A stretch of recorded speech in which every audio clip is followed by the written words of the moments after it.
Hello, welcome back, everybody. How we doing, folks? Today's another day, brand new day of trial for Johnny Depp and Amber Heard. It's gonna be exciting, I hope. Not really sure who's on the stand today and how it's gonna go. I haven't really heard anything in the news about what happened earlier.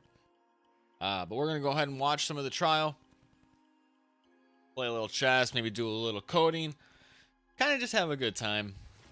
Hope you guys are having a good one. I'll let people know that we are streaming. Bada bing, bada boom. It's just, whoops, that's not the video I want to pull up. Check this here. And, see how it's going. Cool.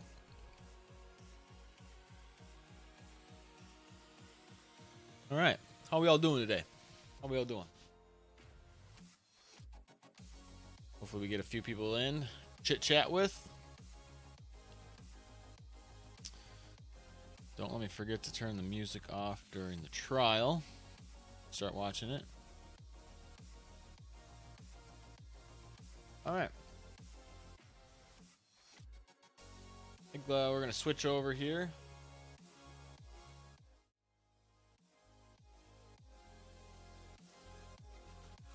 And we'll start watching this in just a minute.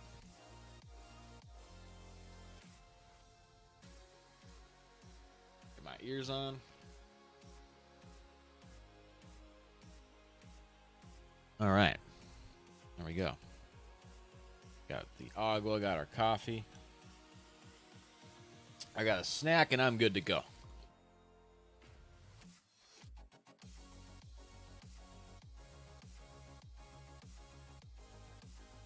All right, let's see here. You say anything about who?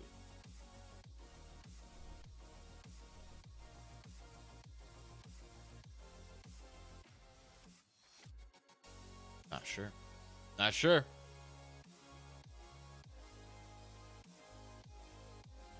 All right. You know what? I say we don't waste any time. This is a long one here today, so let's just start watching it, and people can hop in as they please. I just want to get right into this.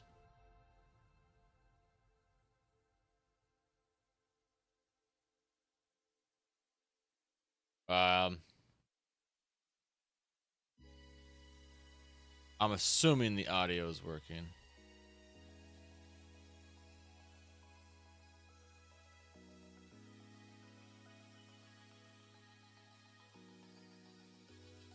Mr. Mr. Depp hasn't looked at you once. Yeah, okay, it is. Just this part of the recording. I guess we'll skip ahead. Hey, Melinda, good morning. It's Monday here, but welcome. I know we got you guys are in the future. How's your Tuesday?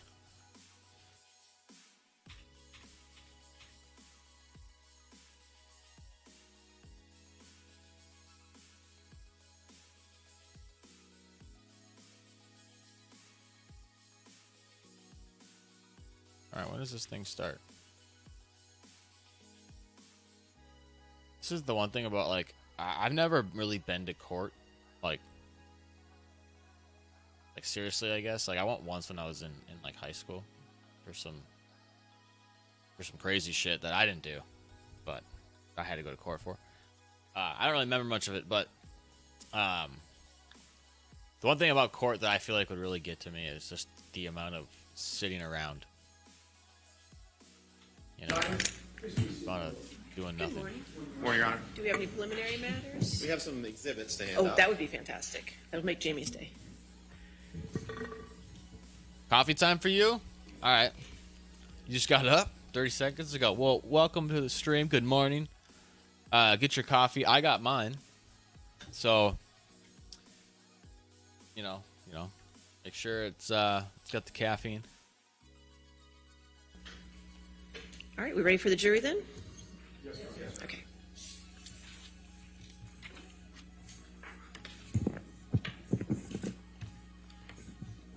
If you guys want to partake in the chess puzzle today, we got a couple of them we can do. It's Black's move right now, so you can tell me what you think the next move is for Black. If you like it, if you like chess, you want to partake in that. All right, let's see here. Are we gonna get moving or what? Oh, they gotta get the jury. All right. That's right. Do you solemnly swear or affirm to testify truthfully in this case under penalty of law? Welcome everybody. Welcome.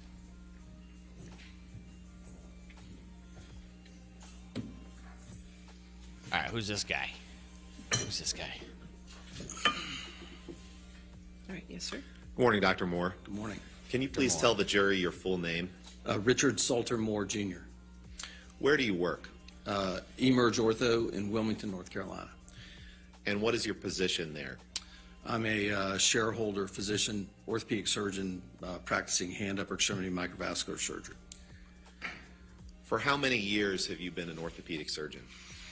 So I completed my fellowship in 1997, so for 25 years. And I believe that you mentioned this, but tell the jury what area of orthopedic surgery in which you specialize. So I'm a orthopedic surgeon. I finished medical school, went to a 5-year orthopedic surgery residency. At the completion of my residency, I wanted to specialize in hand surgery. So I did an additional year of training specifically in hand and upper extremity surgery before starting practice in my first year as an attending. Where are you currently licensed? North Carolina. For how long have you been licensed? Since 1991 or 6. I think it was 1996 when I was licensed in North Carolina. Beginning that's a with big your difference. undergraduate 91, studies, Dr. Moore, could you please It's tell like the 5 years, jury a bit Still about your difference. educational background? I know you mentioned a little bit of it just now. So I attended University of North Carolina at Chapel Hill, graduated in 1987 with a BS in biology. I went on to medical school at UNC and graduated in 1991. I then went to the hospital at the University of Pennsylvania in Philadelphia and did a 5-year orthopedic surgery residency there. All right, look at And her in today. Look at her. 1996, I went to Duke University Medical Center and did a year fellowship. How do we think she's looking today? She got the little bow tie looking thing going on. I was invited to join the faculty. The little curl in the hair. My role was Brown hand jacket. trauma, and so I went to Los Okay, Angeles for okay. about 6 months for a preceptorship in pelvic trauma, and then went back to Duke and practiced as a director of the orthopedic trauma service and a member of the hand, upper extremity, and microvascular reconstruction team until 2000 when I relocated to North Carolina, to Wilmington. And you maintained an active clinical practice since 2000? Yes. And before that, when you were at Duke, correct? Yes. Just very briefly, can you tell the jury what is a residency? Residency is largely an apprenticeship. So when you finish medical school, you have a MD medical degree, but you really can't practice medicine, and you take a track Got no of experience. internal medicine or Gotta get pediatrics some or experience. OBGYN or orthopedics, and then it's a graduated training program anywhere from 3 to 5 or 6 years. And what's a fellowship? And a fellowship is a year beyond training. When I completed my residency, had I chose to, I could have practiced as a general orthopedic surgeon, but I wanted to subspecialize, and therefore that required an additional year of training. And I believe you mentioned this, but your subspecialization was in the hand, is that right? That's correct. Why did you choose to specialize in the hand? So is this guy like an expert witness or something? Like, I The guess types of if problems he's we an treat, expert witness, they gotta like the prove his anatomy is credibility, really right? But the biggest reason I chose it. I wonder what he's going to be used for in this. I mean, for lack of a better term, it's really pretty beautiful anatomy. And let's talk about that anatomy. There's bones in the hand, right? Correct. And then there's tissue and blood vessels, right? Objection leading. Overruled. I'm sorry, you can go ahead and answer that. Yep, Objecting to that's that's correct. a little funny, but And okay. what is the surgery called where you operate on tissues and blood vessels in the hand? Well, that would be hand surgery. I mean, there are different components of it. There's trauma where we do repairs of tendons or blood vessels. There's a microvascular element where we repair injured nerves. Do you think it looks good for in like Johnny's practice team at to Duke, be I was on the replant objecting team, and so to like we would do replantations to an expert witness talking about, we would try to reattach the you know, bones like and is tendons there and tissue and nerve blood vessels vessels in the hand? You know, like reattach the digits. obviously we all kind of know Survive. that's the truth, and he's gonna know the answer to that. We all know that. And have you It's not like a performed crazy. surgeries of that nature? I don't know. I wonder if it looks bad objecting. When to you things like perform that. surgeries of that nature, what assessment do you make of the cause of those injuries? So cause is a big element. It's an important element to appreciate because it can impact management in a lot of those settings. You know, there's a difference between a laceration caused by a razor blade and a laceration caused by, say, a serrated knife. There's a larger zone of injury. So what we anticipate having to manage is based on communications amongst Mr. Depp and his physician and others. And what did you specifically review in those texts relating to the finger injury? Well, with relates to the finger, there was a text where he had stated he cut his finger off. Now, Dr. Moore, I'm going to ask you some questions about this case regarding the opinions that you formed relating to Mr. Depp's finger injury. When I ask you those questions, do you agree to answer my questions to a reasonable degree of medical probability? Yes. And do you agree to advise the jury and the court if you are not answering any of them to a reasonable degree of medical probability? Yes. Dr. Moore, based on your analysis, did Mr. Depp's finger injury happen as a result of a vodka bottle being thrown at him? Objection leading. Overruled. I'm sorry. No. Oh shit. And what is the basis for that opinion? Oh shit. Well, the medical data is inconclusive. It's not consistent Hold with what on. we see in the described injury. Hold on, guys. We're gonna go back a second. I'm gonna make this big.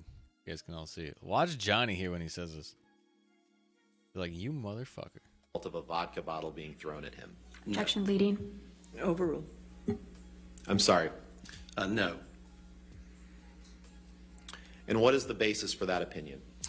Well, the medical data is inconclusive. It's not consistent with what we see in the described injury pattern or in the clinical photographs. And there are several elements. There's the description was of the hand being flat on a bar and the bottle crushing the finger from the top. But looking at the images, there's really no significant injury to the dorsum of the finger, and to create the type of injury with that type of a crush injury, we would anticipate both injury to the fingernail and other parts of the finger. Can I stop you there and just Sure. just break down a few things? You said Bro, I that- feel like Johnny's sitting here looking at him like, you motherfucker, you weren't there. You don't know. I don't know how this thing cut my finger off either. All I know is she chucked a bottle at me. It fucking smacked me in the hand, and my fingertip was gone. was with the hand flat This fucking doctor's sitting here this. saying, no. across. That's and the maybe look on even his curled face. over the edge of the bar like this. Which side was facing upward? Which side of the hand? Back of the hand, or we call it the dorsal surface of the hand, was up. Doctor, if you could get closer to the microphone, Oh, I'd just appreciate sorry. it. Thank you. Thank you, Your Honor. So you referred to the back of the hand as the dorsal side Bro, of the hand? Is that Johnny's correct? face. Sort of like the dorsal fin on a shark? Correct. Fair. And what is the other side of the hand called? The palmar surface. I'm sorry. Palmar? Okay. Oh my God. So what direction was Mr. Depp's hand resting on the bar? So the dorsal side was up, which with the descripted mechanism of injury or the injury, the bottle would have struck the top of the finger at the fingernail. And you also mentioned a term that I'd like you to explain to the jury, crush injury, please. So with review of the images and the X-rays, I mean, this was a crush injury. That would generate the findings clinically on X-ray that we saw.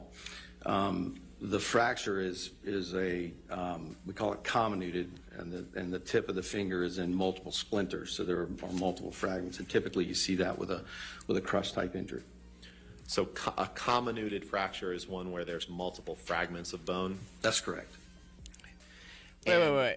Is he basically just saying she didn't cut the tip of his finger off with the bottle? She shattered it into a bunch of fucking pieces? From the pictures, Like, at this point, what what was does the it matter? basis of your Semantics, opinion that I guess, the hand was resting palmar side down? I mean, is it less of an injury? That was the way the injury I don't know. was described and demonstrated in the videos. And so in that position where the bottle to strike the finger the way it was described, it would have struck on the nail. And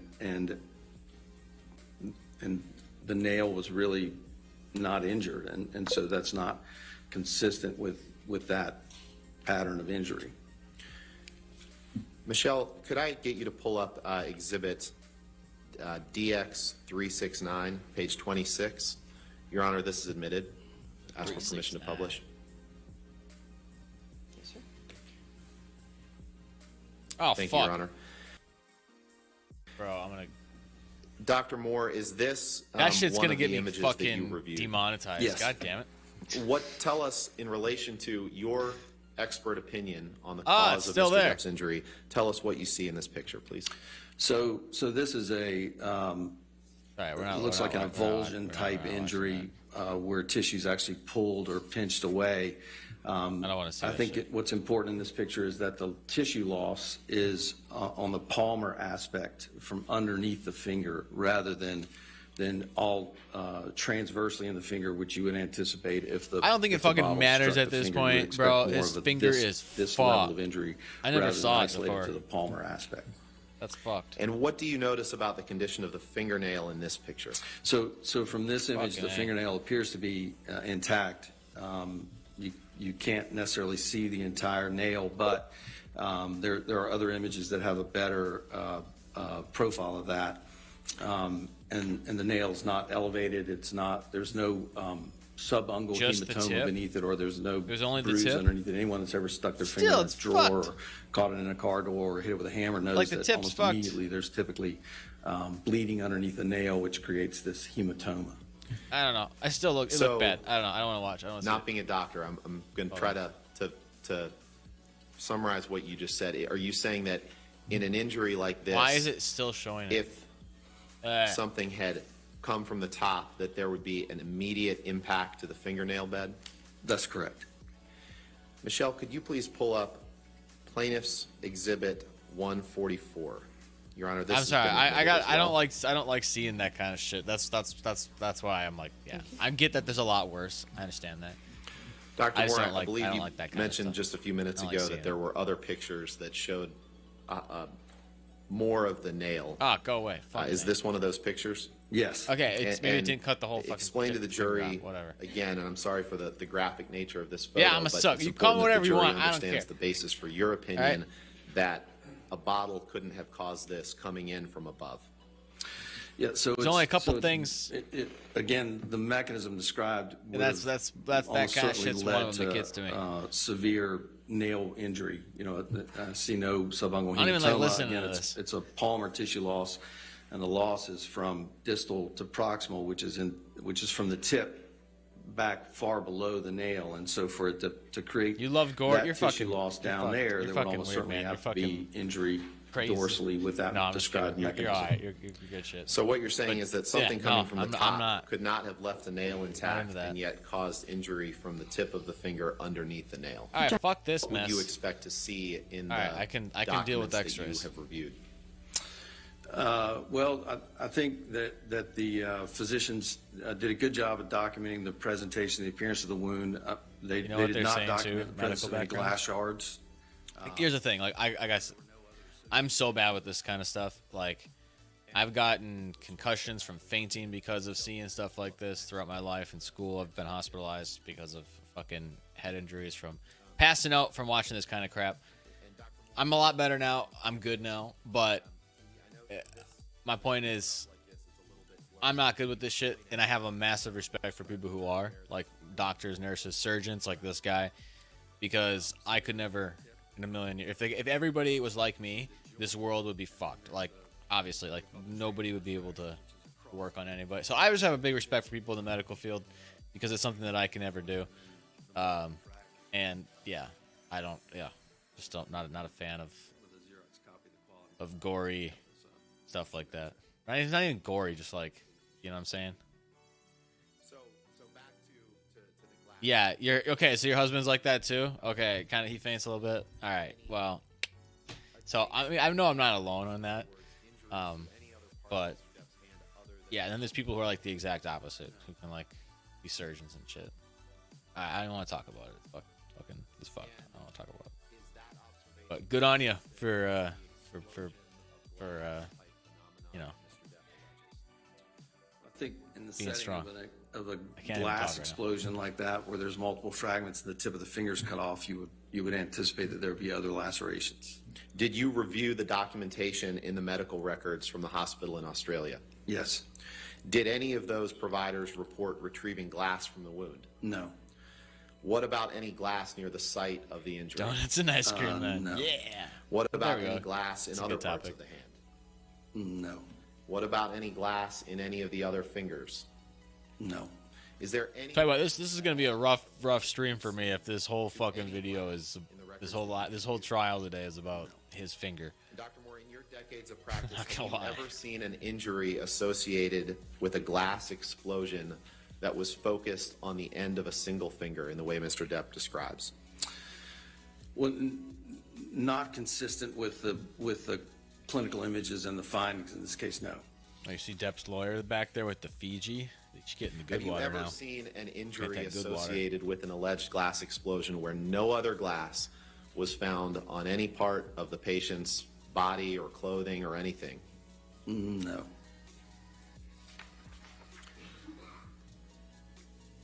And because there's been talk That's a little of a subjective. glass explosion, Like just because you haven't seen it yet doesn't mean it can't happen. suggestion that somehow glass may have Right. sliced off the end of Mr. Depp's finger. Is that what's going on here? This wound doesn't really appear to be a sharp glass laceration. You referred earlier to an avulsion, which is a term I had never heard before. Your opinion in this case. Explain to the jury what that is, please. So often with crush injuries and we'll see tissue loss that we call an avulsion, or where the tissue's actually pinched or pulled away rather than sliced or cut. And it's not uncommon with crush injuries to see that. In your decades of practice, Dr. Moore, have you ever seen an avulsion injury with a partial amputation that results from an object thrown from the top of the finger in the way that Mr. Depp describes? No. Again, I think that the description differs from the clinical appearance on the images. Michelle, can you please pull up Exhibit 369 at page 12? 369. This has been admitted, Your Honor. Damn, you're fine. Published to the Suck it to jury. me one more time. Dr. Moore, you said you've treated thousands of hand injuries over the course of your career, correct? Correct. What is that on Mr. Depp's hand? So we describe that as a... Objection as- calls for speculation. The picture just changed. Sorry, page 12, please. Okay. Thank you. Thank you. What is that on Mr. Depp's hand? So that's a What is that on Mr. Depp's head? Jesus. Sorry, thank you. I want a hat like that. I'm sorry, please tell the jury what that is on Mr. Depp's hand. So that's a plaster splint. A half a cast is how I sometimes describe it to patients, and it provides stability for comfort and to protect fractures in the course of treatment. Is that plaster splint hard or soft? What's plaster Paris? It hardens like a cast does. Dr. Moore, does Mr. Depp's description of how his finger became injured line up with the facts that you've seen? No. I have no further questions. All right, Thank you, Dr. Moore. All right, well, Cross-examination. that was quick. That was quick. All right, we got Cross now. What is Cross going to say? I'm interested because that seemed pretty solid. And again, I wonder, Dr. Moore. are they just trying to debunk the fact that? Well, here's what I think. Actually, they got into a little more. At first, I thought they were just trying to kind of, debunk the fact that they were saying his finger was cut off. Like, well, his finger wasn't actually cut off. Blah blah blah. It's like, well, who kind of cares, right? It still was damaged clearly from her. But now I think they're trying to say, like, well, now it's not even. They're calling into question whether it was even from her throwing a bottle at it. Is anything he's saying true about it? And that was kind of interesting. Okay. You said you reviewed Mr. Depp's video deposition. Is that correct? That's correct. And you said you reviewed Mr. Depp's testimony at this trial, correct? That's correct. And was that also a video of his testimony? Yes. And you testified that Mr. Depp demonstrated that his hand was flat on a surface. Is that correct? That's correct. That's not entirely accurate, is it, though? No, his description was relatively consistent in both, including turning and resting the hand on the edge. Isn't it true, Dr. Moore, that when Mr. Depp did the demonstration in his deposition, he showed that his fingers were hanging over the bar? Well, even hanging over the bar, it still leaves the dorsum of the hand or the nail vulnerable. That's not my question, Dr. Moore. My question is, isn't it true that Mr. Depp said shit. his fingers were not laying flat on a table, they were hanging over the bar? Yes. Okay. And in fact, you knew that when you made that opinion. Isn't that correct? Well, I believe that as I demonstrated sitting here, that I said that he had said they were slightly curled over, I think was the description that I gave. Your description in this courtroom was that it was laying flat, and I think you've done that now twice. But in your deposition, you testified that his fingers were actually hanging over the bar. Isn't that correct? Objection, Your Honor. Misstates the witness's testimony. He clearly indicated they were curled. Or could have been curled. Overruled. Oh, really? So that's Okay. so that's a distinction that perhaps I misstated in one of the two descriptions. However, that does not substantially change my opinion of the impact it would have on the mechanism.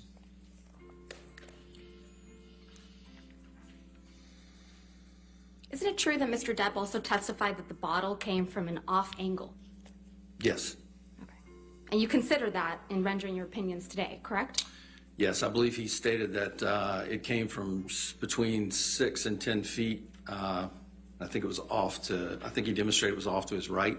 I can't recall specifically, but it was off angle, yes. Okay. So it didn't come from the top, as you previously testified just a few minutes ago, correct? Well, no, it would have struck the top of the finger, but it may have been slightly off angle in its approach based on the description. Mr. Depp described it as off angle, correct? Correct.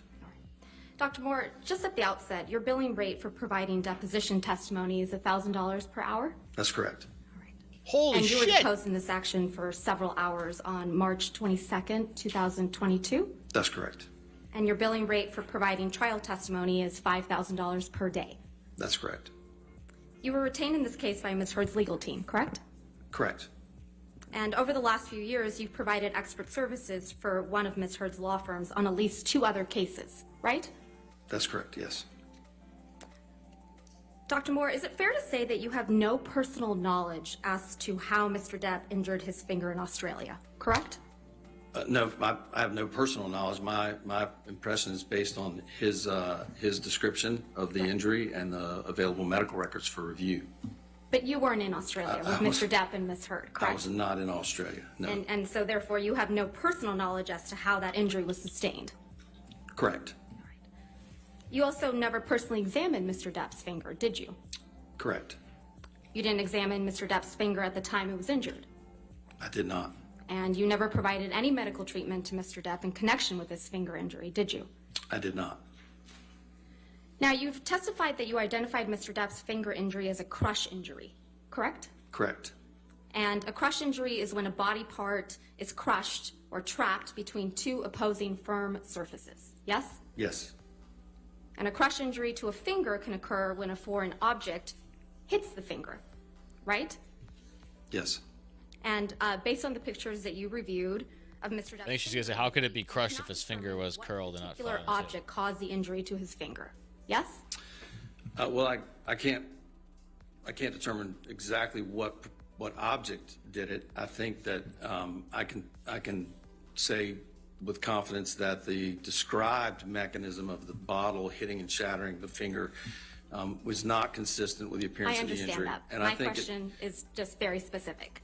You can't determine the object that caused the injury to Mr. Depp's finger. Well, it's a little bit more of a non-specific answer. I mean, I can't determine the exact object, but I can That's the determine question. that it's unlikely that it was sustained in the manner described. A bottle is a foreign object, isn't it? Yes. Okay. So you can't rule out that the injury to Mr. Depp's finger was caused by a vodka bottle, correct? Well, based on the injury pattern, I can say that the described mechanism of injury is inconsistent with medical findings. Right.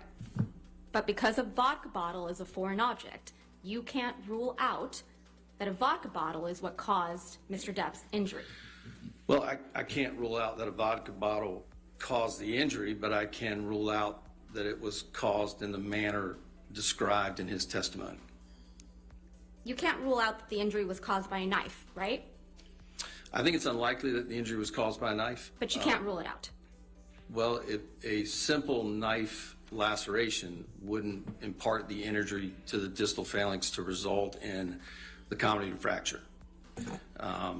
Now, a chopping type, but again, that would likely come from a direction that would create a dorsal injury to create the fracture that was developed. Do you remember giving testimony in this case, Dr. Moore? Deposition? Yes. Yes. Okay. And you were under oath, correct? Correct. All right.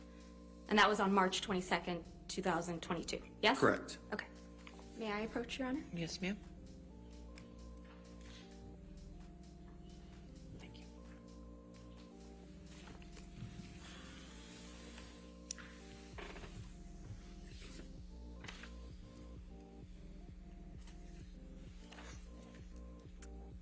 Dr. Moore, may I please have you go to page 163 of your deposition,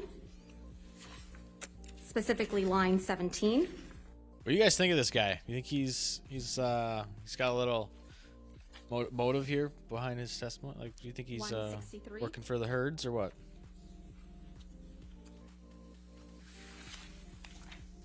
I don't know, it almost seems like she's Actually, kind of apologies, catching him out. 164. in Some of the stuff he's saying. Line 4. Correct. Question, but you can't rule it out completely, right? Answer, I can't rule anything out completely. I can't rule out that he caught it in the door, cut it with a knife, or slammed it in the car door. Or, again, as Dr. Gilmer said, we can't definitively say what caused this injury. Did I read that correctly? You did. Your Honor, I would object as to the incomplete impeachment. I think if she's going to read his answer, she also needs to read or give Dr. Moore the chance to read the paragraph below. She just picked out half of his answer. You can redirect. Yeah, I'll as overrule the well as the objection. paragraph above. Dr. Moore, there's no question pending. Thank you, though. Yeah, shut the hell up, Dr. Moore. No, I'm just kidding. I'm just kidding, guys. I'm just kidding. But yeah, he So you shouldn't be can't talking rule out of out turn. the injury was caused by a car door either. Is that right? Correct. But it's your testimony sitting here today that you can rule out that the injury was caused by a vodka bottle. Is that your testimony? My testimony is that I can rule out the injury as caused by the mechanism described by Mr. Depp in his deposition. Sticking to his But guns. you can't definitively say what caused the injury to Mr. Depp's finger. Well, the definitive injury is a crush injury, again, I can't say. I mean, I think that it's quite likely that the initial mechanism described at the time of presentation of the accordion doors would classically create this injury pattern. You know, the hand up in front. If you picture accordion doors as the edge is closed, if the hand's up, the palm is exposed. If the door's pushed, But, the Dr. hinge Moore, closes about the fingers. I understand that. But my question is, I think it's important that they understand that. this is the time for me to ask you questions. Your counsel will have the ability to rehabilitate you and ask you questions on redirect. Right now, let's try my question. Okay. You can't definitively say what Jeez. caused the injury to Mr. Depp's fingers. I think Yes it's or no? important the jury knows. Well, No. Okay. you're being cross-examined. In conducting so- your analysis of Mr. Depp's finger injury, you did not attempt to reconstruct the incident. Is that right? Well, I think the incident was reconstructed. You mean did I throw a vodka bottle at something? No, no, Dr. Moore. I mean, you didn't do any type of accident reconstruction, either computerized or you didn't conduct No. any type of accident reconstruction of the No, alleged. that's correct. My opinion is based on the medical records and the clinical images and Mr. Depp's description. And your analysis is based on an understanding of how Mr. Depp described the exact position of his finger at the time of the injury. Yes? Yes. Okay. And your analysis is also based on the assumption that Mr. Depp's hand remained completely still in the instance that a vodka bottle was hurled at him. Yes? No, my assessment is on his description of the vodka bottle striking the top of his finger. But his hand stayed still, according to your analysis. Yes? I guess it was still long enough for the bottle to hit it, but natural reaction would be to try to pull away. When you perform traumatic finger surgeries, you inquire about the cause of the injuries, correct? Correct. And your best information on that is typically just the self-report of the patient, yes?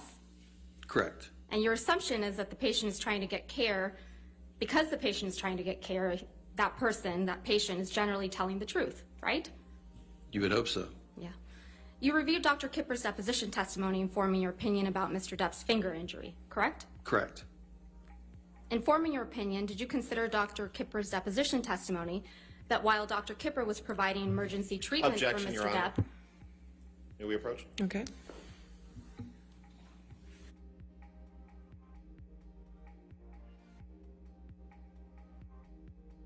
Objection. Blah, blah, blah.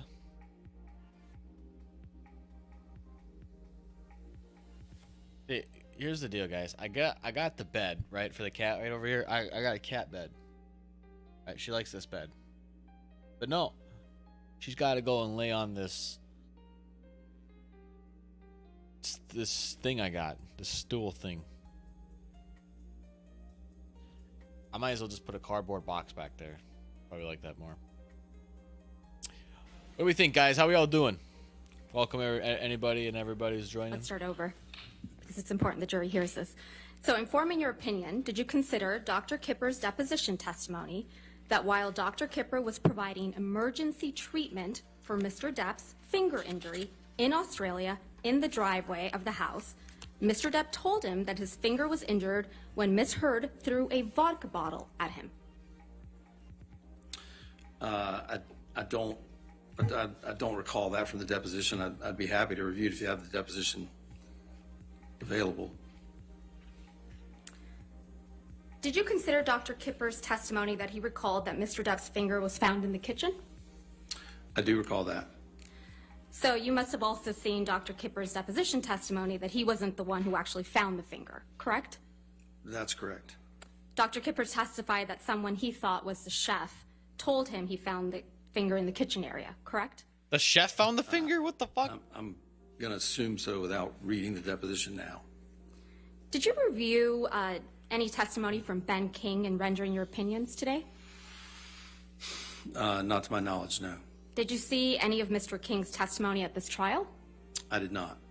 So you're not aware that Mr. King testified that he is the one who found Mr. Depp's finger, are you? No. And you're not aware that Mr. King testified that he found Mr. Depp's finger in the bar area, right? Correct. And you're not aware that Mr. King testified he found Mr. Depp's finger in a piece of tissue in the bar area, either? No.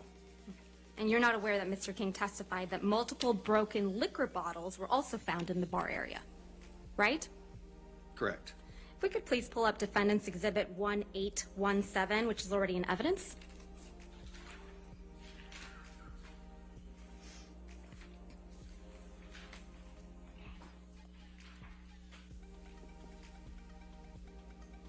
Your cats like to sleep And on it a may jumper be rather than a bed. published, please. Yeah. No, I get it. That's how my cats are too. That would help. Yes. I just have a blank screen at the moment. There we go. Oh, start something. Thank There we you. go. Okay. Have you ever seen this picture before, Dr. Moore? No. So you're not aware that this is the bar area where Mr. King testified he found Mr. Depp's finger? No. Do you see that broken vodka bottle in the back corner near the bottom of the bar? Yes. Oh God, that's a poor guy. Do you see the blood drops on the floor? Yes. Can we please pull up Defendant's Exhibit Is 1820, it still which is already in evidence? not possible that that bottle did it? Have you seen this picture before, Dr. Moore? I have not. So you're not aware that this is also a picture from the bar area where Mr. King testified he found Mr. Depp's finger? Correct. Do you see the bloody tissue on the ground at the bottom of the bar? Yes. Do you see the blood drops around that tissue? Yes. So you didn't consider any of this evidence in rendering your opinion about how Mr. Depp injured his finger in Australia, did you? I did not. Nothing further, Your Honor. Thank you. Redirect. Yes, sir. Can you pull up Exhibit 1817 that was just shown to the witness, please? And can you blow up that what Ms. Vasquez referred to as a broken vodka bottle, Michelle, please? Dr. Moore, what based on your review of the documents in this case, what did you understand to be the size of the bottle of vodka that Mr. Depp alleged cut off his finger? The description was that it was a handle, a half-gallon bottle. And that's bigger than a 750 mil or fifth of liquor, correct? Yes. And what size bottle, if to the Hold on. extent that's even a bottle, what size does that appear to be to you? Calls for speculation, Your Honor. I'll sustain the objection. Does that appear to be a handle? It is. Objection calls for speculation. I'll sustain the objection. It's 2 liters. It's about half gallon. You can take that down. Dr. Moore, Ms. Vasquez just asked you about Dr. Kipper's deposition testimony. Isn't it? I think what he's thinking of is like a 175. And she said, is that where she claims that Mr. Depp allegedly told him that the finger was severed from a vodka bottle. Do you remember that question a few minutes ago? Objection leading. Overruled. I do remember that question. Yes.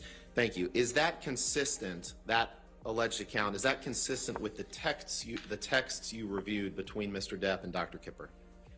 No. And what did those texts say?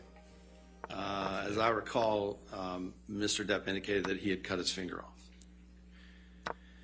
Now, Ms. Vasquez wouldn't let you finish when you were trying to explain to the jury how Mr. Depp's account of injuring his finger in an accordion door would be perfectly consistent with the photographs you saw. Could you please explain that to the jury?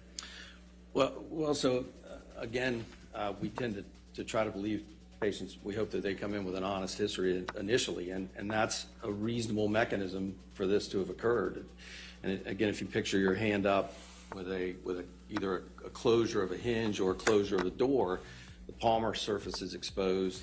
If it's caught in that hinge as it closes, it could be slightly off center. It would pinch that tissue away in a similar fashion, but because it's below the level of the nail bed, it could create this injury with the fracture, the tissue loss, and preserve the nail bed.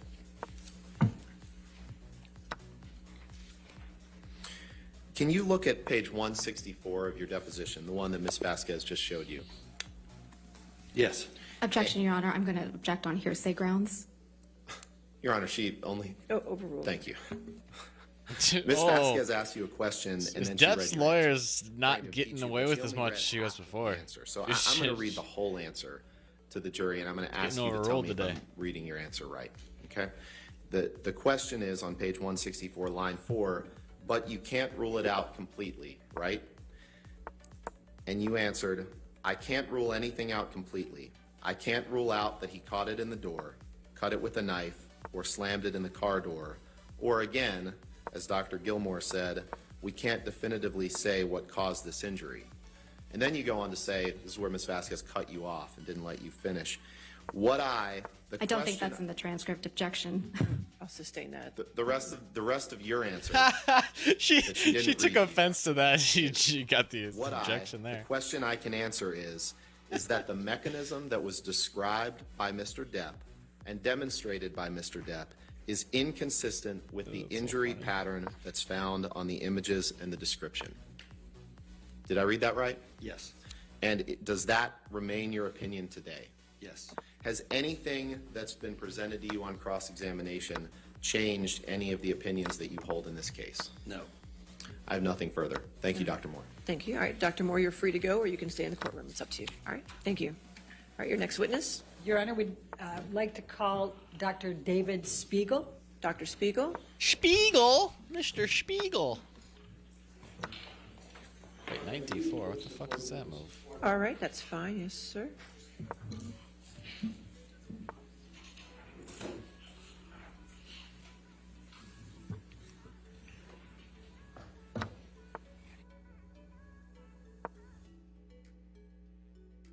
All right, we're getting Spiegel here.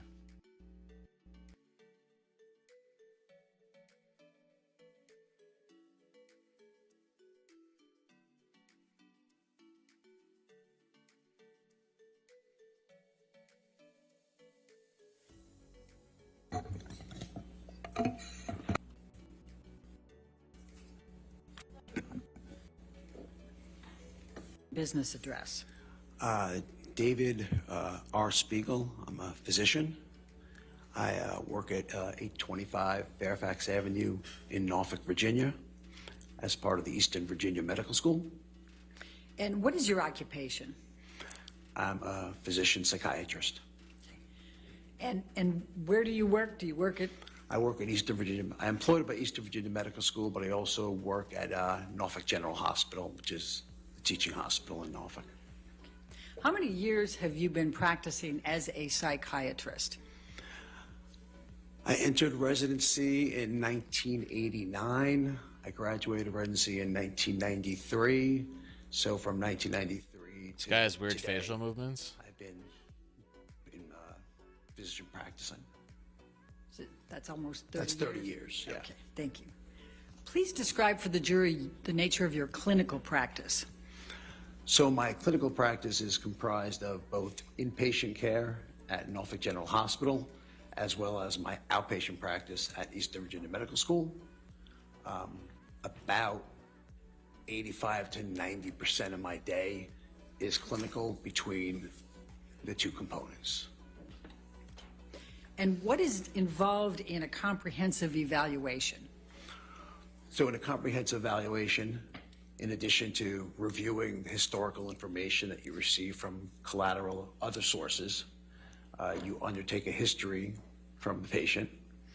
You get, whether it's the history of current illness, the past psychiatric history, family history, social history, legal, substance history. Then you do what's called a mental status exam, which is the psychiatric version of the physical exam, where we're actually giving a description of what you see in front of you. Then you can do cognitive testing, which tests the patient memory, attention, concentration, etc.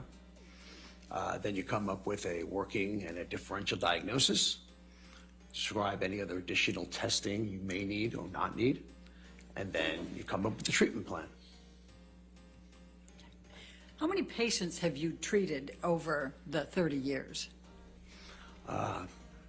Quite a lot, probably in the tens of thousands. And how many patients do you regularly see?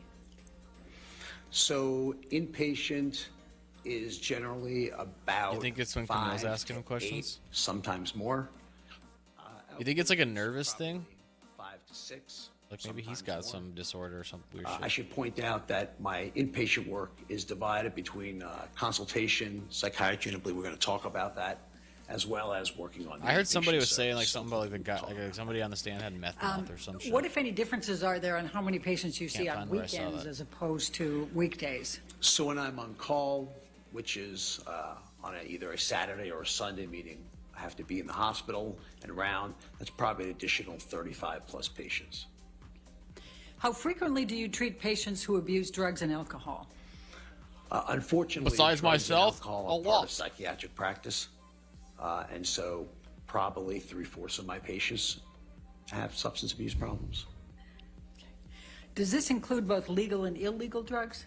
Yes, put them both together, probably 75%.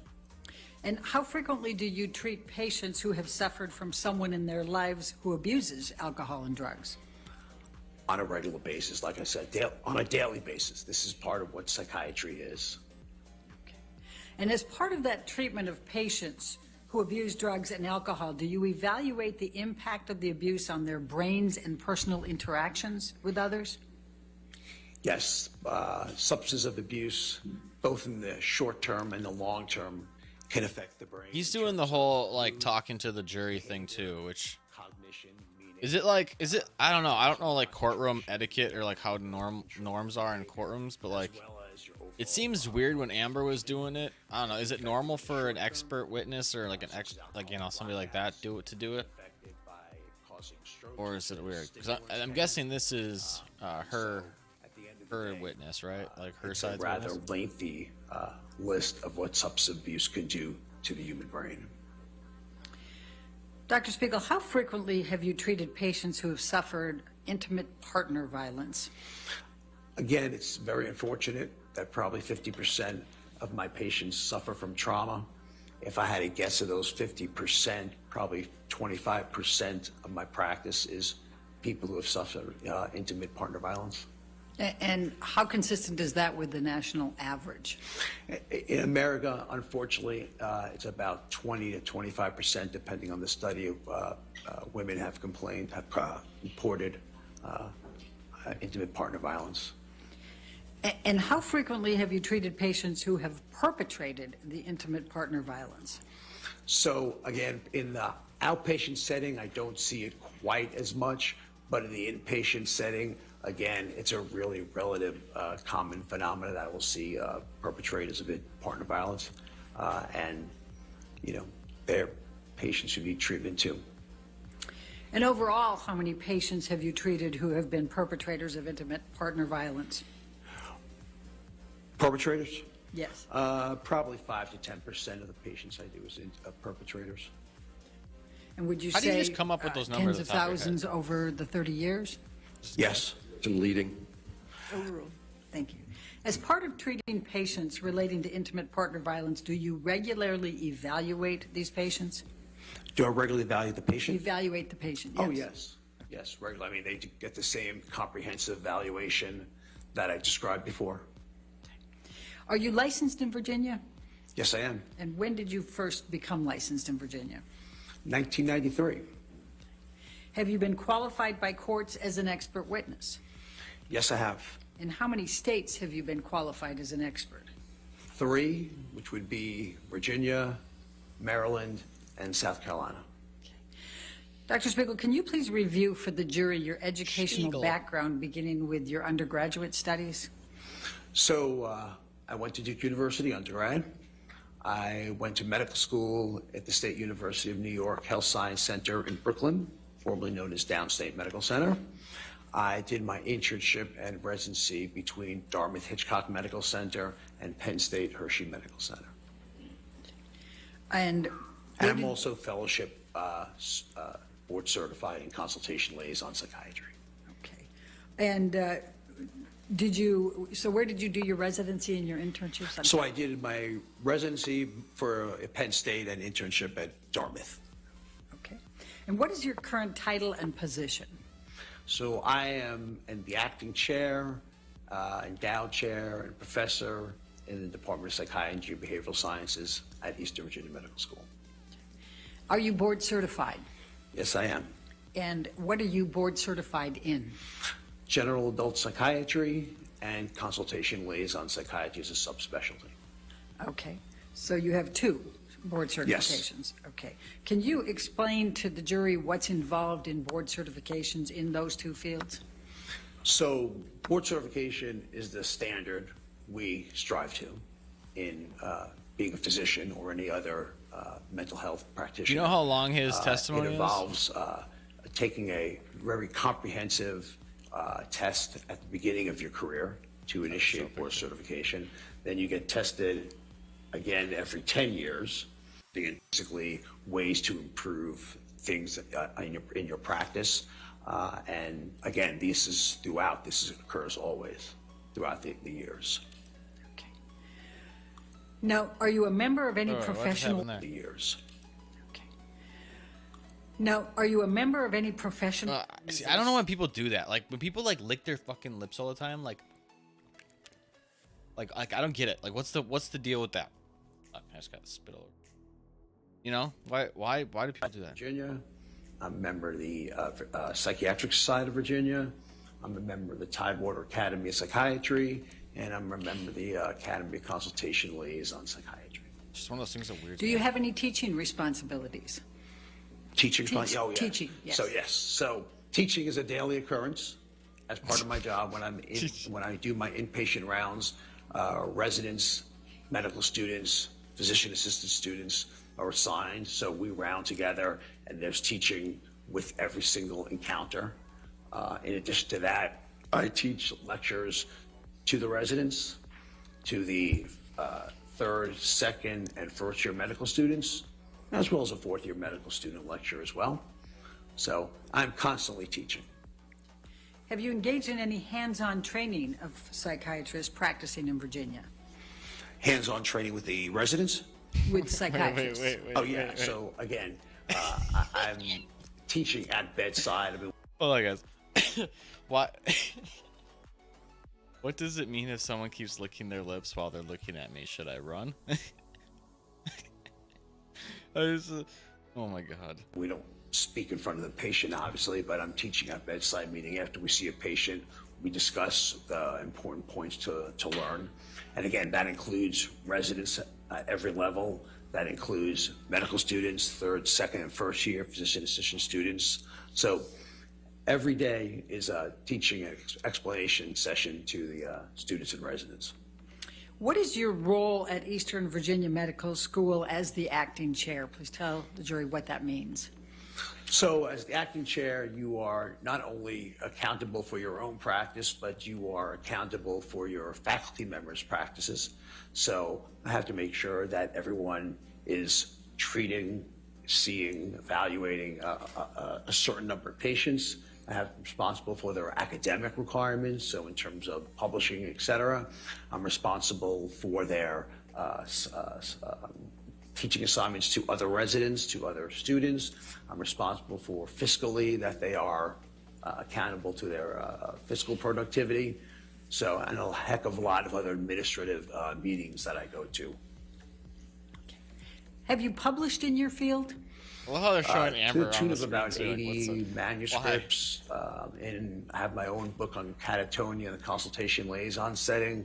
I have a book chapter on the current and current and contemporary approaches to temporomandibular disease, at least the psychiatric portion. I'm also in a dissociative identity disorders chapter on a wiki book. Ooh, I'm And interested on that. Have you peer-reviewed literature? Because the dissociative identity thing is still like highly debated. I've served as a reviewer On even if it's like what's Lancet. I've served what as it a is, reviewer like how as, it's cost and all these things. innovations in clinical neuroscience. I've served on reviewer for clinical neuropharmacology, and I'm actually editor-in-chief at this point, of clinical neuropharmacology. Have you lectured on the effects of drugs and alcohol on the human brain? Yes. Oh, yeah, I experimented teach to the too. residents. I teach lecture to the second-year medical students, third-year medical students. So I am fully aware of not only what I teach, but what I see in the emergency room and the consultation and inpatient settings. Have you published and lectured on the causes and effects of intimate partner abuse? Yes, I punctured, I believe, 2 articles on the effects of trauma, and in that trauma was intimate partner violence. Are you familiar with the hallmarks of intimate partner violence? Yes. Are you familiar with what causes intimate partner violence? One more, excuse me? What causes intimate partner violence? Yes, there's a multiple explanation that cause intimate partner violence. And if I can I just mention at this point too that when we are discussing Can I just get a intimate partner violence, glass of water? I think it's imperative for the jury to know we are talking about repetitive His tongue is swollen or something. behavior I don't know. over periods of time. What is that? And what the type of abuse can be any physical, psychological, sexual, but just as important. Like, I don't know if it's is like, for because people are like saying it was one like of the drugs and parties to shit. maintain I was reading some in the comments. element of control. But maybe it's just or like a to thing he's like maintain born with, you know? I don't know. power, control, or Maybe authority. he is So there are a lot of facets to intimate partner violence. I know people tend to think of it as just the actual abuse act, but there's more to it than just the actual abuse act. Abuse act's important, but it's not the sole thing.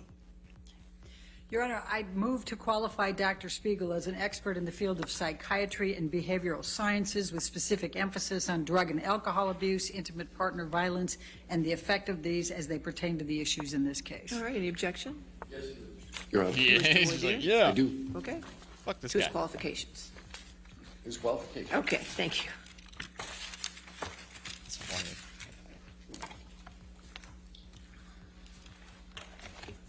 Sir, you talked about 2 board certifications, general adult psychiatry Yes. and liaison consultation psychiatry. Other way around, but consultation liaison. psychiatry. Subtle point. Right. Now, that is not intimate partner violence. That deals with a issue of comorbidity between people who have medical problems and health problems. So you're saying subspecialty? Yes. So consultation liaison psychiatry does have that, but you're also treating patients who have medical illness who have comorbid psychiatric illness, or people who have psychiatric illness that have comorbid medical illness. And many of the patients that I see on the trauma service have tried to take their own life, and unfortunately, as part of that, intimate partner violence and trauma in general is part and parcel of that. So it's very, very narrow to say it's just the medical psychiatric interface. It's much more of psychiatric patients who need medical help, medical patients who develop psychiatric problems, but also that interface.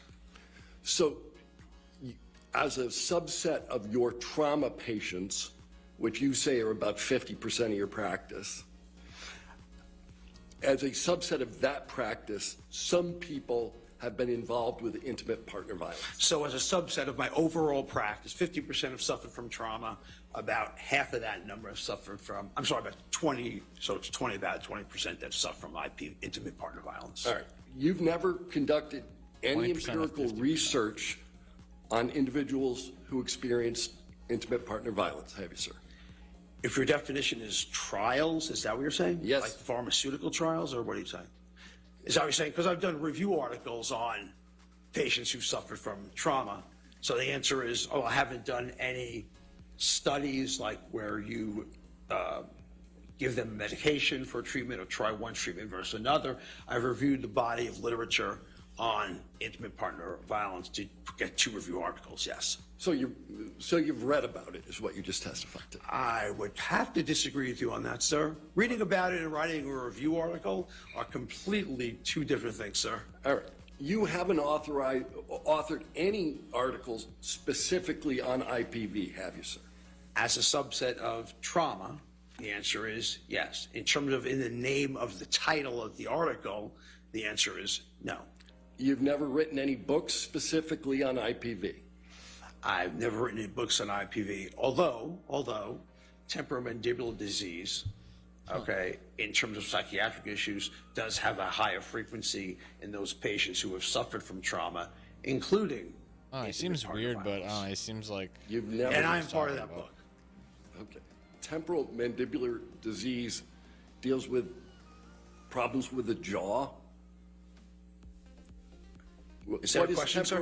What is temporal No, mandibular? temporal mandibular disease is a problem with oral issues, yeah, but there are many patients who complain probably what he of has, oral right? issues where the oral surgeon cannot find a reason for it, and the reason why they can't is because people who have suffered from trauma and intimate partner violence are prone to increased sensitivity of somatic sensations, which can manifest in temporal mandibular disease. Thank you, I appreciate that. Nice plug for my book, too, thank you. Didn't hear it, but there we go.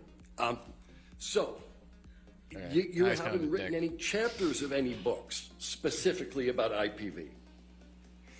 Again, I think I've gone over that. I've written 2 articles on that, and I've written parts of chapters. And dissociative identity disorder, I should add, where I did write a chapter on, is completely based on trauma and intimate partner violence. Right.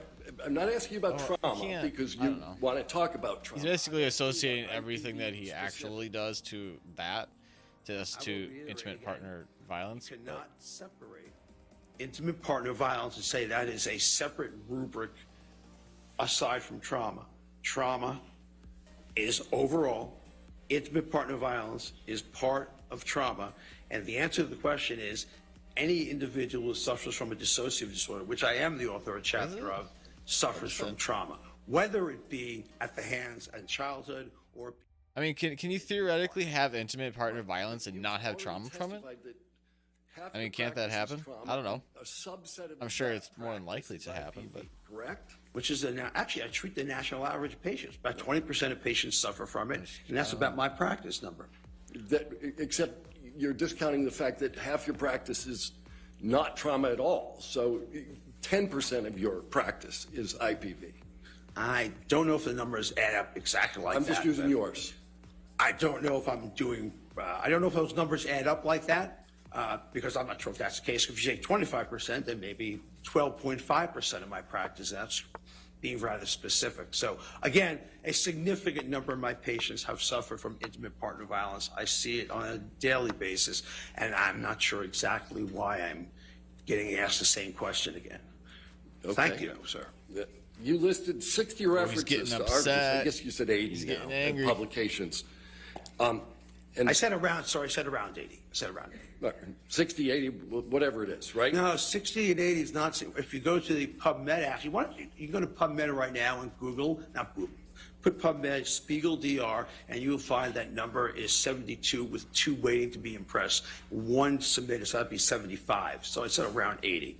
So again, what's on my CV is not necessarily the most updated hold on, version. hold on. Because I missed this. I gotta see Johnny's PubMed, team. actually, you can go to PubMed right now and Google, not Google. Put PubMed Spiegel DR, and you'll find that number is 72 with 2 waiting to be impressed. 1 submitted, so that'd be 75. So it's around 80. So again, what's on my CV is not necessarily the most updated version, because I still publish since the CV's been given to you, sir. Right. And not one of the 72, 80 articles has IPV in the title, right? Correct. Not one of them has IPV. It does have trauma, but not IPV. Right. And you've never presented on the topic of IPV specifically. As a function of trauma and as a function of somatic illness, again, I would say to you that it's part and parcel of these illnesses. So the answer is yes, I have. Okay. Right. The answer is yes, I have. And I don't IPV think that. I don't know if that's true. If I'm understanding him correctly, he's saying because he's talked about trauma, therefore he's qualified to be an expert on intimate partner violence. There's a lot of things that are not in my CV. Like I think that's what his main point is. And you're not Which I don't know, is that- associated with does that any make you- professional I literature on don't IPV. I'm sorry. Repeat the question, sir. Because like just because you brought up intimate partner violence when talking about trauma in the past doesn't make you an expert on intimate partner violence necessarily, does it? Because like I feel like what Depp's answer to lawyers the are question asking again, sir. is is that Like, you cannot have you separate done this anything artificial specific separation you were to trying intimate do partner violence? between trauma and intimate partner You know, violence. like like It's part solely and for that, parcel of like just trauma. dive deep We into don't just that. thread it like And that. he's always kind of only focused Your Honor, mostly on trauma, and plaintiff would intimate partner accept violence comes up witness as an within expert trauma on sometimes. general psychiatry, but I don't know. And That's with what respect that's to my the drug understanding usage from what I'm issues hearing that so far. Ms. Bredehoff referenced, but not with respect to IPV. All right, over objection, he's entered as an expert as stated on the record. All right, you may continue. Thank you. Very much, Your Honor. So they gave him an expert. Dr. Spiegel, anyways. at our request, what have was you the thing? reviewed in Mallet this G. case? And just go ahead and give me more So, details. Where are we at? it's a lengthy review, 2630. Hold on. So the answer is, I haven't done any portion. I'm also in a dissociative identity disorders chapter on a wiki book. And Thinking about it and writing a review article.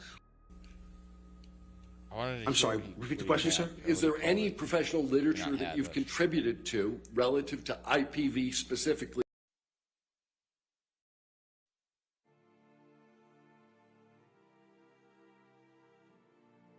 Alcohol and other substance use disorders, fuck it. their diagnostic criteria, their medical and psychological effects, psychiatric effects, their cognitive effects, and their functional effects. And I think I would like to just go with the jury one other thing. When we talk about, when psychiatry talks about substance use disorders, it's imperative to understand we're not talking about someone who rarely uses and happens to have a bad night. We're not talking about someone who uses on a weekly basis and has a bad night. We're talking about repetitive patterns of behavior that meet a list of 11 criteria that can be deemed mild, moderate, or severe. Because I think people get confused when they hear the word substance abuse, that they think of, oh, I may abuse this because I use it twice. There is a whole criteria of behavior and sequelae and consequences that go with a substance use disorder. I'm not just talking about someone who will occasionally smoke a joint or smokes a joint or snorts occasionally coke, okay, or has alcohol on weekends. So I really need to reiterate that, because I think when you look at psychiatric behavior, we tend to people look online and say, my gosh, I have all 7 of these, right? And they're reading it not quite the way the psychiatric literature is supposed to go. So please, when I'm talking about this, I need you to understand, one, that's what's going on. As I told you about intimate partner violence, it's horrible that anyone would strike anyone, okay? But again, we're talking about repetitive behaviors for means of control, right? So that's real important to understand when you're moving forward. And I may say occasionally substance abuse, but what I'm referring to is substance Objection use. beyond the scope of the question. I don't, Sustained. Next question. okay.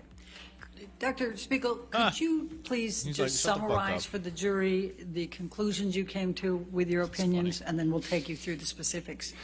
So in my opinion, based on my a review of the evidence, based on my clinical experience, based on my publishing experience, based on my teaching experience, that Mr. Depp has behaviors that are consistent with both someone who has a substance use disorder as well as consistent behaviors for someone who's a perpetrator of intimate partner violence.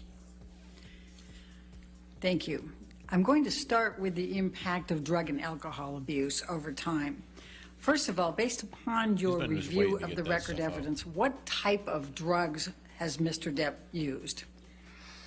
So Mr. Depp, and I'm talking about use, we're talking about a substance use disorder here. We're not just talking about use, okay? So we are talking about alcohol, we are talking about amphetamines, we are talking about marijuana, we are talking about Marijuana. cocaine, we are talking about LSD, we are talking about ecstasy, we are talking about opiates, we are talking about prescription benzodiazepines, and we'll get into a separate thing about the abusability of Seroquel and or gabapentin and Iran.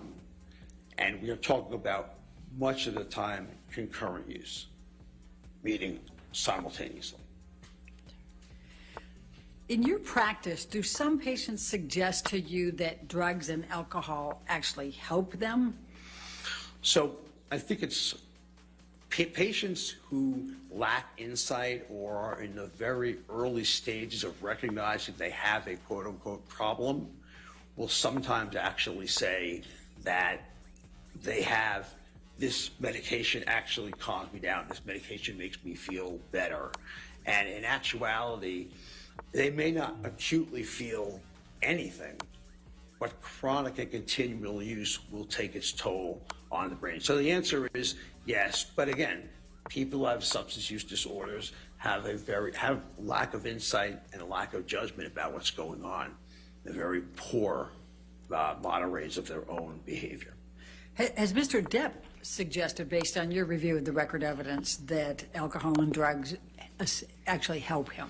Yes, in review of the evidence, he has suggested that I'm looking forward to Cross on this. Xanax, I'm in the list of medications do help. Although I will also tell you on review of the evidence. Nobody wants to try the chess puzzle? At least 2 times I can remember that Mr. Depp was referring to at least short-lived periods of sobriety, and I cannot exactly tell you what that included. That both times he said that he functioned better and that he recognized that alcohol and drugs was at the root of his problems. Now, there's been testimony that Mr. Depp is quite charming, both off and on the drugs and the alcohol. What is your answer to that? So, again, let me put one thing clear here. I am not here to impeach Mr. Depp's acting skills or his persona. He has way greater skills than I do in that. What I'm here to say is talk about how drugs and alcohol affect what we all have in common. We're all human beings. We can all only get so much, take so much when something is going to happen. And that's what I see every day in the emergency room, on the consult service, on inpatient psychiatry. Bad things happen, not because of anything special, except we're all human beings and our brains, substance abuse, are not titrated. They're not regulated by the FDA. We don't know what we're getting. We don't know how much we're getting. There is no control over what makes it to our brain. So it is not the actor. It is not the persona, okay? It is a person just like the rest of us who are human beings who will have these effects, and that's what we all share in common. I mean, that might be true, but I guess I'd say, like, you know, we all have Mr. Depp was in his things that affect relationship with everybody Amber differently. Heard, was he a polysubstance abuser? Was he in what substance abuse? Polysubstance Yes. abuser? Can you explain to Leaving the your jury own. what that is? Overruled. I'm sorry. Okay. Go ahead. Okay, so polysubstance abuse is the use of 3 or more substances. And I answer, like I said, concurrently, he was. Even while I was getting ready How for can I rehab watch this? You don't get why people care so much? on the island, he was. I just think it's interesting. Yes, he And did. I kind of like court case. Like, I Did like Mr. watching Depp's law drug and stuff. alcohol That's just me abuse personally. affect Like, I've watched him other court cognitively? cases, not just this one. Yes. So. if- This one I'm actually I care about less. Like, I watched the Rittenhouse trial. That I found to be a lot more did a mini engaging, mental I state guess, exam on intense. him. I cared more about it. I As felt like part of that mini mental state examination, you're asked to this is remember more or less like 3 I'm just looking words for any and interesting then bits that back come up. 5 minutes later and repeat those 3 words. And in the meanwhile, you're getting other types of testing for attention and concentration and visual, spatial, and language. So I think part of the reason why people care so much is because Mr. Depp was unable to recall If any of them. And it turns out that, very unusual. you know, what Amber is saying is false, and what Johnny's saying is true, and he wins, then it kind of flies in the face of a lot of, like, the Me Too stuff and a lot of, like, stuff that was happening before. And I think that's why it's gotten a lot more, like, coverage and, like, hype about it. His lines were also And because now it's kind of flipped, because before everybody was on Amber's side, and now everybody's on Johnny's side. And she kind of looks like a crazy person.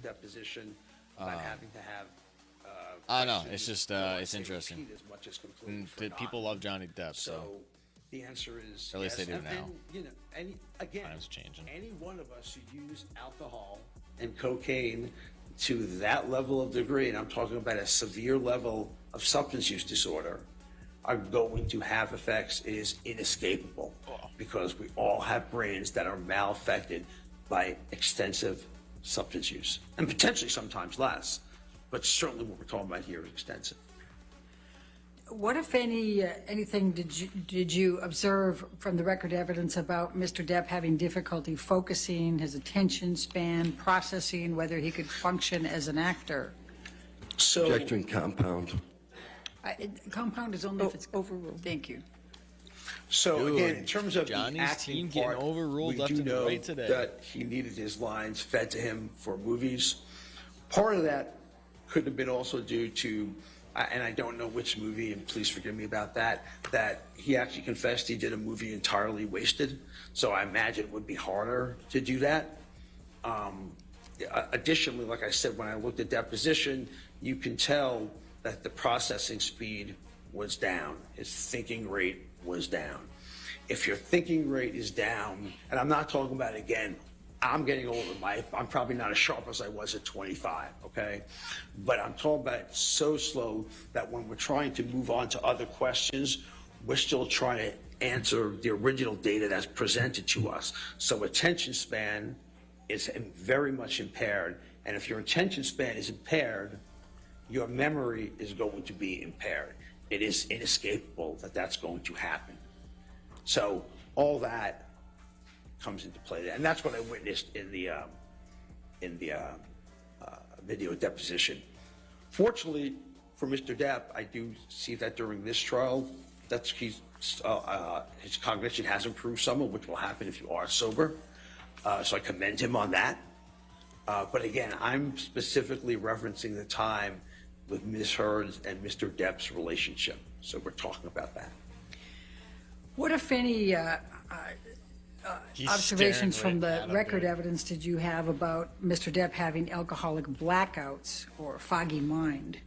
Again, there were reported times where he would be essentially, quote unquote, passed out drunk. You saw pictures of him passed out drunk and not being able to remember what he did, which is, again, if you look at the record evidence, you will see that, and Yeah, this right, is down on linking Depp's intimate record. partner violence and substance uses together. Well, even this guy said he's like, he's a Which good is actor. basically, but- if you have blackouts and you're using alcohol or using cocaine, it's going to be near impossible to remember what happened the night before. I don't think I'm the first person that's ever told you that alcohol can cause blackouts, and basically alcohol decreases a brain Like, chemical. I think I agree with a lot of what this guy's memory saying, but formation. I don't know how If it that blocks ends that up proving that he to an extensive was. degree, the violent individual towards her. cannot remember what happened. That's where because I it can't happened make the on leap. top I of guess their brain he'll to talk process about the it. memory. But You need this brain chemical. So does alcoholic blackouts happen every time? No, of course not. But are they a complication? like of the use basically in disorder? general, is using drugs all the time bad for people? Yes, obviously. Dr. Spiegel, like you said that's at one kind of- point alcohol and cocaine. Is it possible to have blackouts with alcohol and different types of substances? Yes. So my clinical experience, and I'll date it back within the last month. We had a patient who was using both, especially cocaine, and she had these kind of stroke-like lesions around the brain center known as the hippocampus, which is involved in memory formation. So Objection combine- relevance. Just giving an example. Overruled. Combining the two subs together increases the likelihood, even if you don't get what is a major stroke. And again, we think of a major stroke as someone who has speech difficulties and movement difficulties. There's a lot of different types of stroke that can just affect cognition.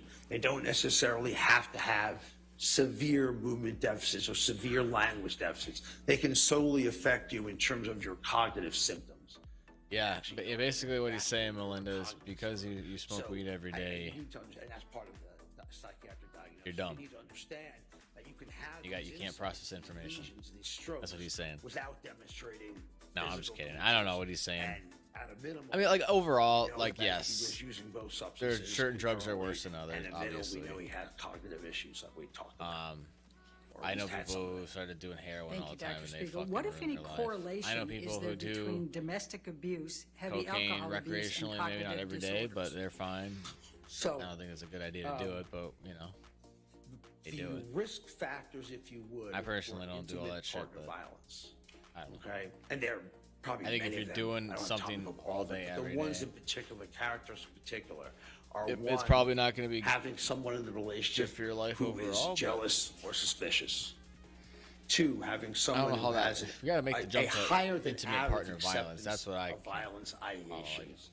like. 3, someone who has like. rapid Yes, and I'm sure extreme somebody mood shifts. who's 4, blacked out on drugs someone who has limited might be more self-control. likely to get violent towards One of somebody the roles statistically, of cognition, but you one can't. of the roles This doesn't of our prove that brain he did it. is to prevent inappropriate behaviors and acting out on thoughts. We all get angry at people.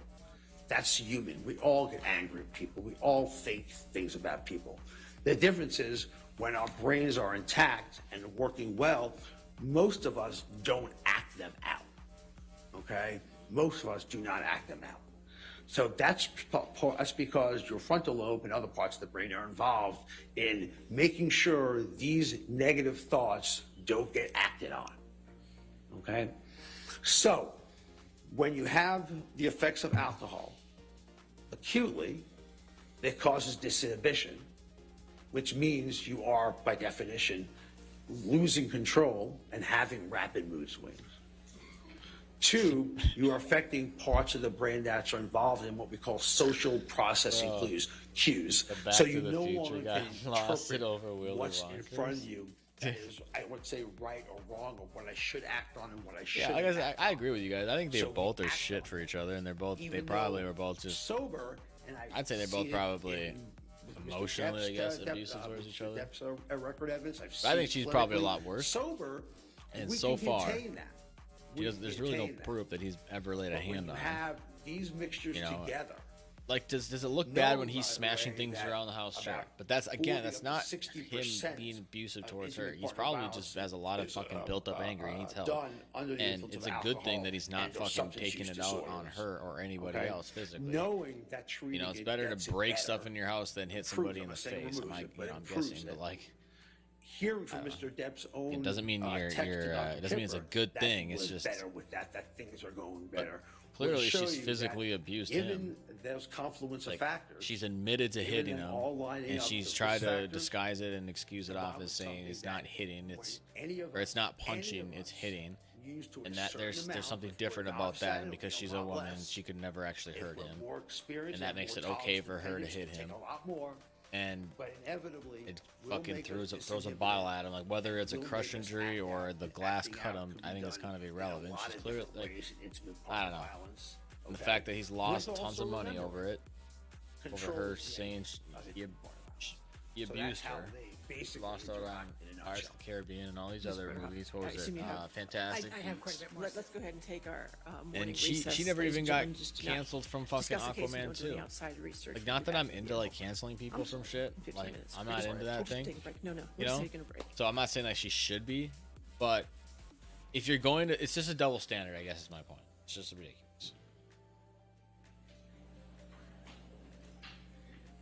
So when it comes to this trial, it was a defamation trial. Nobody's going to jail over it. I think she's clearly in the wrong, and I hope he wins because he's lost money. He deserves it. All And right, let's just she's take a not break lost till 11 then, anything. and we'll come back at 11, okay? Thank you. Now the court of public opinion, and she keeps her movie roles and all her gigs with Disney and all these other things. The whole world loses fucking Captain Jack Sparrow because this bitch is a cunt. I'm just saying. Excuse my language, but saying.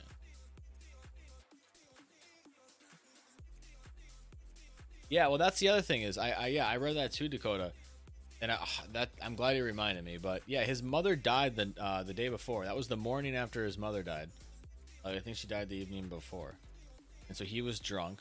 Like again, this is not like to condone the behavior, like, but at the end of the day, when somebody's grieving, and I don't know what the hell I'd do if I lost my mother. You know, I'm sure some of you guys might have, but like, it's got to be rough, right? And everybody's gonna handle shit differently.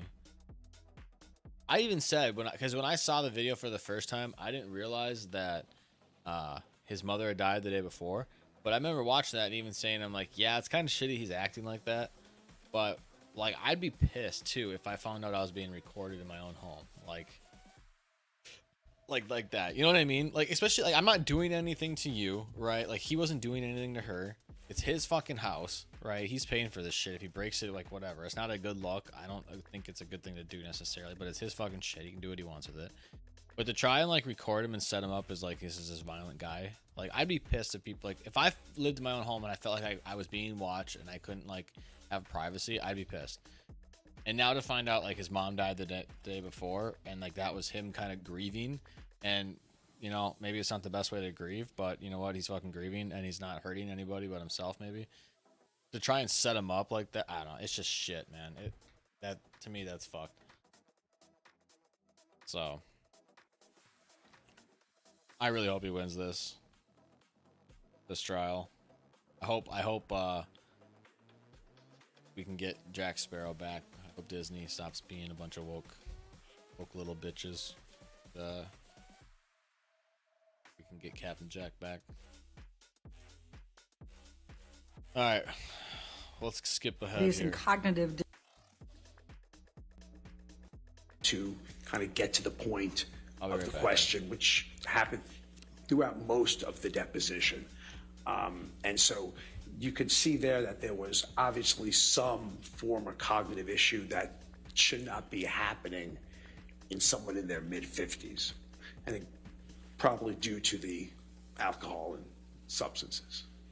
What, if any, observations did you make about impulse control? So during the deposition? Or, Yes, or, okay. and, Or any and other other time? record evidence either. So, again, I think that under the guise of not being acutely intoxicated, I think Mr. Depp was able to control much of his behavior, much of his thinking, even if it was aberrant or negative, he was able to control that.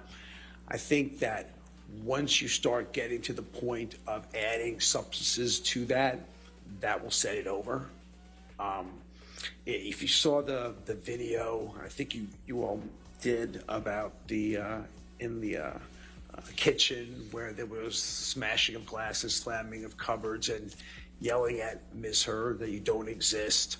And throughout the deposition of Dr. Kipper, Mr. Depp is firing him and rehiring him and yelling and screaming. And I do believe that a lot of it had to do with the interaction of, hey, we're trying to help you get sober, okay? And it is obviously something you are resisting, not ready for, not wanting. And so you saw a lot of yelling, a lot of acting out, if you would, which puts you on the state of, hey, this is a gentleman who has really significant trouble with delaying gratification, okay, delaying reward. And certainly one way to make that significantly worse is with substances. There's no question about that. And you may have subsumed this in, but what, if anything, did you observe relating to erratic behavior based on the record evidence? Yeah, I mean, I think, again, when you talk about erratic behavior, Dr. Kipper's deposition, I believe it was, where, and I think I made... If he lost his part of Sparrow, she should lose her part in any movie. Yeah, I mean, like, again, I don't think people should be getting canceled at work for that kind of stuff in their personal. I don't know. I think it's. I'm not against the whole cancel culture with their jobs and things like that. But again, like to your point, it's a double standard, and I think that's the main issue. It's like if he's losing his shit, like how come she's not when she's clearly been proven to be abusive? It doesn't make any sense. Behavior was disturbing in terms of the verbiage used, the phrases used. Am I free to use some of the language, or should I reserve that, Your Honor? Go ahead. I can? Believe me, the jury's been hearing it. Okay, all right, I want to make sure. Jury, I want to make sure. Okay, so it's something along the line that Dr. Kipper is an effing charlatan. He ought to... Objection, hearsay. He's entitled to rely on it and to give his examples. Oh, here we go. He can talk about what he developed from the hearsay, but not repeat it himself. He's entitled to give examples of it. I'll from sustain hearsay. the objection. Oh, it's sustained, bitch. Shut Without down. giving the exact words. You can't that believe it. recall. Oh, without giving the Go ahead, exact just- words? Yeah. Okay. So, I mean, without giving the exact words, it was basically vulgar language directed towards Dr. Cowan throughout multiple texts, multiple things that Dr. Cowan were doing in therapy. It was, like I said, it was without relaying it, the exact thing. I'm trying to be as accurate as I can. And I think at the end of it, I think he was also talking about that Dr. Cowan was filling Amber with positive thoughts, or therapeutic. Objection, hearsay. I think he's keeping it more general, and he's entitled to rely on. Thank you. So more along the line of giving Amber psychiatric jargon to put on him, and actually what I read and interpreted what Dr. Cowan's was getting blasted for was he was kind of teaching Amber how to be heard, how to use conflict resolution in a more appropriate manner, and learning to express things more rationally rather than express things as irrational as they have been expressed. And for that, there were a lot of negativity being sworn at. So again, erratic behavior in terms of writing a text, but I have no problem with people being angry. Okay, none whatsoever. It's just the expressing of it and the continual ranting of it was very uncomfortable for me to read. But regardless, I think we have seen in terms of erratic behavior, much of the psychological and the physical maltreatment we talked about. Objection beyond the scope of the question. I don't agree. Sustain next question. Okay. Mr. Depp is 50. I love how like to me, whenever they object and say beyond the scope, or whenever they say like non-answer or something, like what do they say, like non-answer? It's basically saying they won't shut the fuck up and they're not answering the question. I love how it's just like it's like a fancy way of saying that. They're very erratic, hit and miss, meaning they'll occasionally be there.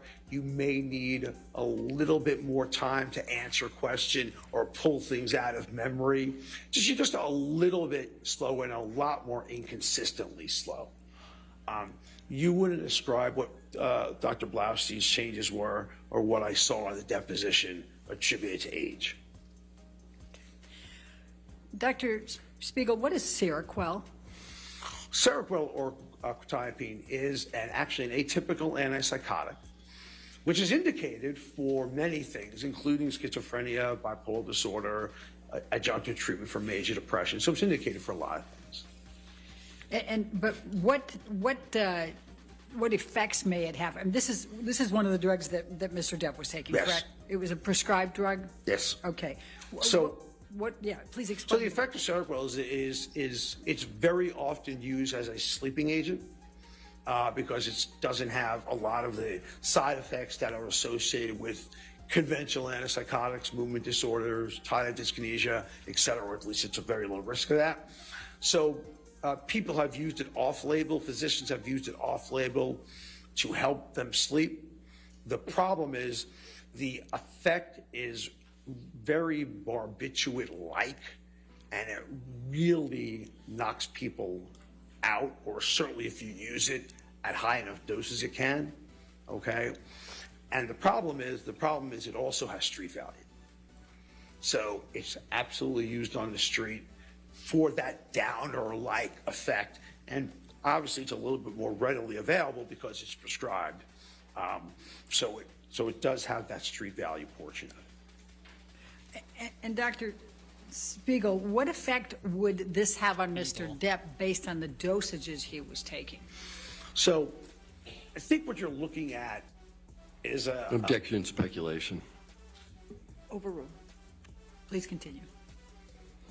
what you will see in patients who have substance use disorders are people who unfortunately kind of wake up and fall asleep only through pharmacological assistance, meaning that their own circadian rhythms are no longer in control of that behavior. So you will take stimulants to, quote unquote, get you up in the morning, and then you will take things like quetiapine, Seroquel to knock you out. So basically what these are being used for is, I'm going to get up and I'm going to get knocked out.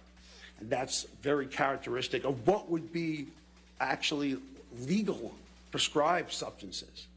That's not illegal at all. That's very legal.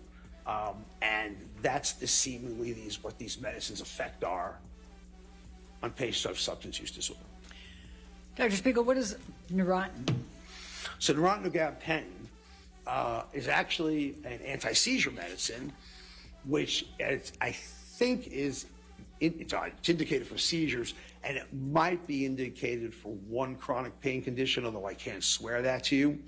That said, again, in a substance use disorder population, it has significant street value, and people who misuse opiates often supplement that with Neurontin because it has this anti-pain calming effect.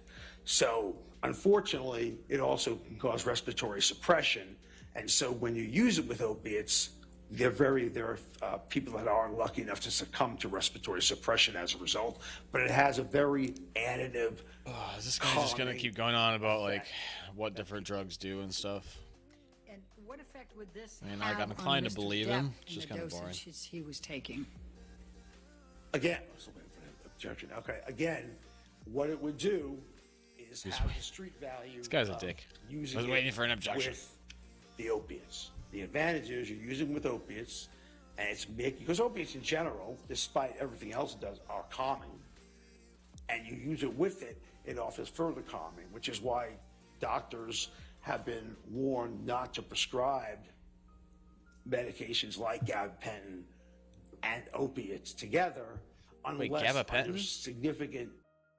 Bro, I got gabapentin right now. Bro, gabapentin, I got it from the vet from my cats. They gave me gabapentin to help them calm down for the car ride for when I moved. Bro, you got some good drugs, cats. Holy shit. You got Johnny Depp drugs. My cat's got Johnny Depp drugs. Relatively regularly for ADHD. Where'd you guys go?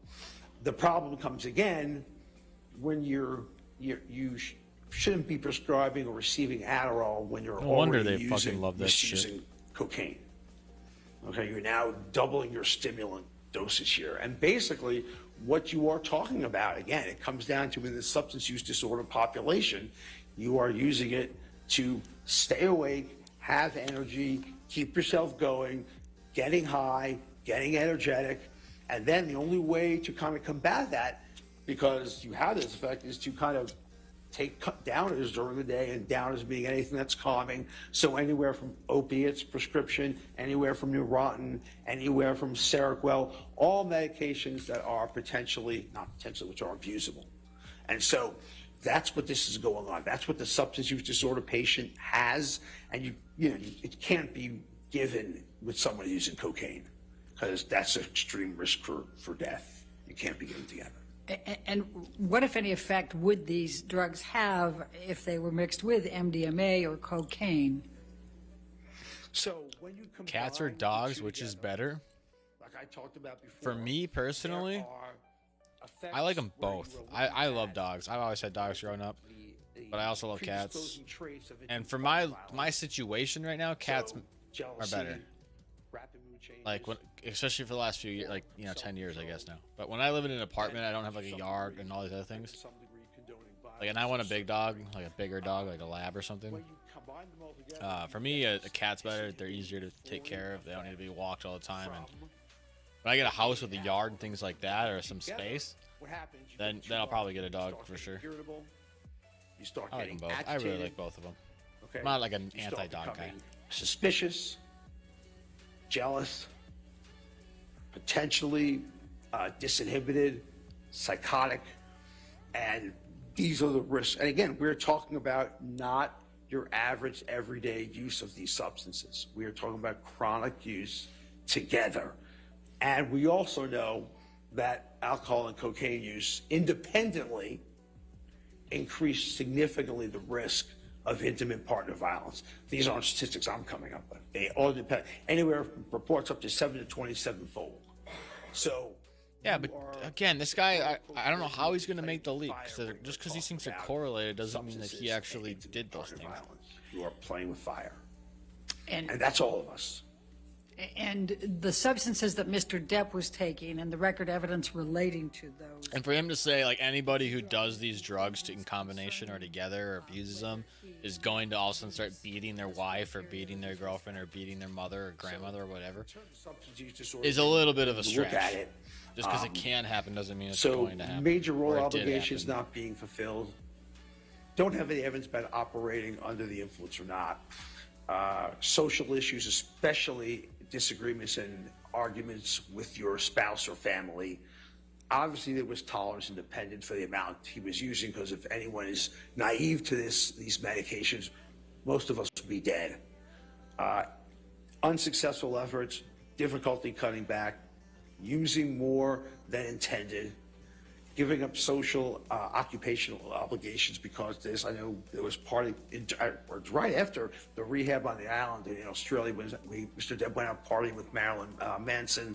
And Objection beyond the scope of the question. Actually, that's asking for the record evidence for this. Same objection. Next question. Okay. What other record evidence did you have supporting this? Psychological, using despite the fact it causes known psychological, I can't wait for Cross on this one, though. This is going to be good. That's been pretty well documented. So in this case, you're talking about someone who has a severe... You can tell Johnny's side is, like, itching to get in there. Every objection they've had has gotten overruled, except for maybe, like, one or something. They're ready to... They're two plagues. This is very serious stuff we're playing with. And when you are just getting someone closer and closer to the threshold... Objection, Your Honor. This guy's just fear-mongering at this point.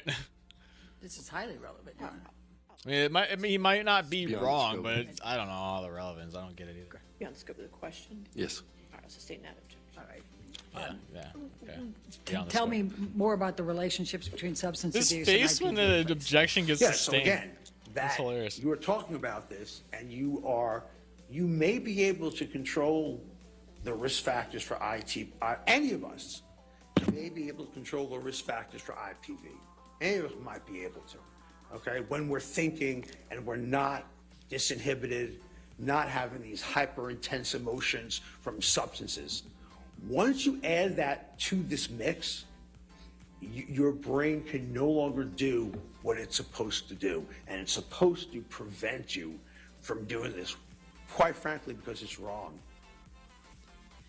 Did you arrive at any conclusions concerning substance abuse and potential self-harm that may have led to Mr. Depp injuring his finger?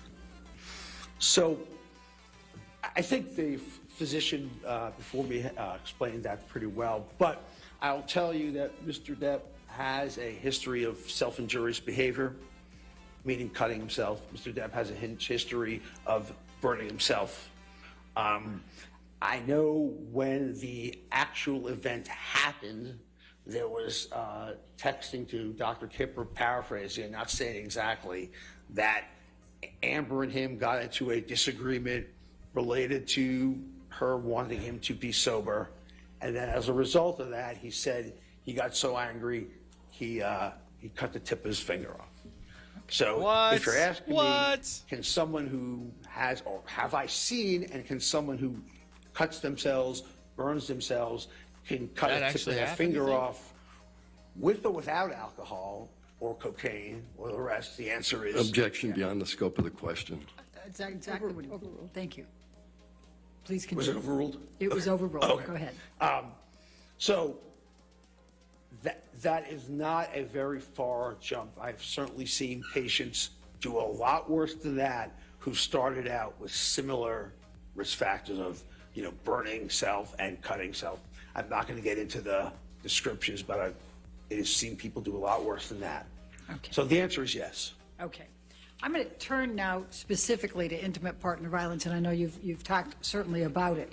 But can you tell the jury, please, a little bit more about intimate partner violence and what is included in that? So the APA Task Force on Violence in the Family defined more or less this topic of domestic abuse, intimate partner violence, as recurrent abusive behavior by means of psychological, sexual, or physical maltreatment for the purpose of achieving control or maintaining power, authority, and control. Can it include threats and intimidation? It includes, so in the part of psychological abuse, which is done essentially as a means of emotionally and mentally hurting someone, but with the same end goal to achieve control, it can be destroying property, it can be financial, which is part of that, verbal outbursts, threats, intimidation, body language, all of that goes under the concept of psychological abuse. And you may be able to divide it, verbal, nonverbal, what's exactly emotional versus verbal, but they're all under that rubric, and they're all under the guise of maintaining control. Do survivors of intimate partner violence experience mental health issues? Cheers. Schneebly. Can you repeat the question? Do survivors of intimate partner violence experience mental health issues? Oh, yes. Oh, yes. So survivors of intimate partner violence, and by the way, I should start out by saying we don't expect, in psychiatry, we don't expect our victims to be perfect. We don't expect our victims to be unscathed by what they've received. So starting with that, okay, it is not unusual as survivors to see substance use, substance abuse, substance-induced symptoms, chronic depression, post-traumatic stress disorder. Is Johnny a survivor? Subsyndromal post-traumatic stress disorder along the lines of battered wife syndrome. And some emotional unpredictability. And again, you are a victim here. You are a victim. Do perpetrators typically seek treatment or counseling? No. Perpetrators are not receiving counseling treatment. One, because they're going to be probably having to tell someone that they actually struck someone, which is what their thought is about the big problem about intimate partner violence, is just hitting, again, important, but not the sole part of it. So perpetrators very rarely will go into any type of formal counseling. Victims go into counseling. Victims are seeking actually couples counseling. Victims are seeking couples advice to try to repair what's happening. Okay? But in terms of actual perpetrators, no, they don't do that. In your review of this, How's Amber Turd doing? Well, so far today, we've, this guy needs to explain about the shit in the bed. Or maybe he's scared of getting a shit in his bed. I've heard rumors that shits have been turning up in beds lately. But so far today, it seems like we found out that Johnny's finger may not have been cut off, it may have been smashed. And now we're understanding this guy is saying maybe Johnny did it to himself because he has a history of harming himself. And this guy is apparently qualified to talk on intimate partner violence because he talks about trauma half the time with his patients, and sometimes he talks about intimate partner violence with trauma. That's, I think, where we're at with the case today. Yeah, I don't know. Cross is going to be interesting. This guy's apparently got some weird mouth thing going on. I don't know. It sounds like he's got jaw issues or something. I mean, that's my guess because he brought it up. Like he talked about it during a book or something. But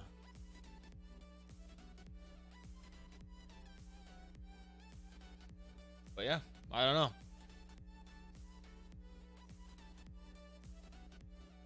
Because I still don't get how this guy is basically trying to equate the fact that Johnny used all these drugs so much makes it proves that he like abused Amber. That's kind of what he's saying. He's like, anybody who does these things this much, it's, you know, you're gonna end up acting this way, or there's, you know, there's such a high chance that it can happen to anybody, and blah blah blah. And therefore, I don't. It's just a leap to me. I don't know.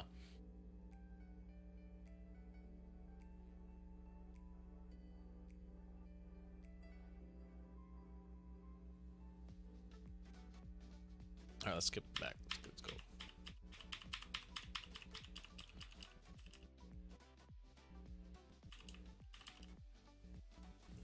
That correlate. Alright. So, what have you reviewed that correlates with the risk factors for IPV that related to Mr. Depp? So risk factor I reviewed that correlated, so starting with the, I guess we'll start with the physical because that was the question that was put out there. What I have reviewed has demonstrated pushing, shoving, grabbing. Objection, Your Honor. Let me see if I can direct this a little differently, Dr. Spiegel.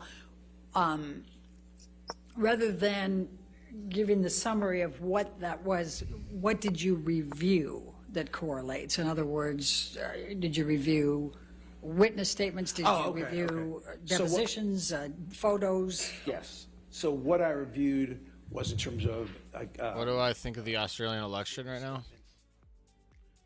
I heard about it yesterday. I don't know. How's it going? very, very interestingly, actually, early on in I think it was 2012, or around that time, circa 2012, 2014, Ms. Heard was... Action beyond the scope of the question. What he reviewed is the question. All right, let's see. So I reviewed... Oh, you guys are going alt left or what? Ms. Heard's... Is that what's happening? Objection, there's no question pending. If he's answering, go ahead You and guys answer going, what you reviewed. are you guys turning Please into a bunch of continue with what you communists or what's reviewed. going on over there? Therapists' notes, counselors' notes, What's happening? text messages, depositions, video, What? pictures,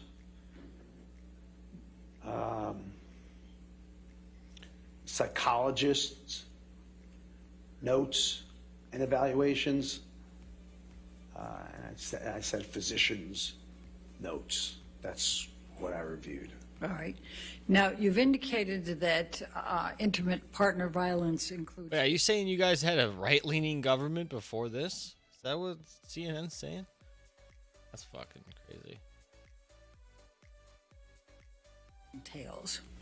So, it says psychological aggression would be the engaging in behavior for the sole purpose of emotionally and or mentally harming someone, with the main purpose of, again, to maintaining control. So behaviors that can occur with psychological aggression include...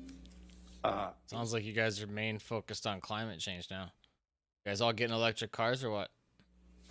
holding things financially against someone, jealousy rants, property destruction. So all that is involved, a nonverbal communication, so threatening looks, glances, things like that. All that is involved in psychological maltreatment and intimate partner violence. What if anything would be psychological aggression if it was trying to control somebody's career? Would that be a factor? Yeah, Action leading. Overruled. So yeah, I'm trying to control someone's career. That would be under financial, trying to mistreat someone, especially someone wants to succeed and try and have a career, and you're preventing them from doing so by maltreatment. That's another example. So I'm going to ask specifically about the risk factors for intimate partner violence. Is substance abuse a risk factor for intimate partner violence? Yes, it is a risk factor as well as a precipitating cause. And what record evidence did you review that correlates Wait, 2 hours to and Mr. 10 Depp into this one? engaging in? Are you talking about on this video? Hold on a second. Where are we at? 343.24. So we're at 43.24. 43.24. Remember that chat? I'm fucking typing it in because none of you guys are gonna know this shit. 3, 3, 3, 4. Yeah, hey. Said what? What part now? 2 hours and 10? Exactly 2:10 or what?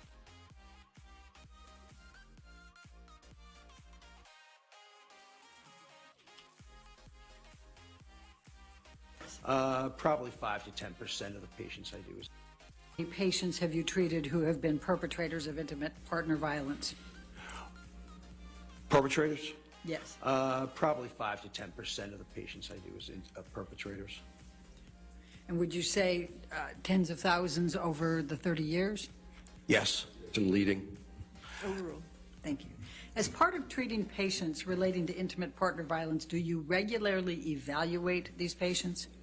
Do I regularly evaluate the patient? Evaluate the No, patient. it's on the yes. full stream. Yes, regularly. I mean, they get. What do you mean the full stream? This is the full stream.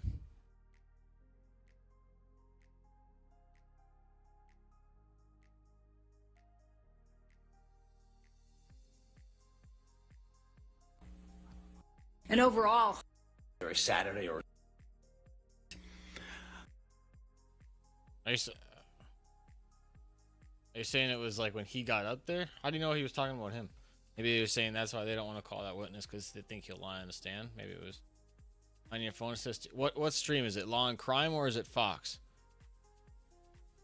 Is it the Fox stream? Because I can pull it up on there too. I think there was like 2 streams of it, like main streams.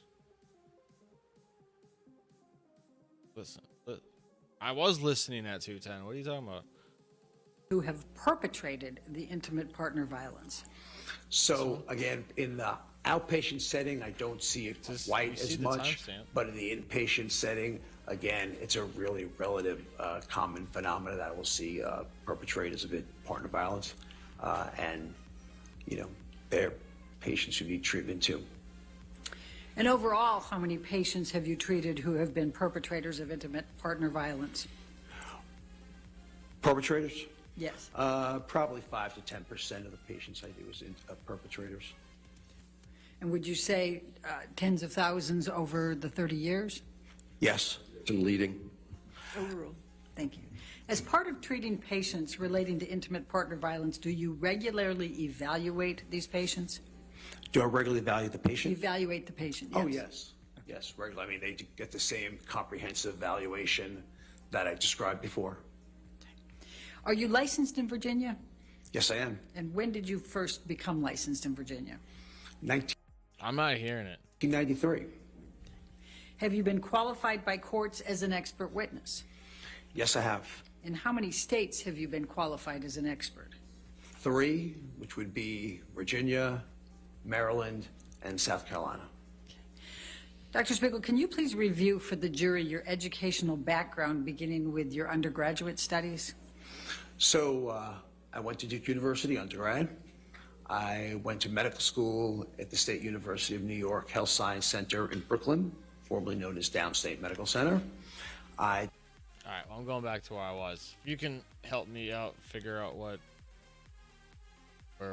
it's supposed to actually be. I don't know.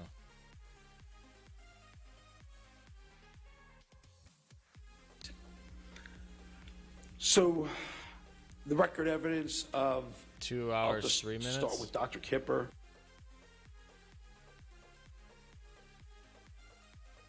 Yes, I have. In how many states have you been qualified as an expert?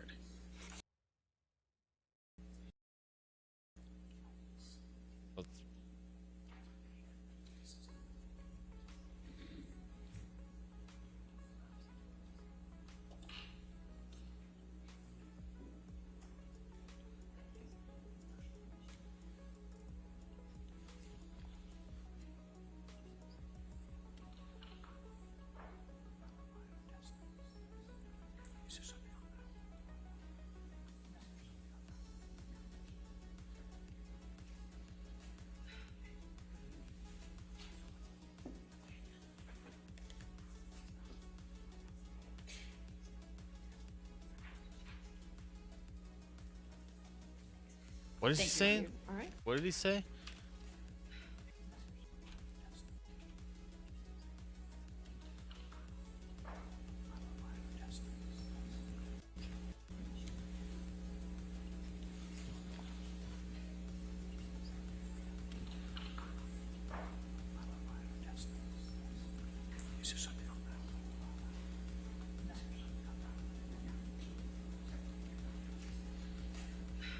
Did he say lie or did he say rely?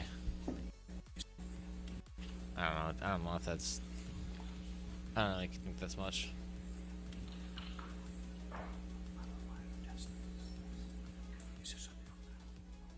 I don't fucking know. Doesn't really sound like much to me.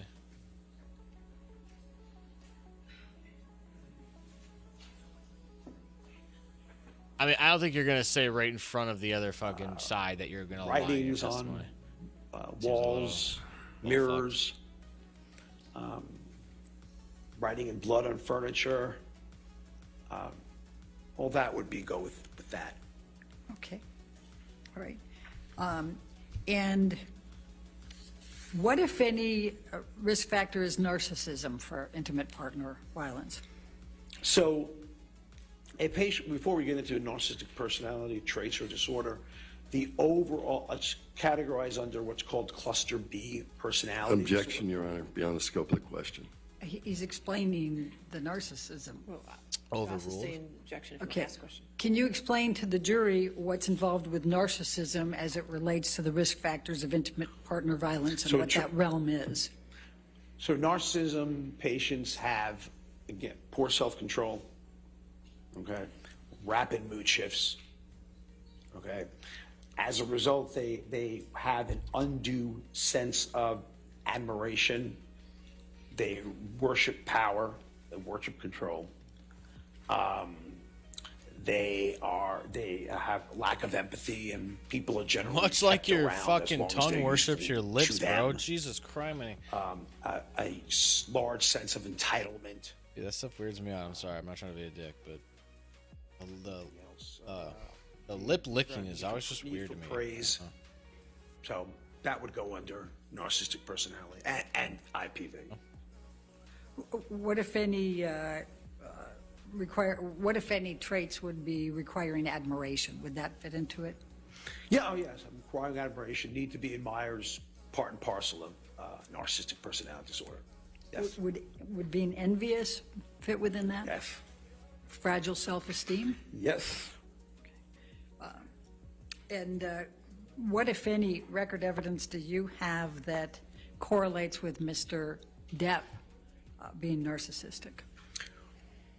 Well, I do think that the fact that he thought that Amber owed him, Ms. Heard owed him, Objection, Your Honor. Thought, can't say thought. You fucked up. Go ahead. What? the fact that Ms. Heard owed him and only wanted to be together with him because of his fame is an example of that. I do think the jealousy aspects are an example of that. I do think, as I think Mr. Tillett had testified that, being admired is one thing, but then behind your back saying something else about people is another thing. And I can probably say with a reasonable certainty that to some degree this whole trial is that. Because Objection, Your Honor. What's the objection? That's not record evidence. Speculation. Please continue. Holy shit! that They're this getting whole overruled trial left and in right. terms of narcissistic insult is what's going on. I believe that Mr. Depp was very much a mainstay appropriately in Hollywood, and then this was pulled the rug without. Objection, Your Honor. Can we be? He's able to explain what I'll he's. sustain that objection. Sustained. Can you explain what you mean by this whole trial? Your This Honor, can we proceeding would go, approach? this court case would go. There's an objection, sir.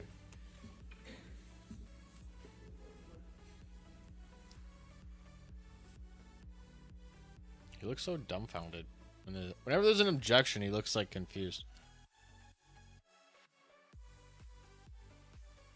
I don't know. Who am I to say? Like, if I was up there, I'd probably be looking like a fucking complete goober, dude. I'd be looking so bad. Like, what the fuck? I have no idea what I'm doing. What other conduct is in the record evidence that correlates with Mr. Depp being narcissistic, having those traits? Was the thing about the trial rule? I can't Yeah, speak. you're not allowed to say that. Not say that. Okay. Okay. The only other thing about narcissism, I think, in terms of the trial, would Watch be in Dash order Cam to Australia? I have. maintain any sense of control. A narcissistic person really has to have lack of empathy, because in order to engage in behaviors that quote unquote are used to keep individuals in control, you don't really think about the other person. You're not really caring what happens to that other person. So I think that's another facet. So are attitudes accepting or justifying intimate partner violence a risk factor for intimate partner violence? Yes. Do some perpetrators in intimate partner violence try to minimize the IPV? Yes. So it is unfortunately not uncommon, especially during the calm phases of the abuse cycle, where there is no increased tension, there is no acting out. Okay, you are talking about more of the honeymoon, apologetic phase, begging for forgiveness, telling them how you're going to change, maybe giving them gifts.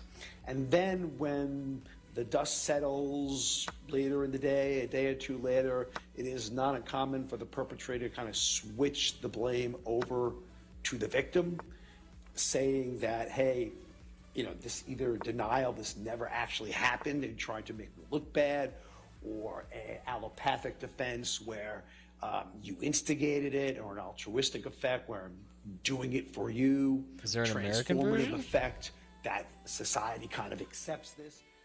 There's so many dash cam videos out there from like everywhere. For that to start shifting during that time. You like dash cam because it is videos or during what? the calm phase, and everything is relatively calm. This, of course, is when the victim wants to engage in treatment. But So we beyond, kind of know this guy's gonna spiel out. Should we skip to Cross? Because I kind of want to just quote, listen to that. unquote, How long is for this lack guy of a better gonna be? phrase, when people. And I would come back to again. Okay. Those okay. motions were denied. Okay, hold on. Please don't quote me on. By and large, Okay, it's her I think now. their diagnoses are. Those motions were denied. Okay. Here we go. Cross. Dr. Spiegel, do you remember the question? Does I the think the Goldwater rule have any applicability So- here to your testimony and your conclusions and opinions? No, it does not. And for why? Multiple reasons. One, the basics of expert witness testimony would almost be thrown away if you are not allowed to Oh, base shit. things on what you evaluated of an individual, what you've read about an individual. So if I'm not allowed to comment on records or charts or information that I look, then expert witness testimony can't be done. But more specifically for this case, in the Goldwater rule, the pure version of it was the armchair diagnosis of watching someone on TV. Just, you don't make a diagnosis. More recently, I think that's even more recent, we've had examples of that. So you don't make diagnoses like that. This is not the case here, because like I said to you at the beginning, I have reviewed a lot of professionals and their evaluations and their treatment course, video deposition, picture deposition, court filings, emails. I mean, I reviewed a whole lot of things that directly describe Mr. Depp and his behavior. So I'm not commenting on a public opinion, and I have absolutely no knowledge of what's in Mr. Depp's history. If I was just doing come that, on, it'd be lady, like get out of watching here. a movie. I want to listen to this That's guy not relevant talk here. And in fact, I think you testified earlier, you invited Mr. Depp to. Oh, yes. Give an And again, example. Objection leading. Overruled. Thank you. So director decide. Wayne Dennison, we haven't met. But let me ask you, let's start with what you finished with. I'm sorry, one more time. let's start with what you finished with. You understand that the court was twice asked by Ms. Heard's counsel to order a medical exam of Mr. Depp, and those motions were denied. I think your team told the court you didn't want to have them, and the court ruled on them, right? I don't think the court proactively did it. You kind of had a motion to them, right? No. When Ms. Heard's lawyers moved for them and asked for them and did not get them. Isn't that right, sir? If you're saying that's what happened, my understanding of was that you all did not want him to undergo one. They petitioned for it. The court said no. Yes, that's what my understanding of it was. The court said no to ordering Mr. Depp to do the medical exam. Right, I said the court did not require it, right. And there was one that was ordered, in fact, right? There was... All right. I'm confused here. What's the significance of this going to be?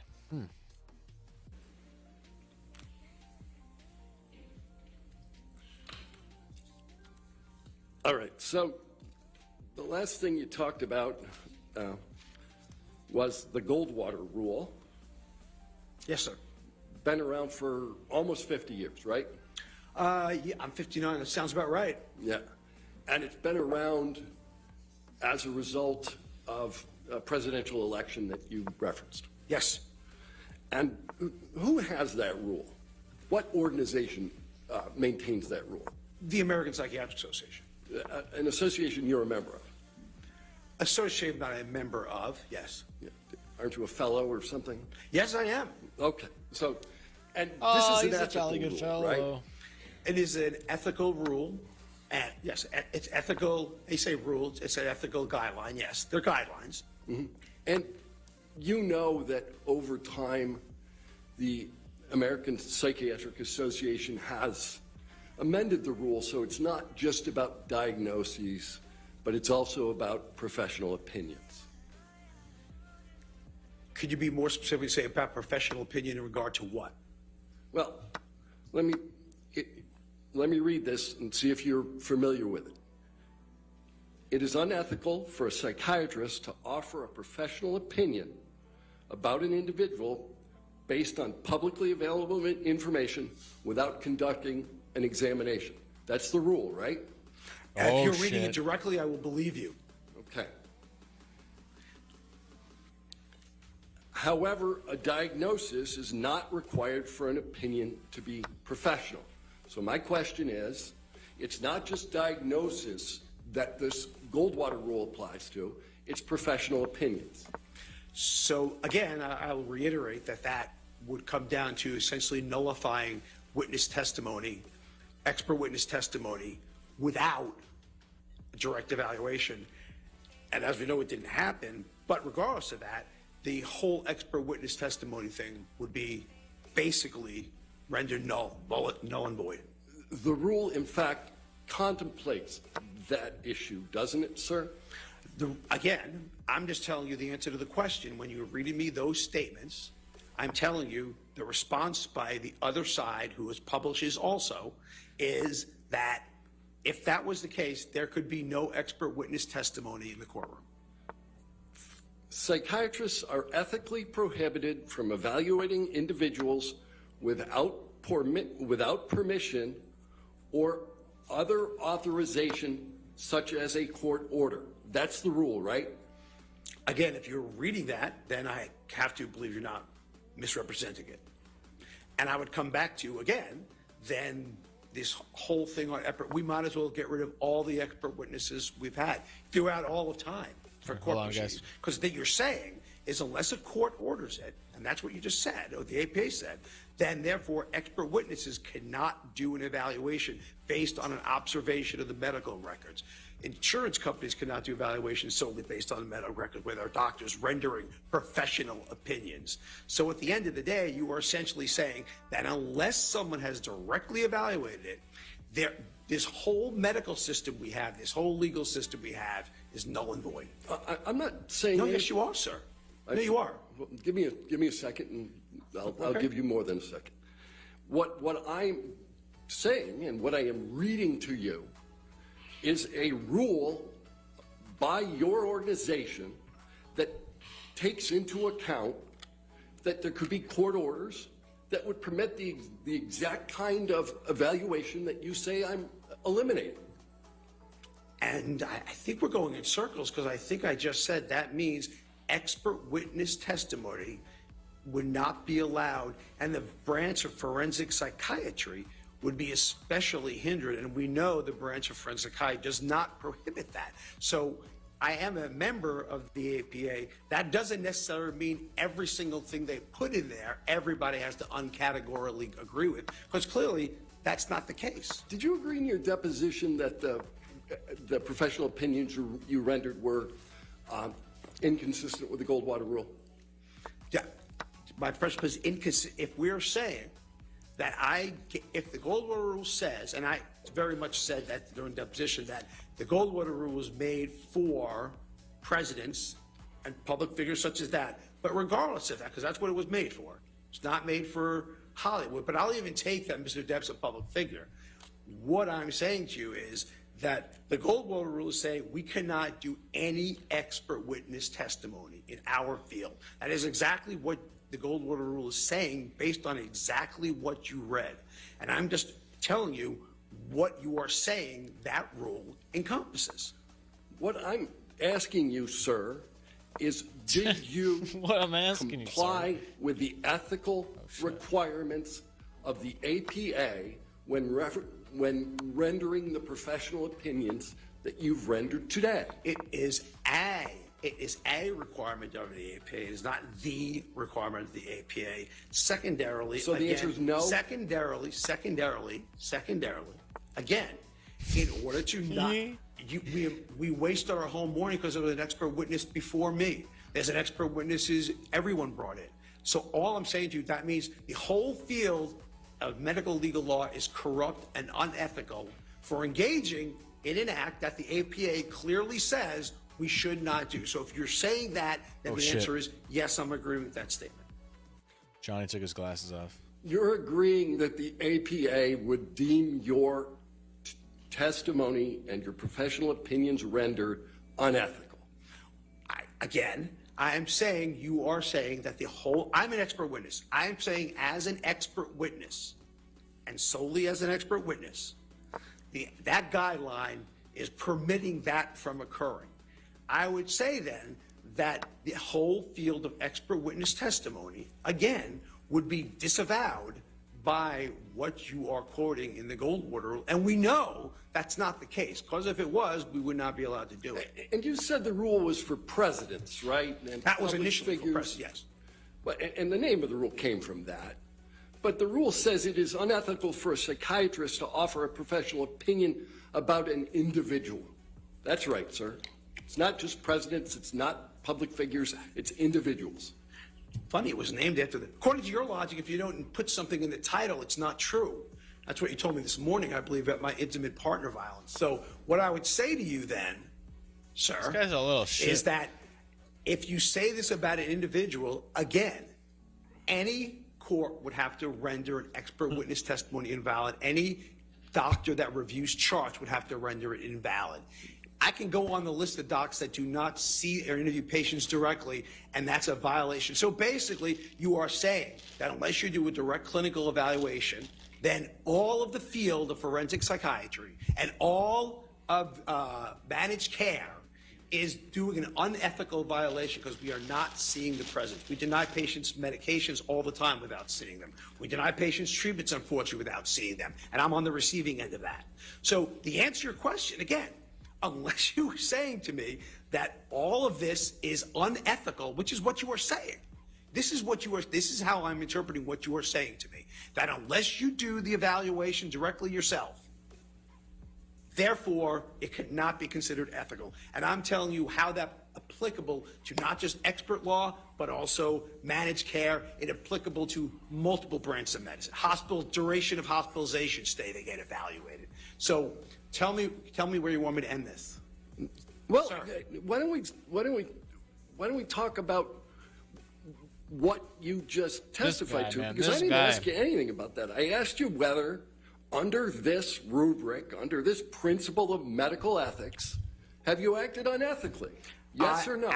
No. As an expert witness, I have not acted unethically. And if you want the jury to believe that expert They should have had the witnesses girl are unethical, interview or then I guess that's interview. for them Well, to decide. yes That's or for no, them sir. to You decide. said no. Let's go to the Question next him. question.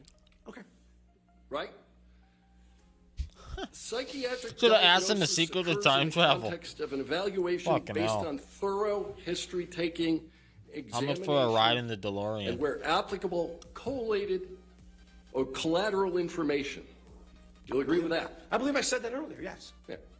And it's a departure from the methods of the profession to render an opinion without an examination and without conducting an evaluation in accordance with the standards of psychiatric practice. Correct? Well, again, by the way, for the record, intimate partner violence is not a psychiatric diagnosis. I'll start with that. Substance usage by themselves is not a psychiatric diagnosis. If you want to cut to the chase, psychiatry is not a diagnosis of that. Narcissistic personality traits is not a diagnosis. Ergo, I am basically commenting on the things that were brought to me, which are not diagnosis. But an evaluation, if I was going to treat a patient or anyone here, those are the steps I would take. We, I think, started with the notion that this rule applies broader than diagnoses. It applies to professional opinions. I believe and you you've just rendered quoted professional opinions relative to narcissistic personality traits, haven't you, sir? Relative to Mr. Depp. Again, I believe you just commented on what it takes to do in a psychiatric evaluation to establish a diagnosis. I'm almost certain that's what you said. And maybe I'm wrong. Maybe you didn't say that, but I'm sure you did.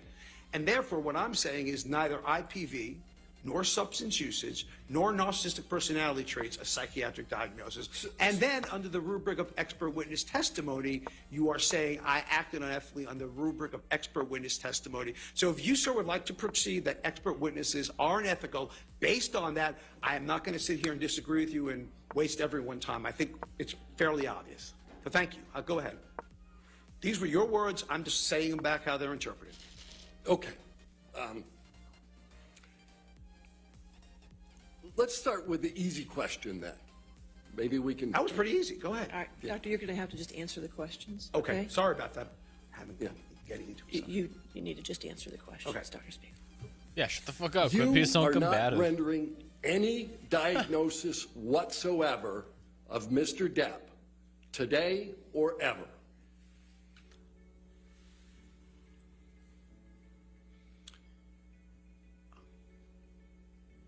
Look at No, I them probably zooming on would say Johnny. to you that certainly I would not say narcissistic personality, or I would say traits. Certainly, from what I have read, intimate partner violence is not a diagnosis. So the answer is no for that. Narcissistic personality traits is not a diagnosis. The answer is no. But if you want to tell me that substance use disorder is a psychiatric diagnosis, the answer is yes. And But that wasn't an issue, was it? Whether Mr. Depp used substances. I mean, you said you've gone through the record. That wasn't really an issue at this trial. He's said it from day one. Oh, so you're saying he's already admitted to the diagnosis? He's already admitted to the use of the substances. Well, again, there's a difference between admitting to substance use and substance use disorder. Let's go back to what you just Wait, what? said about narcissistic personality traits. Yes. Narcissistic personality disorder is a DSM-5 diagnosis, correct? This is the type of guy who, like, he cannot be wrong. Like, if he's wrong, he's gonna fight you on it You no matter haven't what. testified that Mr. Depp has narcissistic personality Or if he even answers in a way that he thinks is favorable to the person he's talking to. If I it's like- didn't, I'm certainly thinking that, but at least I'm going to say he's his so traits, combative. which are characteristics of provisional diagnosis of. It's a provisional diagnosis, probably of narcissistic personality disorder. But yeah, I mean, I do believe that. Well, when you say provisional diagnosis, you know the DSM-5 requires, in order to find that diagnosis, 5 of the 9 factors. Mm-hmm. And you haven't done that analysis. You've never made that diagnosis. You've just identified certain factors. that are criteria for the diagnosis. Right. But you need 5 of 9 to get to the diagnosis. You've already told us that you didn't make a diagnosis. You're just identifying traits, correct? I'm identifying traits that are consistent with the diagnosis, yes. Right. And did you testify in deposition that the existence of traits, as opposed to the disorder, doesn't have a correlation with IPV? If I said traits do not have a correlation with the, if that's what I said, and I don't remember saying that, but that wouldn't be a correct saying. Narcissism has a correlation with the diagnosis. Yes, that part's true.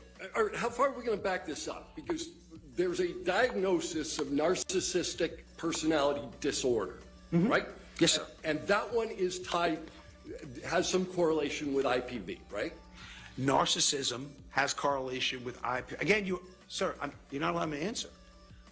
You're splitting hairs. You're splitting hairs between the traits that are consistent This with, which guy, all I'm dude. commenting on is behaviors and traits that are consistent with the diagnosis and Mr. Depp. Narcissism absolutely has risk factors associated with IPV. Let's go back again, and maybe we can focus on the question I ask you, and we can get an answer that's addressed to that question. Narcissistic personality disorder is a risk factor for IPV, yes or no? Yes. And you previously testified that there is no literature at which you are currently aware that the mere presence of narcissistic traits is a risk factor for IPV. Am I answering the question? Yes. That's incorrect. You didn't testify that. Cluster B traits, which narcissistic personality disorder is part of, is a huge risk factor for intimate partner violence, which include, cluster B traits include narcissistic personality disorder, antisocial personality disorder, amongst others. So the answer to the question is every resource on intimate partner violence will support that cluster B traits, where narcissistic personality falls under, is a risk factor for intimate partner violence. Any single trait is a risk factor for IPV. Again, I will repeat, cluster B traits. I didn't say any trait. I said cluster. No, Let me be more precise then. Okay. Any narcissistic Good Lord, trait in and of itself is a risk factor for IPV. But you are mischaracterizing what I said. What I said, I'm pretty sure I said cluster. If you look at all the intimate partner violence literature, and I would behoove you to do so, you will see that cluster B traits. I didn't say narcissistic per se. Cluster B traits, where narcissistic personality disorder is part of, are risk factors for intimate partner violence, part and parcel, uniformly true. And I'm not sure, the thing I don't understand is, I'm not sure why we're arguing psychiatry, because I'm telling you what it is. Dr. Seeley, God, Cat, you just need to knocking over answer everything. the questions. Okay. Yeah, for So you want fuck's to talk sake, about dude. Just answer cluster them. B, so let's do that for a minute. Say yes or no. Just say no. Borderline Say no. if you don't personality think it's true. disorder is a risk factor for IPV. As part of cluster B traits, yes. Histrionic personality disorder is a risk factor for IPV. Less so. But it Less so. Less so. I mean, cluster B. it's a risk factor, but less so, yes. Yeah. Less so. Significantly less so. All right. So, which traits under narcissistic? Oh, before I move on there's only been Dude, they're laughing. one This is diagnosis in court of personality disorder. How's life? Australia's going okay. We just had your election. Yeah, I heard you guys had your election. How did the election go, in your opinion? Who won? What's the name of the person again? Do you understand that there was a medical examination done of Miss Hurt? I heard you guys are leaning more left now. That's like the article said, at least. Or that's what, like some of the article said. I forgot who it was Ms. Heard already. But suffers from sorry. 2 personality disorders. Okay, so I'm just being specific. I just Life's going pretty good. So that's all I was asking. Texas is hot. Yes or no to my It's humid and hot, and Diagnosis of but Ms. Heard it's was nice, diagnosed with that. nice. And both of Going the all right. diagnoses are in cluster B, and both of them are risk factors for IPV. But both those cluster B things are, I'm not allowed to comment on the testing, so therefore, all I can say is that cluster B traits, and I'll tell you what they are, and by the way, I testified this before, which was that, 1, I don't expect perfection from my victims. 2, absolutely there were cluster B traits Ms. Heard had. Absolutely. It was funny because I read like a bunch of. I just went on the news. I said Australia election. I put up news articles, and a bunch of them were saying, for the first time in blah blah blah blah, Australia is not gonna be conservative or whatever. I'm like, fuck. When the fuck was Australia conservative? You guys have always seemed pretty goddamn left leaning to me. And that's not like to be an insult. I'm just saying in general, like compared to America, you guys have been quite a bit more left in general. And now you're even further left, so I don't know what that even means. You guys going like socialist or what? Evaluations. Is that what's happening? Right? I'm just asking you, do you know the AMA's rule? You're saying AMA's ruling under the rubric of not doing evaluation, some of you did not see, and I'm questioning, I'm asking, so you are talking about expert witness testimony? No, I'm talking about, do you know the rule? I'm not a member of the AMA, so I don't Okay, read great. the rule. We can move on. You don't know the rule. Again, he's not answering the question for fucking All right. crying out loud. You rendered an opinion about Mr. Depp's purported cognitive impairment. Yes. Yeah. What do you use as a baseline? A baseline for processing speed? Yeah, for analyzing Mr. Depp before you watched his deposition. What do I use a baseline for that? Yeah. I mean, I guess my baseline would probably be how I've seen him interact in public. How I've seen him interact with others. I've seen him interact in media. I've seen him interact and his process speed is certainly not slow. I've seen him do commercials. His process speed was not slow. At deposition, didn't you say that what you did was compare Mr. Depp's performance in lots of pirate movies against his deposition testimony here? What I said was I've seen Mr. Depp do apology ads. I remember he did an apology ad with Bad Dog with no delay in process speed. I've seen him interact with the media regarding to that. I saw no delay in processing speed. All I'm saying Let me ask you about pirates, though. You compared pirates to the to the depositions given in this case. Then I apologize for what I said. Then I misspoke. You misspoke? Okay. You didn't make the comparison? Right now, just a second ago? Just a second ago, I may have said that I misspoke. I apologize, I misspoke. Okay. Because you know you can't compare pirates to sworn testimony, right? Yes. Okay. But but as an aside, you can judge someone's processing speed at any time. Like I'm judging yours right Yeah, I agree, Dakota. now. Processing speed as a baseline. Like I'll talk to anybody. You know, I don't really care how like left or right you are, really. You know, So, I mean, as long as you're not like physically hurting other people, and if I think you're a good person, I'll have a conversation with you. You know, that's kind of how I think it. That's how I look at it. You know, and I have my views on certain things with politics, and when he wasn't that is what it is. But yeah, no, but a lot of people get super mad. Like saw a lot of the videos I've been putting out lately, people getting pissed. Look at that one when you were comparing this processing speed.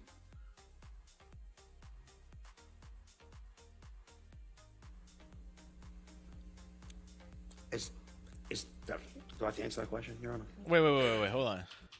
What just happened? Did you look at that one when you were comparing this processing speed?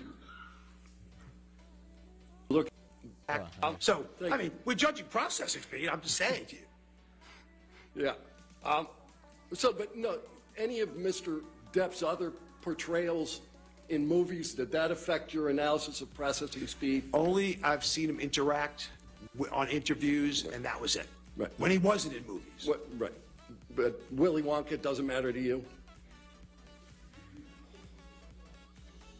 You see him in that movie, Charlie and Chocolate Factory? Did you look at that one when you were comparing his processing speed?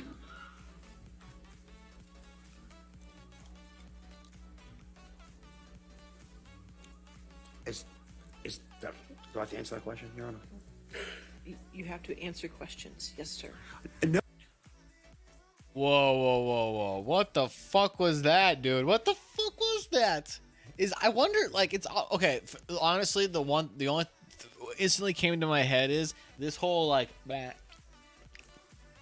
whole thing is just like a signal to the lawyers, like, to say objection or something. Like, or like to say, like, I don't want to lie about this, or like I this is something I should talk about. I don't know, like, what the fuck was that? He knows what he's supposed to do. He was asked a direct question, which he then seemed to get offended by, or something. He looked at the judge and he looked at everybody like, you're not going to object to this? And then he's like, do I have to answer that? And it's like, No, you'll be happy to know I didn't see Willy Wonka I didn't see 21 Jump Street when it happened, or whatever it was about. No, I did not. dude, let's watch that again.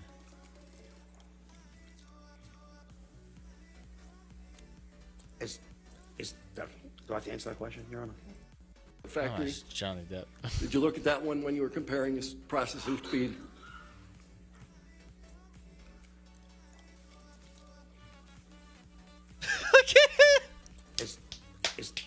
Do I have to answer that question, Your Honor? You have to Oh, answer Johnny's questions. reaction. Yes, sir. No, you'll be happy to know I didn't see Willy Wonka I didn't see 21 Jump Street when it happened, or whatever it was about. Oh my No, I did God, not. I love it. All right. You made a very kind admission, I think, early on in your deposition, that you're not claiming to be a better actor than Mr. Depp. That's correct, isn't it? 100%. All right. But with respect to acting, you know that actors God. actually rehearse for their parts and work on the language, diction, timing cadence, all of that their shit, dialogue yeah, as yeah. part of that rehearsal. If you say that's, I'm not an actor, so I don't know what goes on. I can't tell you. I have no idea what goes on in acting. You're a fucking idiot if you don't think actors rehearse and practice to get what they're doing. Actors rehearse. If every single actor did everything they did like impromptu, you a fucking idiot.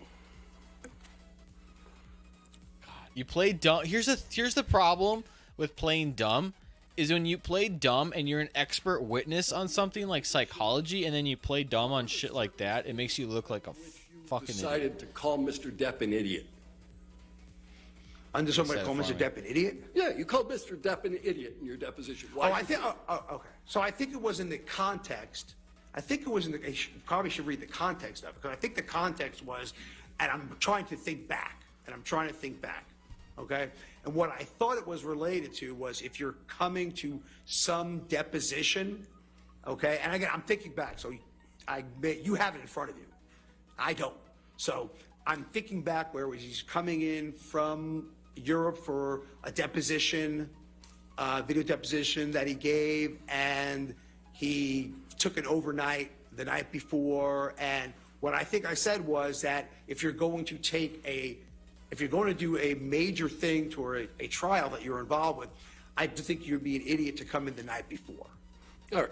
So I didn't call Mr. Depp an idiot. I certainly called that planning an idiot. I didn't call him an idiot. So the words "so I mean he's an That idiot" might make sense. are mistranscribed. No, I'm sure. Again, if I said it in that, if you're just reading one line, one snippet, I'm sure it was in the context I just said. But again, you have it in front of you. I don't. Yeah. Is idiot a professional opinion? I wasn't rendering professional opinion. Yeah. No. Is it a psychiatric opinion? And that follows the Goldwater rule. How does it follow the? Oh, you just said that I'm not rendering a professional opinion. I just said idiot. That's not a Goldwater. So idiot is not a professional opinion. Mm-hmm. Is it your practice to describe people as idiots? In my practice, describe people. In my practice, No, I don't describe my clinical cases as idiots or patients as idiots or victims as idiots. No, sir. But you sat for a deposition in this case and described the plaintiff as an idiot, correct? You gave me 9 hours of deposition, and if I said the word idiot, it was an idiot in planning. It wasn't making him an idiot. I don't know Mr. Depp's IQ. I don't know his overall functioning. So therefore, if I said it, it was an idiot in planning, which is what I meant to come across as. All right, so you did say you don't know his overall functioning, but you made some testimony today as to some evaluations you made relative to his functioning. You would agree with me that it's probably a good idea to think about the questions that are asked you in a court proceeding before answering them. Am I allowed to answer that question? Yes. Okay. So what I meant by function, what I said by function, I believe that his agent reported how late he was showing up to every movie while the cast is waiting for him. I believe that would be an impairment. If I showed up late for that, I would not be here right now, would not have a job. Okay? I believe the thing was in terms of balking out of treatment for substance rehab that his doctor is prescribing. What, dude? If you think the guy testifying right now will work after this, of course. Yeah, he'll definitely still work after this. I'm trying to understand how you got to this. He'll probably get notion more of work after this. cognitive decline, and I thought it was Still based kind of at an least idiot, in but part on the manner in which he testified. I'm sorry, what? On the manner in which he testified. On the manner, I'm sorry, I'm not being difficult. I can't hear. I'm sorry. On what? I was asking you about the cognitive decline Yes. testimony that you made. Yes. And it was my understanding that at least a portion of that testimony that you rendered was that you derived some evidence of cognitive decline from the way Mr. Depp testified. Yes. Okay. And that's what I said, yes. Right. And so all I'm asking you is, don't you think it's a good idea when you're in the middle of a court proceeding to answer questions carefully? Again, professionally, we diagnose patients with a neurocog disorder by gross evaluation all the time with cognitive. On the thought. he just asked, "Is it important to answer questions carefully?" This guy's talking about Put what? a 58-year-old gentleman at that processing. That's all I'm saying. That's Right. all I said. And you derived this without ever once talking to the man. Me directly talking to him. Because we know how I derived it. So you're talking about me directly talking to him? Yeah, you never talked. No, I've never talked to him. Right. And this exam you gave, well, you did talk about Dr. Blaustein, right? Yes, sir. And you understand that the entirety of Dr. Blaustein's medical records are 12 pages of handwritten notes. The important part was what I said. For me, as an example of cognition, which I'm trying to prove, which is what you asked me, the important part was what I said. And that was irrefutable. The important part is that he gave the mini mental status exam? Yes, sir. All right. That's Let's a talk about the mini mental status exam. Scored on a 30-point scale, right? Yes. All right. And it's an exam that basically is most often used for, Alzheimer's, dementia, those kind of testing? It's an exam that tests cognition in all psychiatric illnesses, not just Alzheimer's. It was made for dementia for Alzheimer's, but has been the standard for testing cognition in all psychiatric illness, substance use disorders included. Okay. Now, there is an element of that exam that requires drawing, correct? Yes. So you don't know what drawing Mr. Depp did or whether the drawing should have been fully scored. I wasn't questioning his visual spatial perceptual skills, which is what that does. Right. And you don't know what score Mr. Depp received on the exam. I was very specific. I know 3 words, not remembering at 5 minutes. That's all I said. 3 words, not remembering 5 minutes, and he remembered one of them. right? From what I understand, you didn't remember any of them. All right. Memory on the exam. Out of the 30 points, what's it worth? 3. 3, right? Memory is 3 out of the 30. Yeah, memory's 3. Okay. But again, the memory section in and of itself tests memory. That's the only question that tests memory. Only section that actually tests memory. So the memory section tests memory. It's the only section you've testified about. And for all you know, that with respect to the exam that you're relying on, Mr. Depp scored 27 out of 30. And that would be telling, though, cognitive, if you score 27 out of 30 and you miss 3 points on memory. That would be very telling. You don't know if Mr. Depp had been up all night the night before. Again, Bro, I would love to take one of those tests because I'd be getting like 15 right now or some shit like that. Unless I'd be there's a fucking cognitive issue. failing that You shit don't right know if Mr. Depp was high. and again, now if that's, again, now that could affect memory, but I'm not refuting that. I'm not refuting that at all. He could have been high, he could have been drunk, he could have been using cocaine, and that would absolutely affect his memory, which is what I said. Yes, you're right. So ultimately, you have no idea what state Mr. Depp was in at the time he took the exam that you're relying on. Short of what you just said about drugs and alcohol, okay, there shouldn't be a reason why a 58-year-old also with strokes and other neurocognitive conditions, but short of that, there shouldn't be a really good reason why someone at that age shouldn't come up with at least one.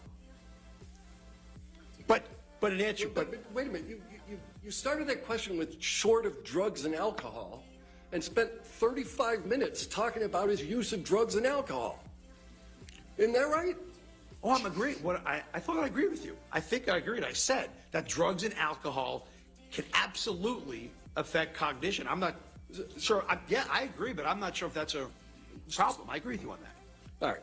So you don't know one way or the other how he scored on the exam. You don't know whether he was at the time on drugs and alcohol, but you're going to rely on it in your testimony to say that he's cognitively impaired. Which is what we do in clinical medicine, sir. Okay. You rely on tests that you don't know when it was administered, you don't know the score of the test, and you don't know the state of the person being tested, but you're going to rely on it anyway.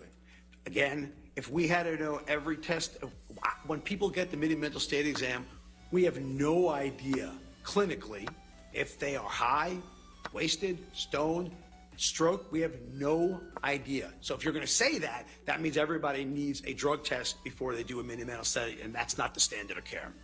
And I think you know that. So let's talk a little bit about this word you kept using, correlation. You know the word, right? yes, Correlation and causation aren't the same thing, are they, sir? correlation. No, they're not the same thing. No. How are they different? Correlation is consistent with causation, is direct link. Can you say that again? You were so fast I didn't hear it. I'm sorry about that. Correlation is a risk for something happening. Causation is a direct link. Right. So just because something's correlated doesn't mean it's going to happen. 100%. Right. 100%. Like lung cancer, for instance. Smoking is very highly correlated with lung cancer, right? Yeah, and there's certainly a link to lung cancer and smoking. Right. But not all smokers get lung cancer. Not all smokers do. No one, like I said, no one fits the curve perfectly. Right. And Exactly. you've made repeated testimony to all of us. All of us do this. All of us do that. Mm-hmm. Your suggestion about all of us is you're just looking at the world as a sample and not at any particular individual, correct? What I'm looking at is that I'm not talking about an individual, how they can or cannot be resistant. What I'm saying is invariably, when you use substances, this is going to happen. Now, is there a 0.05% chance that someone who does? Absolutely there is. But is that medical degree of certainty? Absolutely not. A 0.05% chance of what, sir? Of eventually developing symptoms. If you're using excessively, eventually you're going to develop symptoms. All right. But risk factors tell us nothing about any one particular individual, do they, sir? No. Again, risk factors tell us nothing except that if they have it, they're at a higher likelihood of developing it. That's Right. what tells us. But you did a whole litany of risk factors relative to IPV. Yes. Right. And none of those risk factors tell us anything specifically about an individual. Other than they're at higher risk. Right. Right. So someone could have every single risk factor for IPV and never commit IPV, right? It would be. Yo, what's up, Alex? How you doing? Say medical degree of probability. The answer is they will. But if you're saying uniformly, the answer is no. Right. This is what I was trying to say earlier with this guy. It's like IPV can occur without substance abuse. Oh, sure. Right. Just because somebody does drugs Someone or can does these abuse things doesn't mean they're substances going to without start ever beating their wife. perpetrating IPV. Again, It means they can. absolutely. It might make it more but, likely to. But again, you are saying different than what I said. I did not say abusing substances. I said substance use disorder. There's two different things, because there are surely people who use substances that do not engage in any violence, do not become psychotic, nothing at all. So And that's absolutely. equally true of people who have substance abuse disorder. There are certainly people who have substance abuse disorder who don't commit IPV, correct? They are saying people who have substance use disorders, the majority of them, over 50% do. So over 50% do. So that's medical. The answer is yes. As you said, not everyone who smokes gets lung cancer. So there are significant numbers of people. You said it was over 50. So you'd say 40% of the people who have substance abuse disorder don't commit IPV? And those are the ones that do not have IPV risk factors, though, right? So we're talking about people Wait a who minute. don't. Isn't substance abuse disorder an IPV risk factor? Oh, yeah. These are other people that don't have other risk factors, right? But again, we're talking about people in general. You don't know anything about any particular individual as to whether anybody's going to commit IPV. If statistics follow through, all we can say is more than 50%, 70% will. If you combine more risk factors you have, the more likely you're going to develop the illness. If you smoke cigarettes once, that might not correlate to lung cancer. If you smoke it chronically, is it that it's more likely you're going to develop that thing? Like, is it more likely you're going to become violent, or is it just that's the percentage of people that are violent when they do that? Like, I'm wondering, like, if I started doing a fuck ton of like drugs every day, and for the first 2 years of doing it, I'm not violent. Does it still mean I have that percentage associated to like the potential of me becoming violent? I mean, according to him, I guess I'm curious. Or am I just that, you know, I'm not like that off the get-go, I'm not. You just talked about the traits, right? yes. And somebody can have these narcissistic. Like, I get it with smoking, how it takes time for those things so that that illness to kind of accumulate, but I don't know. Maybe it is. And never commit IPV, right? I have no idea. So, along that line, Right. about 80 to 90% of people who commit IPV have a personality disorder. So the answer is less than about 10% obviously do not. Right.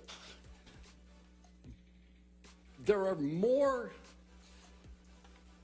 close links with What percentage of people with a mental disorder commit personality disorder IPV, though? than narcissistic personality disorder. Correct, sir? I'm not going to agree with that. No? I'm not saying there are more links. I would say to you, there are absolute. If you're asking me if there are links, the answer is absolutely. If you're saying to me more, I can show studies, say yes, so studies say that. That has not been absolutely definitively correlated. No. No. Absolutely not.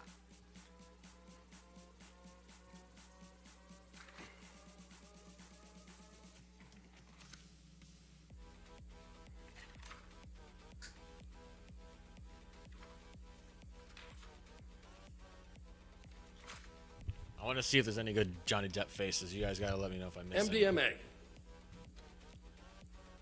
Oh, this will be fun. What is it?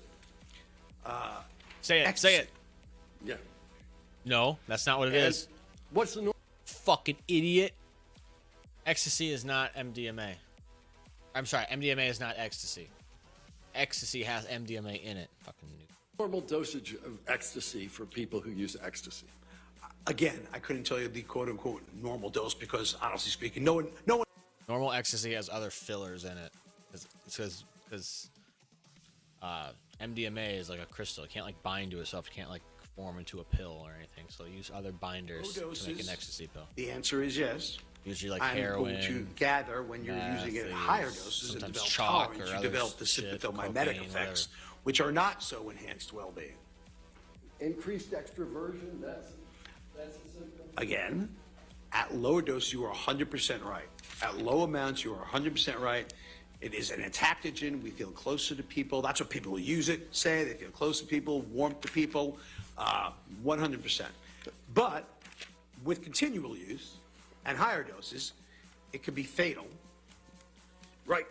So that's not well-being. I don't know if Just like any drug. It doesn't mean you're abusive. So continued use at higher doses, MDMA can be fatal. Not gonna lie, guys, for the three of you watching, What if you took 8 to 10 tablets of MDMA? long time ago, more than a decade ago, I used to do quite a bit of ecstasy. No, I shouldn't say that. I've done quite a bit of ecstasy. Not like binged it or anything, but over a few years, I would do it, every so often.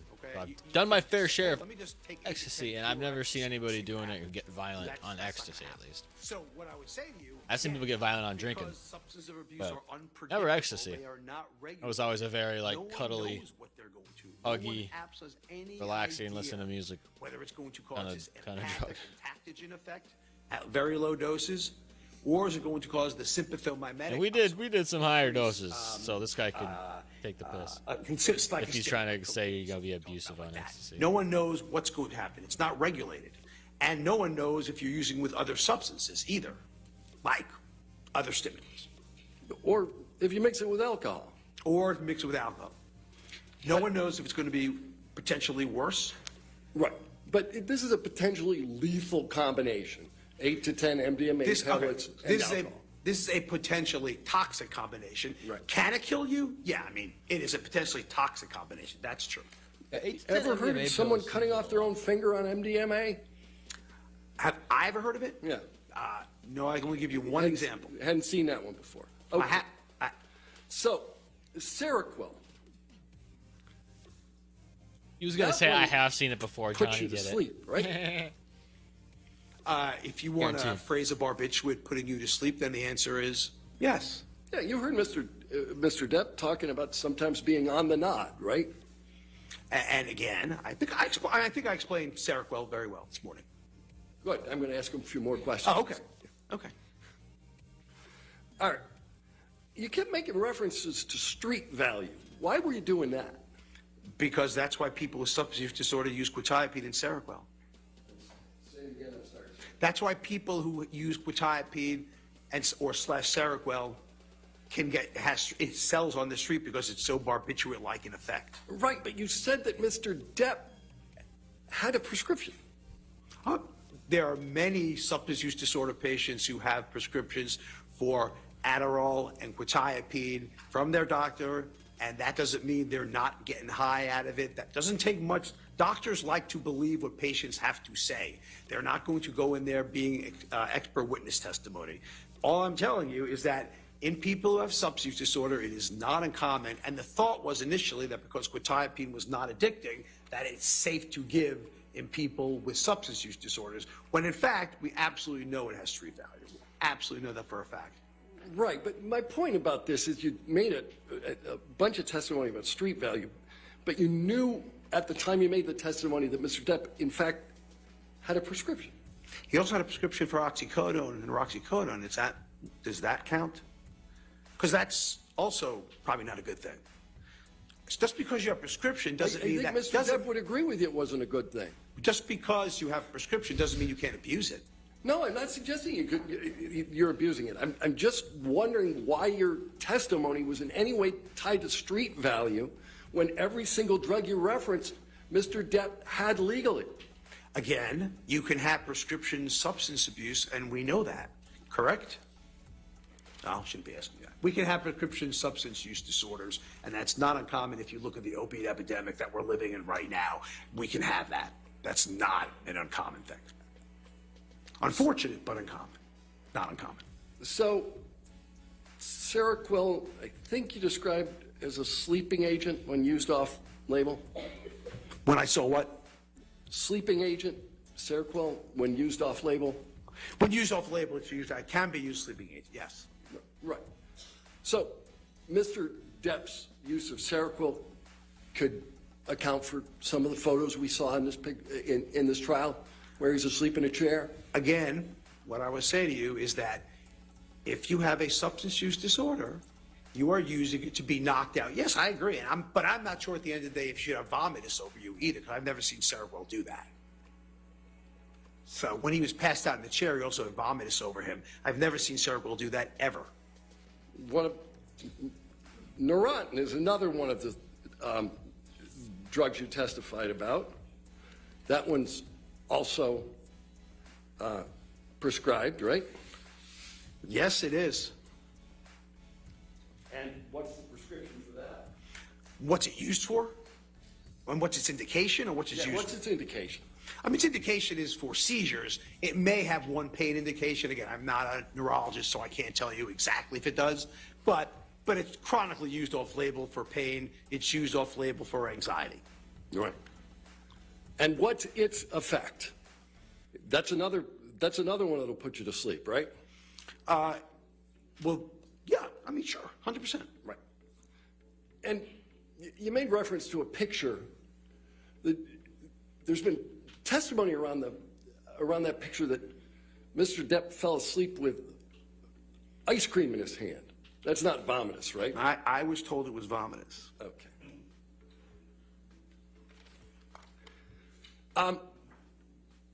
If he was told that, that's too bad. You talked about the fact that Mr. Depp just ice cream indicates that from time to time he uses an earpiece. I read that, yes. Okay.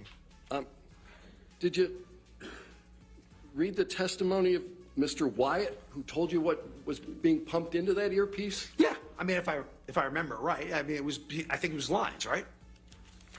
No, it was music. It was music, not his lines? Yeah. Okay. So if Mr. Depp was listening Vanessa, to how you music doing? rather than being fed his lines, does that change your opinion as to his cognitive function? If he was never fed his lines through the earpiece, which I know he was, but read he was, and that may have been that example Mr. White may have said that it was music. I guess the question is, were you having the music during the actual talking of your lines? Is that what you're saying to me? Well, if you can do two things at once, that's a pretty high cognitive function, isn't it, sir? You got a job interview today? Awesome. Good for you. Where at? And good luck. Driving and putting on the, using our cell phones and directions. You don't have to say where it's at if you don't want to. I didn't mean it like that. You don't have to disclose where it's at. But what industry? I guess that's a better thing. Maybe you don't have to say the job or where or anything, but Absolutely. Better than me, so I know that. Because you don't act. In fact, give us a little spoiler. You're right. I have no idea about acting. And you don't know how prevalent the use of earpieces are in acting. Again, I know nothing about acting. Wait, divide is what percentage? Irrespective of the fact you know nothing about acting, you've testified that Mr. Depp's use of an earpiece is somehow a cognitive deficit. So if I was giving a lecture position? and I was fed my That's lines, I would think there's a cognitive deficit. So and maybe I'm wrong. Like I said, maybe I could be wrong. Maybe Hollywood stars get lines fed to them through earpieces all the time, and I don't know. That could be said. It sounded to me to be unusual if you're doing a movie and you don't know the lines. But like you said, I'm just judging it on what I do with lectures, and that would never happen. If you gave lectures, you wouldn't use an earpiece, but you're not going to tell anybody how to act. I'm sorry, what was the question? I said if you gave lectures, you wouldn't use an earpiece, but you're not telling anybody how to act. Right, I would not use an earpiece during lectures. Right. But I don't know what the standard for standard as Hollywood is for that. I have no idea. Your use, your testimony. There's a job I'm looking at right now. as, maybe you were I'm looking wrong. at work too. I gotta find a job. Otherwise, I'm gonna. Comfortable with the fact that you may have made I need to find a job. That way. No, because I think the basis of what I've read so, about it, but there's- I'm comfortable that I don't There's a believe position that I'm looking at right now. actors are routinely given their entire script. So, through earpiece. good on you for your interview. Yeah. How long do you got till then? When you got to go? This ever happened. And if I'm still streaming when you get back, you got to pop in and tell me how it I went. said I find it hard to believe. That's all I said. Oh, yeah, but what you found hard to believe, sir, was that every line of the script was pumped through an earpiece. Where did you ever get the idea that occurred? That's what I read in the court review, the court evidence. That's where I got it from. Right. And you know whether Marlon Brando used an earpiece? Isn't he dead? Yeah. So the answer is no. He does not use one now. Oh, no, I used the past tense, sir. Oh, I'm sorry. This guy's a fucking tool, dude. Come I on. know nothing about acting. I will concede to you 100%. If that is the standard and people are done that's acting, then I apologize and that was wrong on my part. If that's the standard, I'm wrong. I don't know. Okay. Let's go with that. No further questions. All right. How long is your return?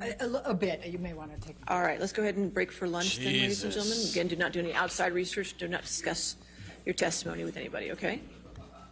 This guy's a fucking.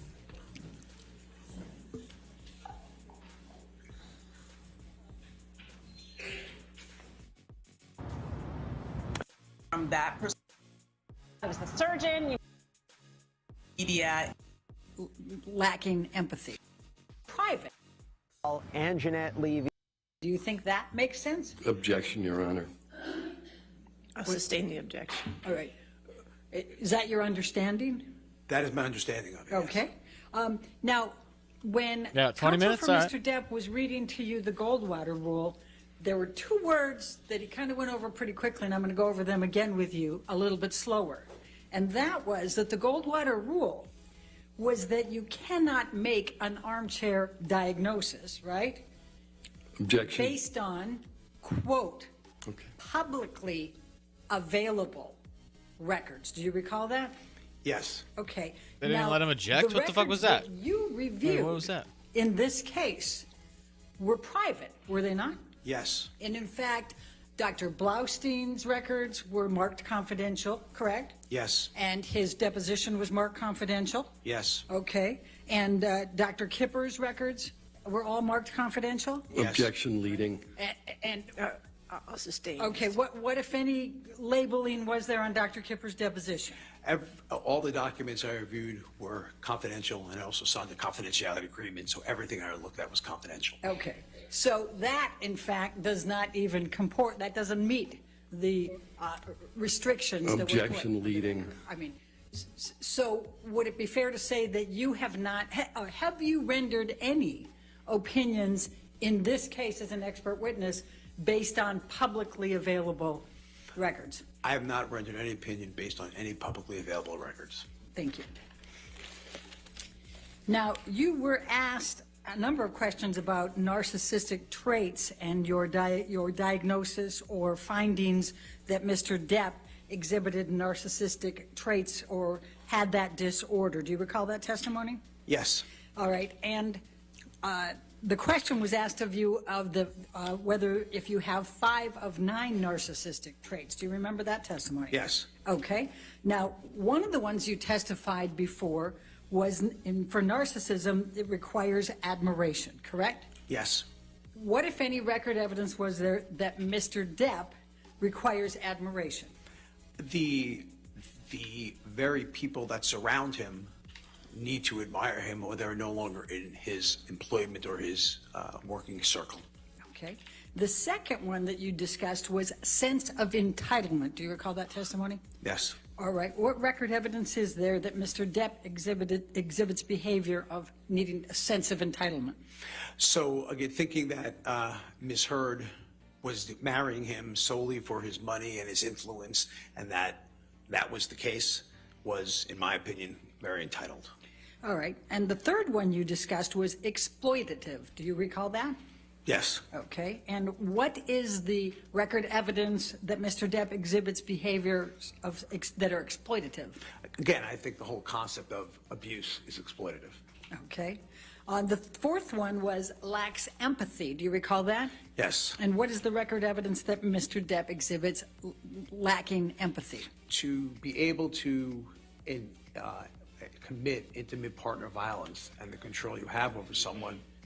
I'm sorry? Can I be heard? Okay.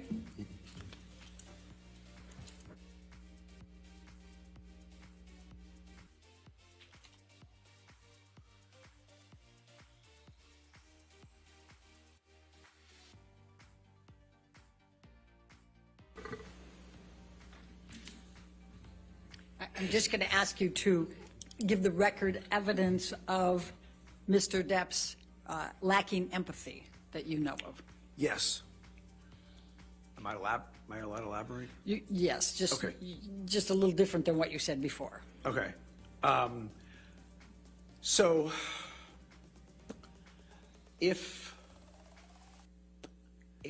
one does, so I'll make it more direct. So if you're not agreeing with what Mr. Depp has to say, you are no longer useful.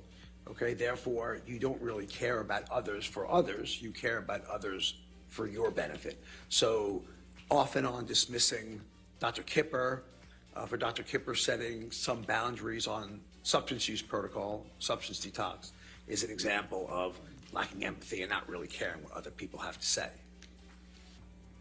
All right. Another one of the characteristics that you cited was envious. Do you recall that testimony? Yes. What is the record evidence that Mr. Depp exhibits envy? I think jealousy is a good start for that. I think that Ms. Heard wanting to have a career, start with that, beyond what she has, and the jealousy parts of with Mr. Franco and I think others comment this week. Ms. Burston. The other dude she was fucking commented about things most about likely, jealousy, so I think allegedly, probably. apparent. Okay. Hanging out with him in the And middle of the night. The It's kinda next weird. one you listed was fragile self-esteem. Do you recall that? Yeah. And what is the record evidence of Mr. Depp exhibiting that? So fragile self-esteem would be more along the line of a cluster B trait. I should put that in. It's not necessarily the criteria for narcissism, so it's a trait. And basically what that means will be that the combination of poor self-control and rapid mood states is fragile self-esteem, fragile personality, so traits. So it would go into the line of cluster B rather than per se narcissistic. All right. Now, we've seen Mr. Depp during this trial doodling and eating candy. What, if any, come on. Evidence would that suggest that he has narcissistic traits? Objection, Your Honor. Fuck No me, foundation. seriously? Objection. That's hilarious. She even said that. Wow. Now, you were asked about the cluster B, and counsel for Mr. Depp came back and said, are you aware Ms. Heard has been diagnosed with borderline personality disorder or histrionic personality disorder? Now, you reviewed, I think you testified at the beginning, you reviewed the therapy and counseling and medical records for Ms. Heard, correct? Correct.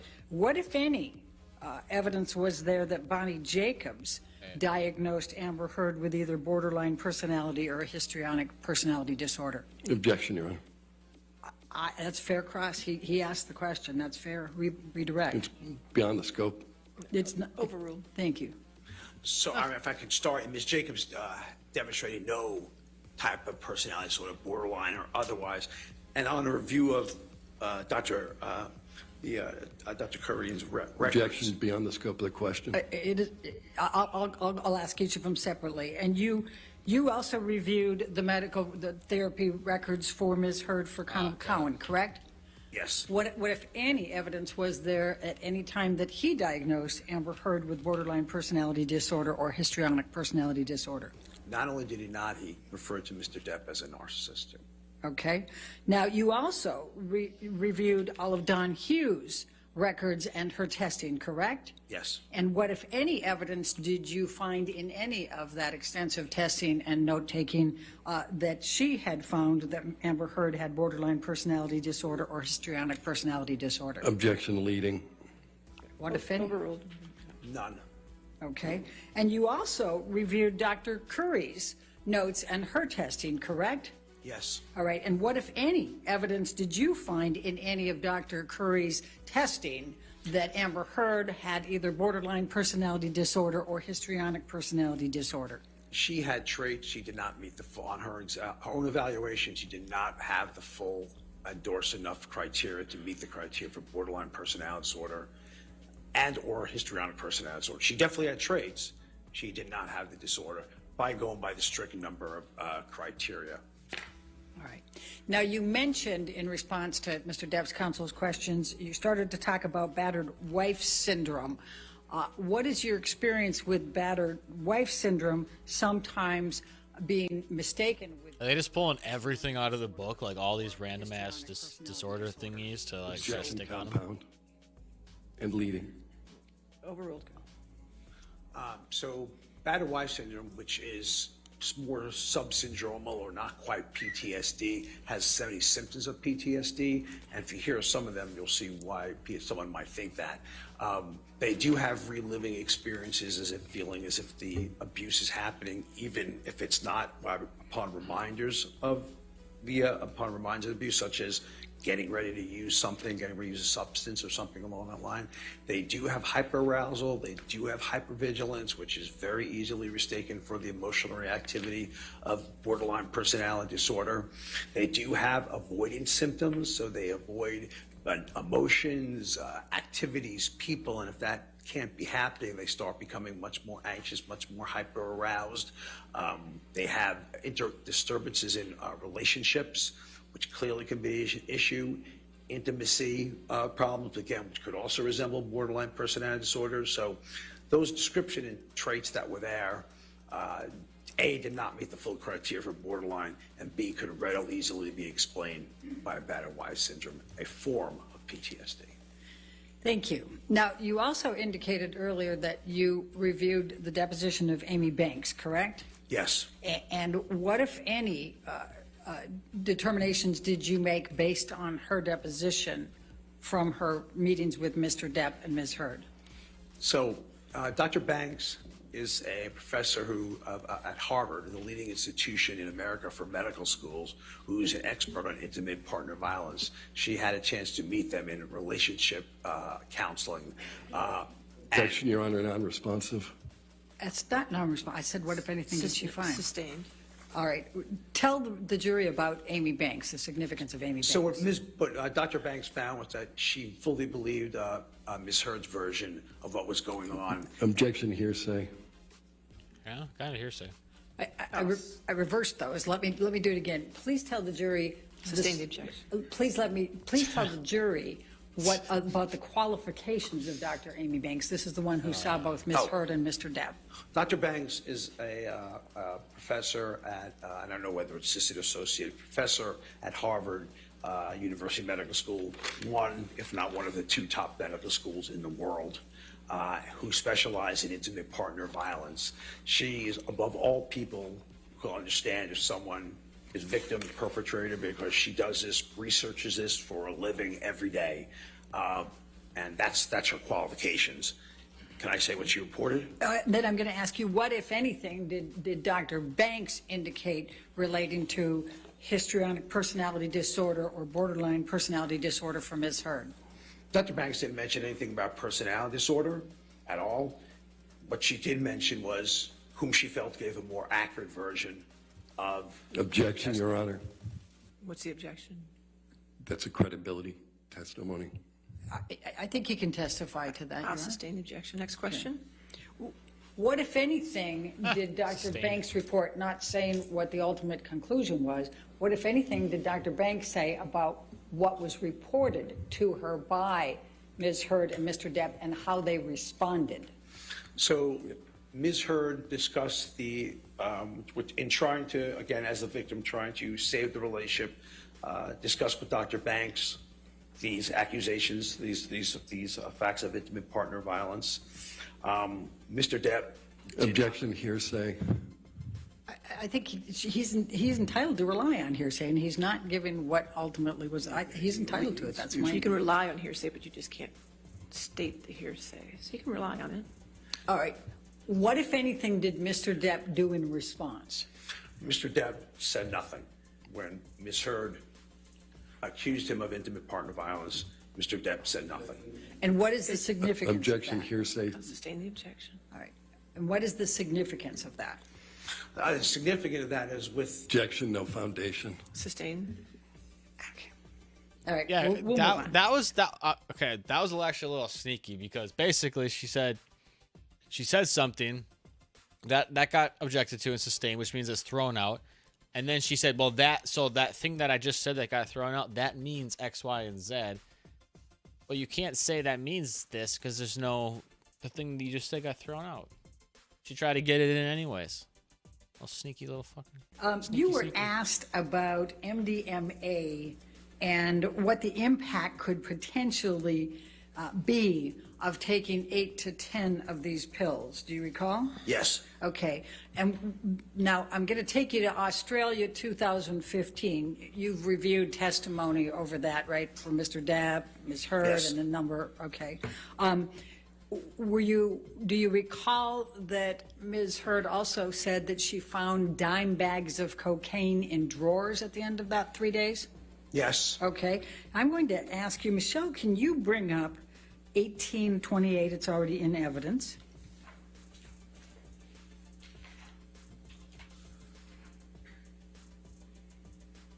And if we could publish that, okay, we can. Thank you.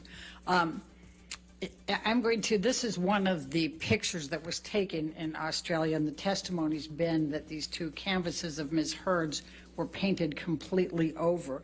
Is that something that could be the impact of having 8 to 10 tablets of MDMA and combining that with cocaine and alcohol? Objection, no foundation. Speculation. The foundation's already been laid, Your Honor. That's No, sustain the objection. Next question. okay. What, if anything, if you look at the painted canvases on this one, what, if any, evidence is that reflecting behaviors indicative of taking a lot of MDMA, cocaine, and alcohol? Objection, speculation, no foundation. It's the same question. Sustained. You testified earlier about property, destruction of property. Do you recall that? Yes. Okay, could you tell the jury what, The triple equals. how that relates to the correlating factors of risk All right, factors? good luck, for Vanessa. You IPV? got this. Go get it. Again, Have fun. destruction of property is a form of psychological abuse, psychological mistreatment. And so destruction of property is used as intimidation and as means of control. Okay. Michelle, can you bring up 1829?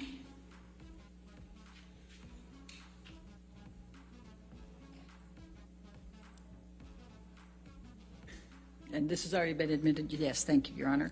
And what, if any, evidence does this reflect as correlating behavior to risk factors of IPV? I would say that one that demonstrates a good deal of violence and psychological abuse. I think it's pretty clear that they're trying to be intimidating. I don't think. Objection, Your Honor. Thank you. Please continue. It would be people who would misuse ecstasy without cocaine, are prone to agitation, suspicion, jealousy, violence. What we're seeing there would be very consistent with that presentation. Okay. Thank you. Michelle, can you now bring up 1830, I guess? And that's already been admitted into evidence as well, Your Honor. I'd ask that it be published. And what, if any, evidence does this correlate with behavior indicative of IPV perpetration? Again, this is intimidation, psychological abuse, where you're solely trying to emotionally. Objection, Your Honor. Can we be heard? Okay. you want.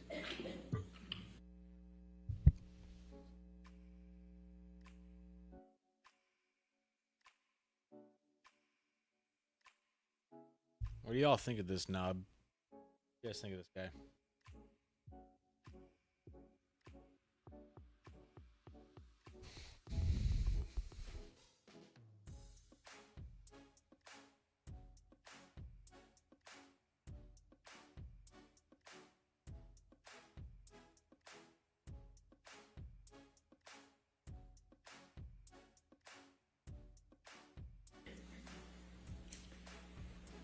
Dr. Spiegel, if you can answer the question, what, if any, evidence is this correlating to the risk factors for IPV perpetrator? Again, I think the violence comes through. Objection, Your Honor. I'll be Just right the back. evidence strike. of risk factors, if you can. The evidence of risk factor would be accepting a more than average degree of violence, as well as psychological abuse. Okay. Are you aware of any record evidence of Ms. Heard writing on walls, mirrors, countertops, or painting canvases? No. Okay. Thank you, Michelle. You can take that down now. Now, you were also asked about Seroquel and some of the other prescription medications. Did you, during the course of your review of evidence, see the lists of medications that Mr. Depp was on at one point? Yes, I read that list. Michelle, I'm going to ask you to bring up Defendant's Exhibit 301. And Dr. Spiegel, it's not into evidence yet. I'm going to ask you to take a look at this. Is this one of the documents that you had that reflected the amount of medication that Mr. Depp was on as of October 26, 2014? Yes. Okay. And this was an email from Debbie Lloyd to Dr. Blaustein, his treating psychiatrist, correct? Yes. Okay. Now, can you tell the jury that we've got Seroquel, 50 mg? Can you just tell, Objection, hearsay. can you just tell the, I haven't finished asking the question yet. So, Let's approach. okay.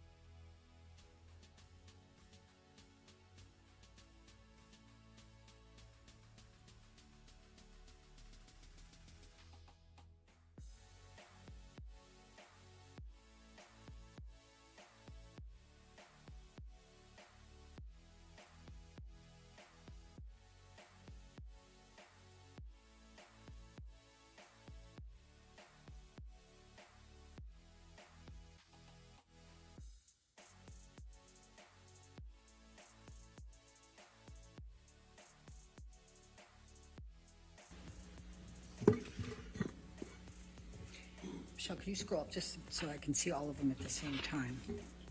Thank you. So, Dr. Siegel, if someone was taking All right, what's up, guys? 50 milligrams of Seroquel, 25 milligrams of Seroquel, and 50 milligrams of Seroquel and 50 all in one day, how would that impact them? So, obviously, this is not for sleep, because I'm presuming you're not wanting to sleep in the morning, noon, and from 4 to 6, although you're sleeping at night. What I would say is he's using it for one purpose, as I say, with substance use disorder. They're using it to calm down. They're using it just as a down to relax.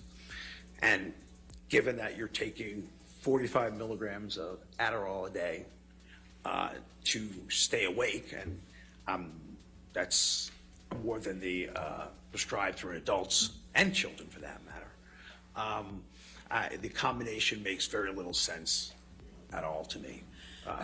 And if a person was taking 300 milligrams of Neurotin, I'm going to pronounce that wrong again, 4 times a day and 600 later in the day, how would that impact? Again, you're looking at medications that are there solely for a substance use disorder patient to get them up and to calm them down. That's all this regimen is about. Gabapentin doesn't have a psychiatric indication other than, actually doesn't have a psychiatric indication, although it does calm you down. And it, as I may have intimated before, similar to Adderall, gabapentin is also abusable. Similar to quetiapine, Seroquel is also abusable. So you're getting these kind of unusually calming effects from these medicines while at the same time getting what's called a super therapeutic dose or an excessive amount of Adderall. And for the record book, adults are only indicated with Adderall for the extended release, not the immediate release preparation. And why that's relevant is the immediate release preparation is more abusable. You get more high quicker. The extended release goes out throughout the day. The immediate release gets you up right away and then down. Now in ADHD, this medicine is very effective. But from what this is being used for, clearly based on the combination, no. All right. Do addicts lie? Yes. All right. Now, you were asked about Mr. Depp passing out. Do you recall reading testimony of Mr. Depp passing out in the bathroom in his vomit? Yes. Okay. Does that help refresh your recollection of what you Yes. recall? I mean, for the record book, I don't think that falling asleep with ice cream on you is a... Objection beyond the scope of the question. Overruled. Keep going. I don't think taking Seroquel at night and falling asleep with ice cream on you is not what Seroquel is indicated for. It's not meant to put you out in a state where you don't even be able to stay awake to put ice cream away.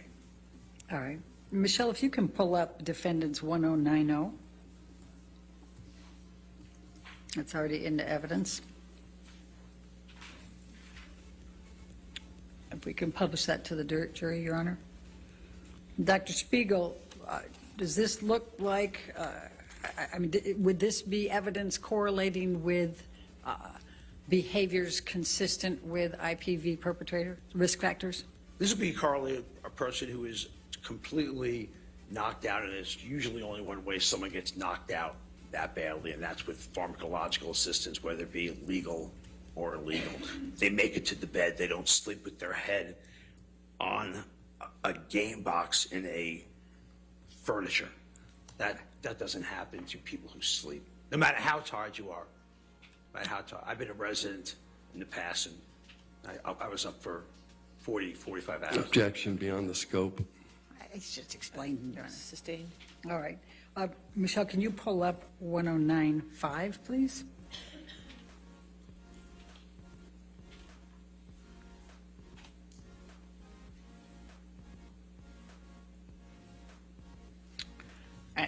And I'm going to ask you the same question, Dr. Spiegel. What, if anything, does this indicate relating to risk factors for IPV perpetrators? Again, you know, colloquially passed out, and there's very few ways to get like that without pharmacological assistance, legal or illegal, or illegal. And then let's pull up 1094, please, Michelle. Defense, and that's also been admitted.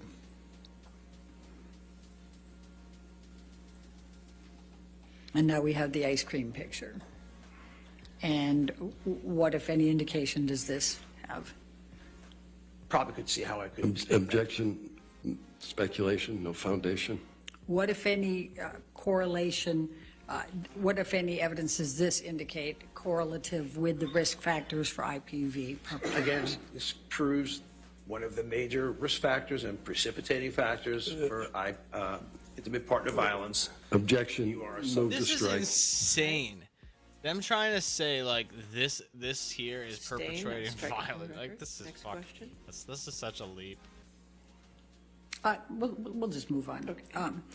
You were asked about earpieces. Do you recall reviewing Tracy Jacobs and Joel Mandel's depositions? Yes. All right. And do you recall them both testifying that Mr. Depp had someone on salary to feed him his lines? Yes. Okay. Now, you've testified that you reviewed a substantial amount of evidence in this case. Did you find any evidence that Amber Heard exhibited conduct or behaviors indicative or consistent with any of the risk factors for perpetrators of IPV? Objection beyond the scope. Sustained.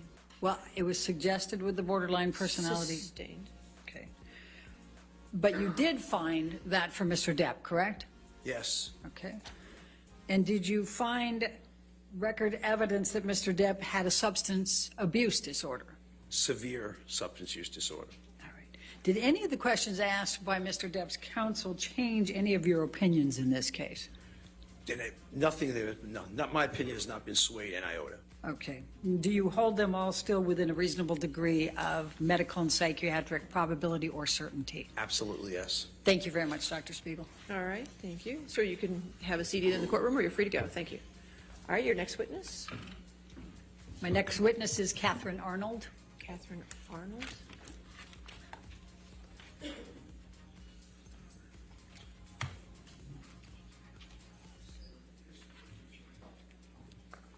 you solemnly swear or affirm to testify truthfully in this case without such law? Thank you.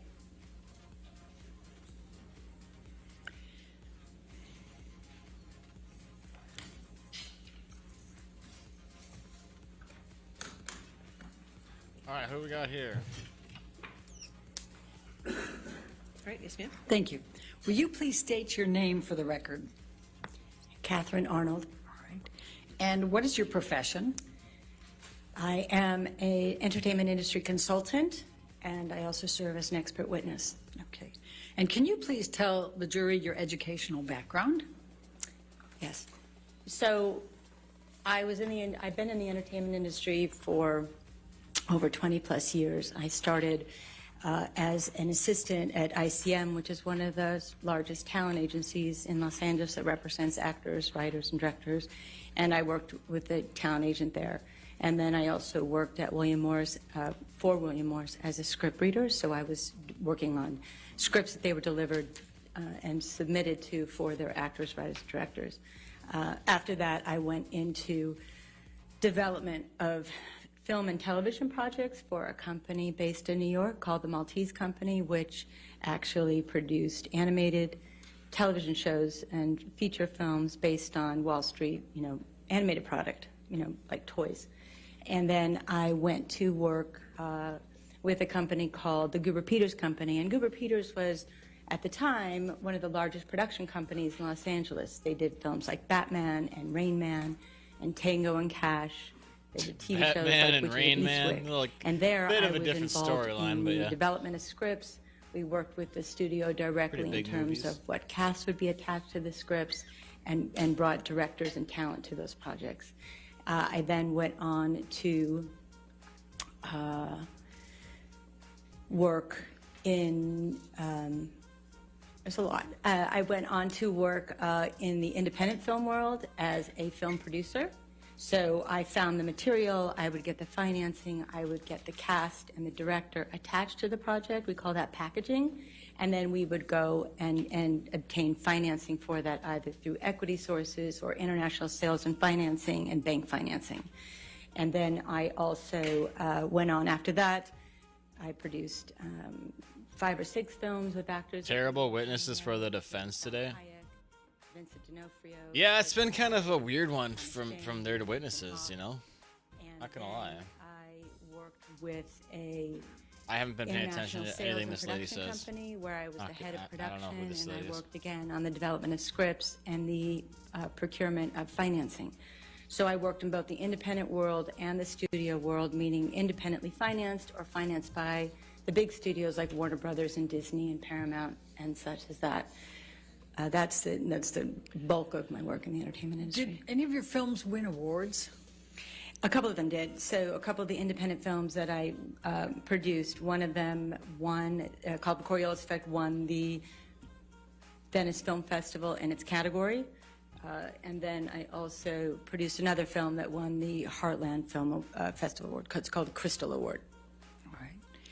And what other video production projects have you been involved in? So throughout that time, in between those jobs, I also worked in the corporate world. So large studios like Warner Brothers and Disney and CBS would need corporate videos for their live events. So I would interview executives and interview their talent and then edit the piece together to create video and media for their live sales conferences that they had at that time. And then I also produced some commercials. All right. And what, if any, experience did you have in corporate relations and licensing?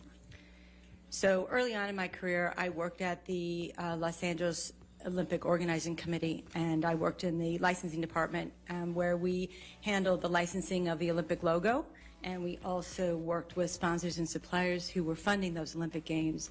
So it was a lot of contractual negotiations with the use of the logo, as well as raising money for the games and working with those corporate sponsors throughout the 2 years prior to the games and then during the games themselves.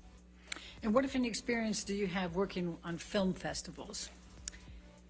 Well, I've had films in festivals. I've actually been very lucky to travel the world and gone to a lot of festivals with my films, both here in the United States and elsewhere. And at one point, I was also hired to raise sponsorship funds for the Sundance Film Festival. They had a new program that they were starting to do online festivals, and so I raised about half. A journalist discussed. I'm skipping through a lot of this. Called "Pirates of the Caribbean: The Diminishing Returns of Johnny Depp," and that Pirates, the last one was 5, right? And that one didn't perform nearly as well as the other previous Pirates of the Caribbean films, and there was some discussion that the character. Objection, hearsay, Your Honor. I think you could explain generally. Sustained. Okay. Let me ask you this. When was that Hollywood Reporter article on diminishing returns of Johnny Depp? That was in the spring of 2017. Okay. And you said, and I just want to make sure we understand, how well did Pirates 5 do compared to 1 through 4? It performed less well by over $200 million. Okay. What, if any, other negative press was there in this time frame? We'll take 2017, 2018, before. You know for sure if they did Pirates 6 and he was in it all of a sudden, that shit would blow out of the fucking water after this whole trial. And his erratic behavior, the money he was spending. If Disney was smart, they'd put him in it because that would be, they would make so much fucking money. The negative. Sustained. All right. What, if any, knowledge do you have of whether Disney saw the Rolling Stone article? There were emails between the publicity department and the co-chairs and some of the senior executive Disney that they would forward the articles as they came out, both the Hollywood Reporter article and the Rolling Stones article, and they would make commentary. And Alan Horn, who is the one of the co-chairs of Disney, used the word sad, and I think one of the other executives used depressing, that their film star was now being shown in this light to the public in a Rolling Stones magazine. Objection, hearsay. Sustained. All right. Sustained. Was there any more articles about Pirates of the Caribbean prior to the op-ed in December Caribbean, of you 2018? fucking knob. There was an article in October 28th, the Hollywood Reporter. No, exactly, Jack. But like, tell me if I'm wrong. Do you not think that if Disney actually put him in this next one, I know they already said he's not going to play it and all this stuff, whatever. But like, do you think if they like also like flipped the script and put him in it, you don't think that would make a fuck ton of money? I don't know. I think it would. I think people would watch the shit out of it after this.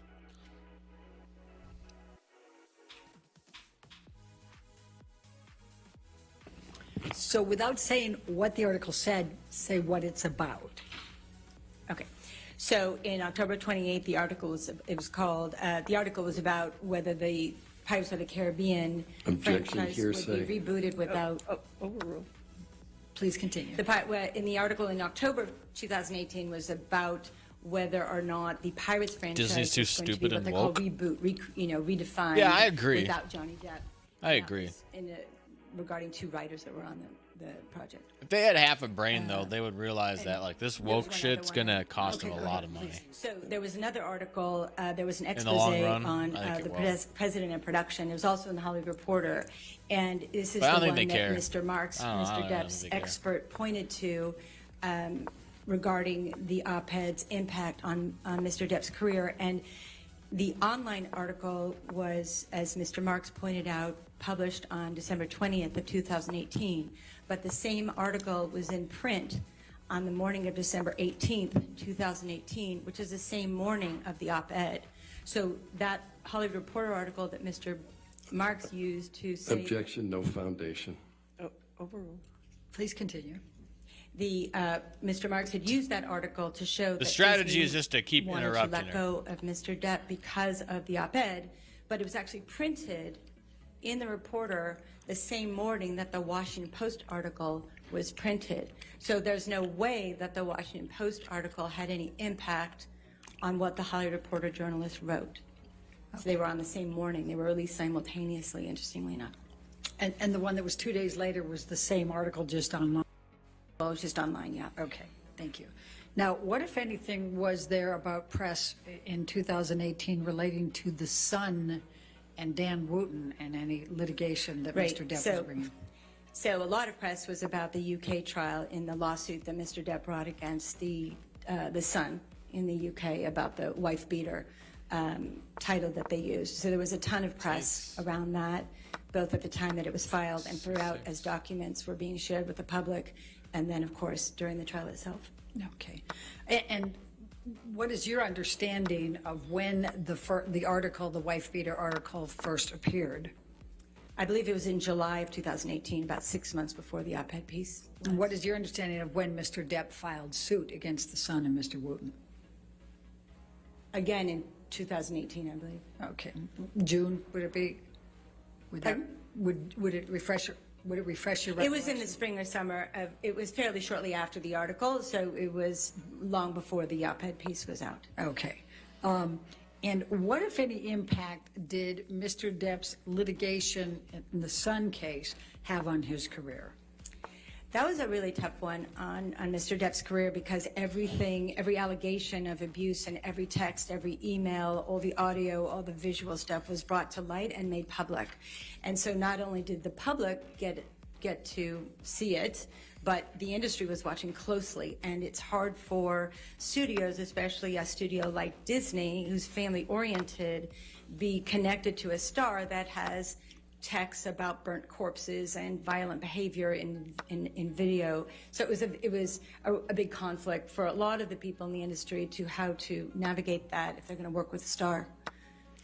And what, if any, impact did Mr. Depp's other litigation against Mandel and Bloom have during that time period?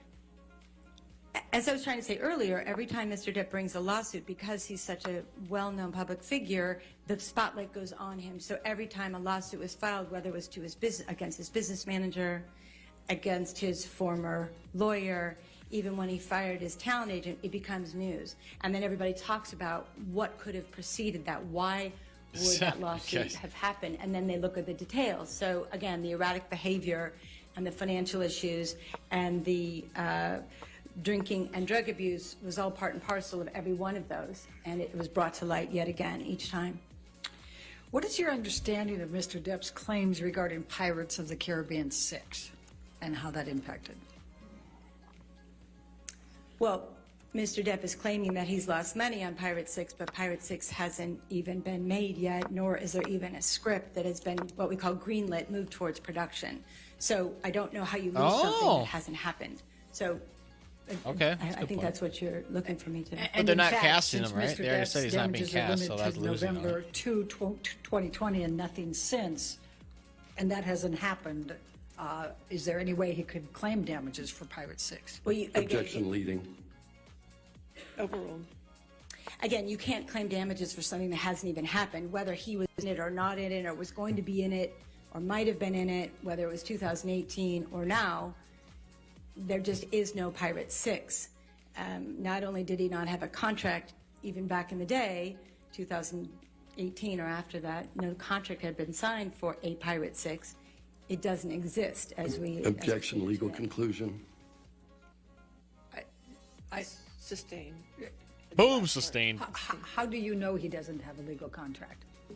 Well, Ms. Jacobs said he didn't have a legal contract, and also his agents at CAA said he had not yet negotiated a contract for Pirate 6. And again, there is no script, so they haven't greenlit it, as we say. They don't have it cast or with the director yet. Okay. Based on your analysis, what, if any, impact did Ms. Heard's op-ed have on whether Mr. Depp could claim a loss for Pirate 6? Zero. Okay. And why do you say that? Again, well, many things. The movie doesn't exist yet, so that's one. But even as important is that Disney, in their file for this trial, did not have the op-ed piece as part of all of the information they had read and looked about and discussed. The conversations of Mr. Depp not being in whatever new version of Pirates, the franchise that goes forward, those were in discussions long before the op-ed piece even came out. And there are other factors that Disney was considering: the lateness on set, the cost overruns that costs, which can go from hundreds of thousands of dollars to millions of dollars when you have crews sitting around for 2 to 4 hours, 8 hours, or even several weeks to a month when the finger incident happened. So on top of that, Mr. Depp is an expensive actor. He can earn between $20 and $25 million per movie plus back end. So it's very expensive. So when you put that all together, the rising cost of Mr. Depp's talent, the challenges that they had to keep it on budget because of his lateness and his tardiness, and all the other allegations that would affect a brand such as Disney, right? Someone talks about a burnt corpse, does not necessarily coincide with the brand of Disney. So there were many problems. And interestingly enough, there was a lot of conversation these are actually kind of decent points. And like I said, I don't know if Depp's going to win this actual court case. He could definitely lose. I hope he doesn't lose to the point where he has to pay her any fucking money, because that's just some bullshit. But if neither of them had to pay each other, I think that'd be like whatever. That makes sense. But he's clearly won in public, like the public eye, I guess. Like people like him. A way for it to renew the franchise, but not necessarily base it entirely on the Jack Sparrow character, which is where it had ended up last. Looks like Colonel Sanders missed KFC. And evidenced by the lesser box office of Pirates 5 compared to the earlier ones. Yeah, Colonel Sanders. Was there any article that came out on November 5, 2020, 3 days after the damages are cut off, relating to there's a few people on the jury that are hung, and Mr. Depp's chances of being Jack Sparrow? I think they reiterated the fact that he was probably not going to be in the movie. Okay. Now, what impact has the op-ed had on Mr. Depp's career? Very little. Hardly anybody even knew the op-ed existed before he filed suit. Does you, bitch? If anybody that I know, but certainly not Disney. Okay. And what impact has the op-ed had on Mr. Depp's Q scores? According to what I read of Mr. Alan Jacobs, an expert in statistical analysis, and from my own research on websites that are available to us, Mr. Depp's Q score, or if you're familiar with IMDb, which is Internet Movie Database, which is available to public and to the professional side, his Q score did not change dramatically. It was kind of in the middle of exactly the high and low of his Q scores overall. I remember I wrote a little SQL program to search IMDb or whatever, BD, whatever the fuck it is. Whatever. To find like certain movies I wanted to watch. By Mr. Jacobs in his deposition testimony. And then you testified in response to an earlier question I had that people, or that nobody seemed to notice the op-ed until Mr. Depp filed suit. Now, that was on March 1, 2019. Do you recall? Yes, that's when the lawsuit was filed. And why do you say that they didn't notice until then? Because the op-ed piece, for most people in the industry, kind of came and went without much fanfare or much conversation. It was much more about I don't think very many people even know it was written until the allegations were made by Mr. Depp in the lawsuit. It kind of came in and out of the radar very quickly, if anybody even saw it at all. All right. Between December 18, 2018 and November 2, 2020, our window here, has Mr. Depp continued to star in films So Mr. Depp, so the article came, the op-ed piece came out December 18 and 20 of 2018. In January and February of 2019, he shot a film called Minamata, which was an independent film that it was what we call a passion project. He loved the script and wanted to do it. So he was able to film that after the op-ed. Even, here's the thing though, like, Campaign, Sauvage, I don't know the exact date I don't of know. filming, but I know that it did air It's basically you. it's my Doesn't it come down? I'm not a lawyer, so I'd have to rely on another lawyer. People chime in on this, but like, it's a defamation. Doesn't it like come down to whether or not her stories cost him money, and can she prove those stories are true? And can he prove that he lost money before it? You know. The Venice Film Festival. He was well received at the press conferences. Life was at the same level for him in terms of his popularity over in Europe. You know, if the allegations are true, he's a piece of shit. If they're not, then she's kind of a piece of shit, right? But at this point, it's more or less like, who can prove what? I don't know. That's no longer the case. Is that correct? Objection, Your Honor. What's the objection? Can we approach? Okay.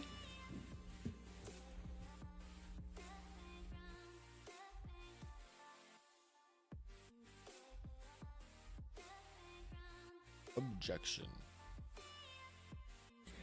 And that's no longer the case, correct, on Fantastic Beasts? I don't want you to say anything more than that. That's no longer. It's no longer the case, correct? He's no longer in that film, correct? Anything? Hold on.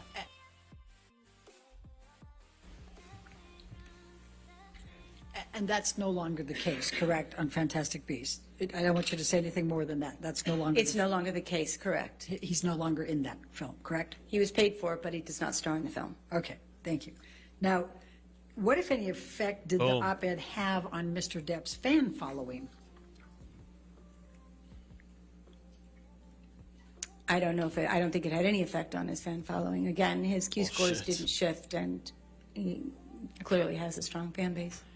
In your opinion, what or who has caused the damage, if there is any, to Mr. Depp on his career and reputation between December 18, 2018 and November 2, 2020? Objection, speculation. Overruled. Mr. Depp. And why do you say that? Well, again, filing the lawsuits, bringing to light the issues, is Mr. Depp doing that on his own accord, and any statements that were made by his team, Mr. Waldman or anyone else, is associated with Mr. Depp, and those statements that came out, the defamatory statements, which we'll talk about in a minute, were also put out by Mr. Depp's team. So in actuality, he's causing his own demise by bringing these lawsuits forward and continuing to kind of ignite the fire. Wait. They're not allowing him to object? What the fuck's this? Again, he objected and he's like, she just keeps talking. What's going on? Negative publicity around both of them. Okay. Are all of your opinions to within a reasonable degree of probability or certainty with respect to Mr. Depp's damages? Yes. Okay, thank you. Now I'm going to move you to Amber Heard's damages. With respect to Amber Heard's claims for damages, on what subject have you been asked to offer your opinion? So I was asked to look There's at a story that Amber reputational killed her best harm friend by and drunk economic driving when she was loss that 16. Ms. Heard Is that shit true? To the defamatory statements that Mr. Waldman, on behalf of Mr. Depp, made in April of 2020 and again in June of 2020. And what materials did you review in forming your opinions? Again, many of the same materials that I reviewed for Mr. Depp's case, which was the deposition testimony, the pleadings, the discovery, all of that was included, as well as expert testimony that was based on statistical analysis of negative social media campaigns that were created, as well as what happened. I talked to Ms. Heard's agents. I read their depositions. I talked to her publicist. I read her deposition. I talked to Ms. Heard herself to get a first-person accounting of what happened from her perspective after those defamatory statements were made. And then I looked at the, again, emails back and forth and texts back and forth with the studio, Warner Brothers, and other producers that the management team is working with to get Ms. Heard more work. Okay. Now, before I go into the questions that I'm going to ask, I'm going to go ahead and just kind of define this so that we're all on the same page going through it. The jury has seen the 3 defamatory statements. They're defendants 1245, 1246A, and 1247. And I'm just going to refer to them as the Depp/Waldman statements in asking you all these questions. Will you understand what I'm talking about? Yes. Okay, good. Please describe Amber Heard's career prior to the publication of the Depp-Waldman statements. So Amber's had a long career for someone who is not, is fairly young still. She was in over 50 productions, I believe including Aquaman and Justice League, but let's just say. It looks like she was arrested for driving with a suspended license. And there's not really, this says at least there's no proof that it was linked to her friend's death, but if you look at the arrest record, like her last couple were driving while intoxicated. If that's the order they go in, unless they go up that way, but theft. Okay, let's look at this report. If this is actually by her, because it doesn't show the whole thing, but false report to a police officer, thefts greater than or equal to $20 but less than $200 by check, insurance, bad check, whatever, resist arrest, search or transport, criminal mischief, driving while license suspended, driving while license suspended, driving while intoxicated, and assault cause bodily. How do we know that's hers? Can we look it up? Can you look up public arrest record? Received for her role in Aquaman, and I'm going to call it, sometimes I'll call it Aquaman 1 just to make sure we don't get confused. But. Right. So in Aquaman 1, there were many emails from the director and the producer. And Objection, hearsay. She's just characterizing, Your Honor. She's not quoting them. Well, I don't know where it's going. I'll overrule at the moment. Thank you. She got emails from the director and the producer stating that they loved her performance. Objection, hearsay. You can't say what the emails say, but you can summarize them or characterize them. Can you do that? Accolading emails of accolade from her, from the director and the producer. Objection, hearsay. Overruled as to that. Thank you. Okay. What type of press opportunities did Amber have prior to the Depp-Waldman statements? So the press really loved working with Amber. She was on the cover of many magazines after The Danish Girl, after Justice League, after Aquaman. She was the cover girl. I think it was. I guess you have to pay to look up arrest records in Texas. In the UK, she had a cover story of a big magazine in Mexico and Australia. They were, one magazine called her Woman of the Year, another one called her Role Model of the Year. So she got a lot of press. She did a lot of press, both in magazines, but also on the press tours and the press junkets that she did for the films. And were some of those California Style, Marie Claire, Elle, Shape, Glamour? Yes, there was a lot of them. Objection, leading. Overruled. There was a lot of them, so I'm not, don't remember all of them, but it was, GQ, Elle, Marie Claire, the big magazines, both here, the UK, Eastern Europe, in Latin America, and in Australia. And what about after the release of Aquaman, which was December 2018? How was her press then? Well, the press tour was doing well, and they wanted to give her a lot more press. And I think up until the defamatory statements came out, she was on deck to do a lot of press.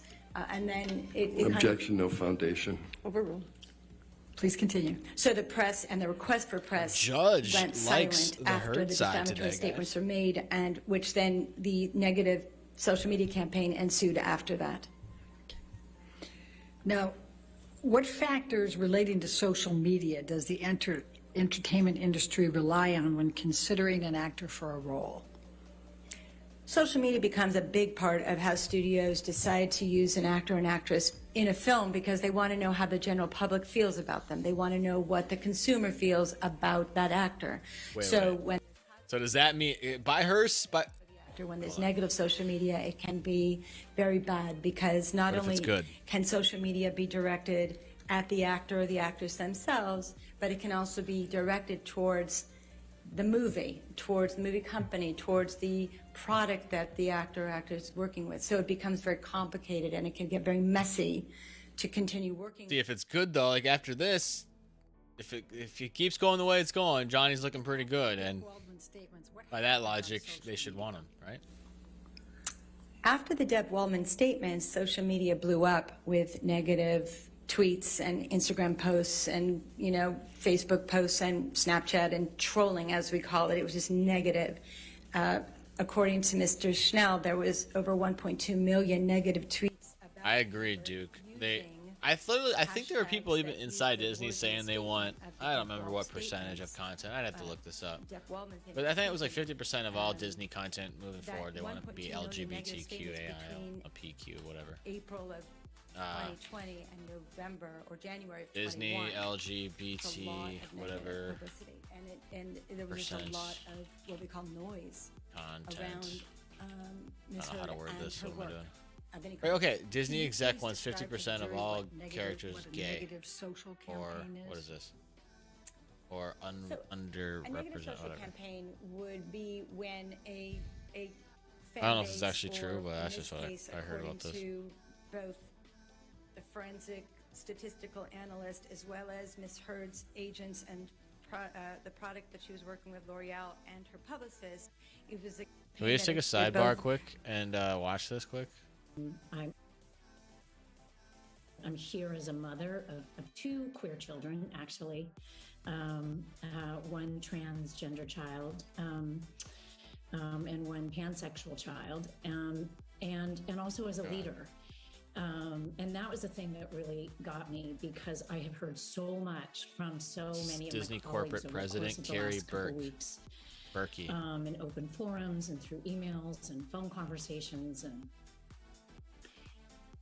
I feel a responsibility to speak, not just for myself but for them, to all of us. We had an open forum last week at 20th where, again, the home of really incredible, groundbreaking LGBTQIA stories over the years, where one of our execs stood up and said, you know, we only have a handful of queer leads in our Why does it content. matter And I went, what their "What? sexuality is? That can't be true."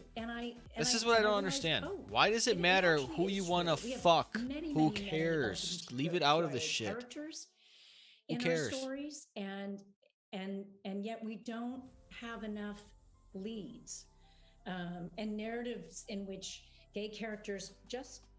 I'm just saying, when I watched Toy Story as a kid, I wasn't thinking, does Woody like to fuck Miss Piggy, or does he want to fuck Mr. Potato? I have to know. No, I didn't give a fuck. I was a kid. Jesus. It's something that I feel perhaps had this moment not happened, I as a leader and me as my colleagues would not have focused on. And going forward, I certainly will be more so. I know that we will be, and I hope this is a moment where,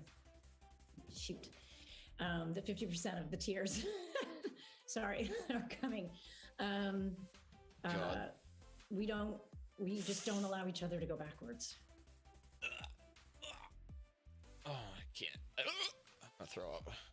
Live accounts, live Twitter, you know, people that actually have are individuals, as well as what we call Objection. May I be heard? All right, you can come. That Disney Karen. Here's my thing. It's like, I don't care. You could be whatever you want to be after you're 18. But it's like the trans thing with kids nowadays, and I think this is why we see the big spike in it, is like a lot of people, I'm sure, okay, look, don't get me wrong, I'm sure there are people who go through like gender dysphoria and it's really hard. They just look at their body and they're like, this is not me, whatever. And I yes, that's always been a thing, and it's been this small percentage of the population, but now it's just like blown up. And a lot of it is, it's an excuse for power for a lot of people, especially young people who don't fit in.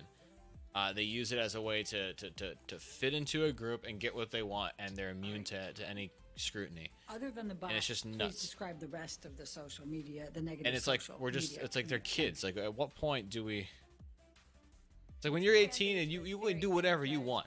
You want to go be a panda bear and run around the streets looking like a. I don't care. Do whatever you want. Is it Depp Waldman? I'm sorry.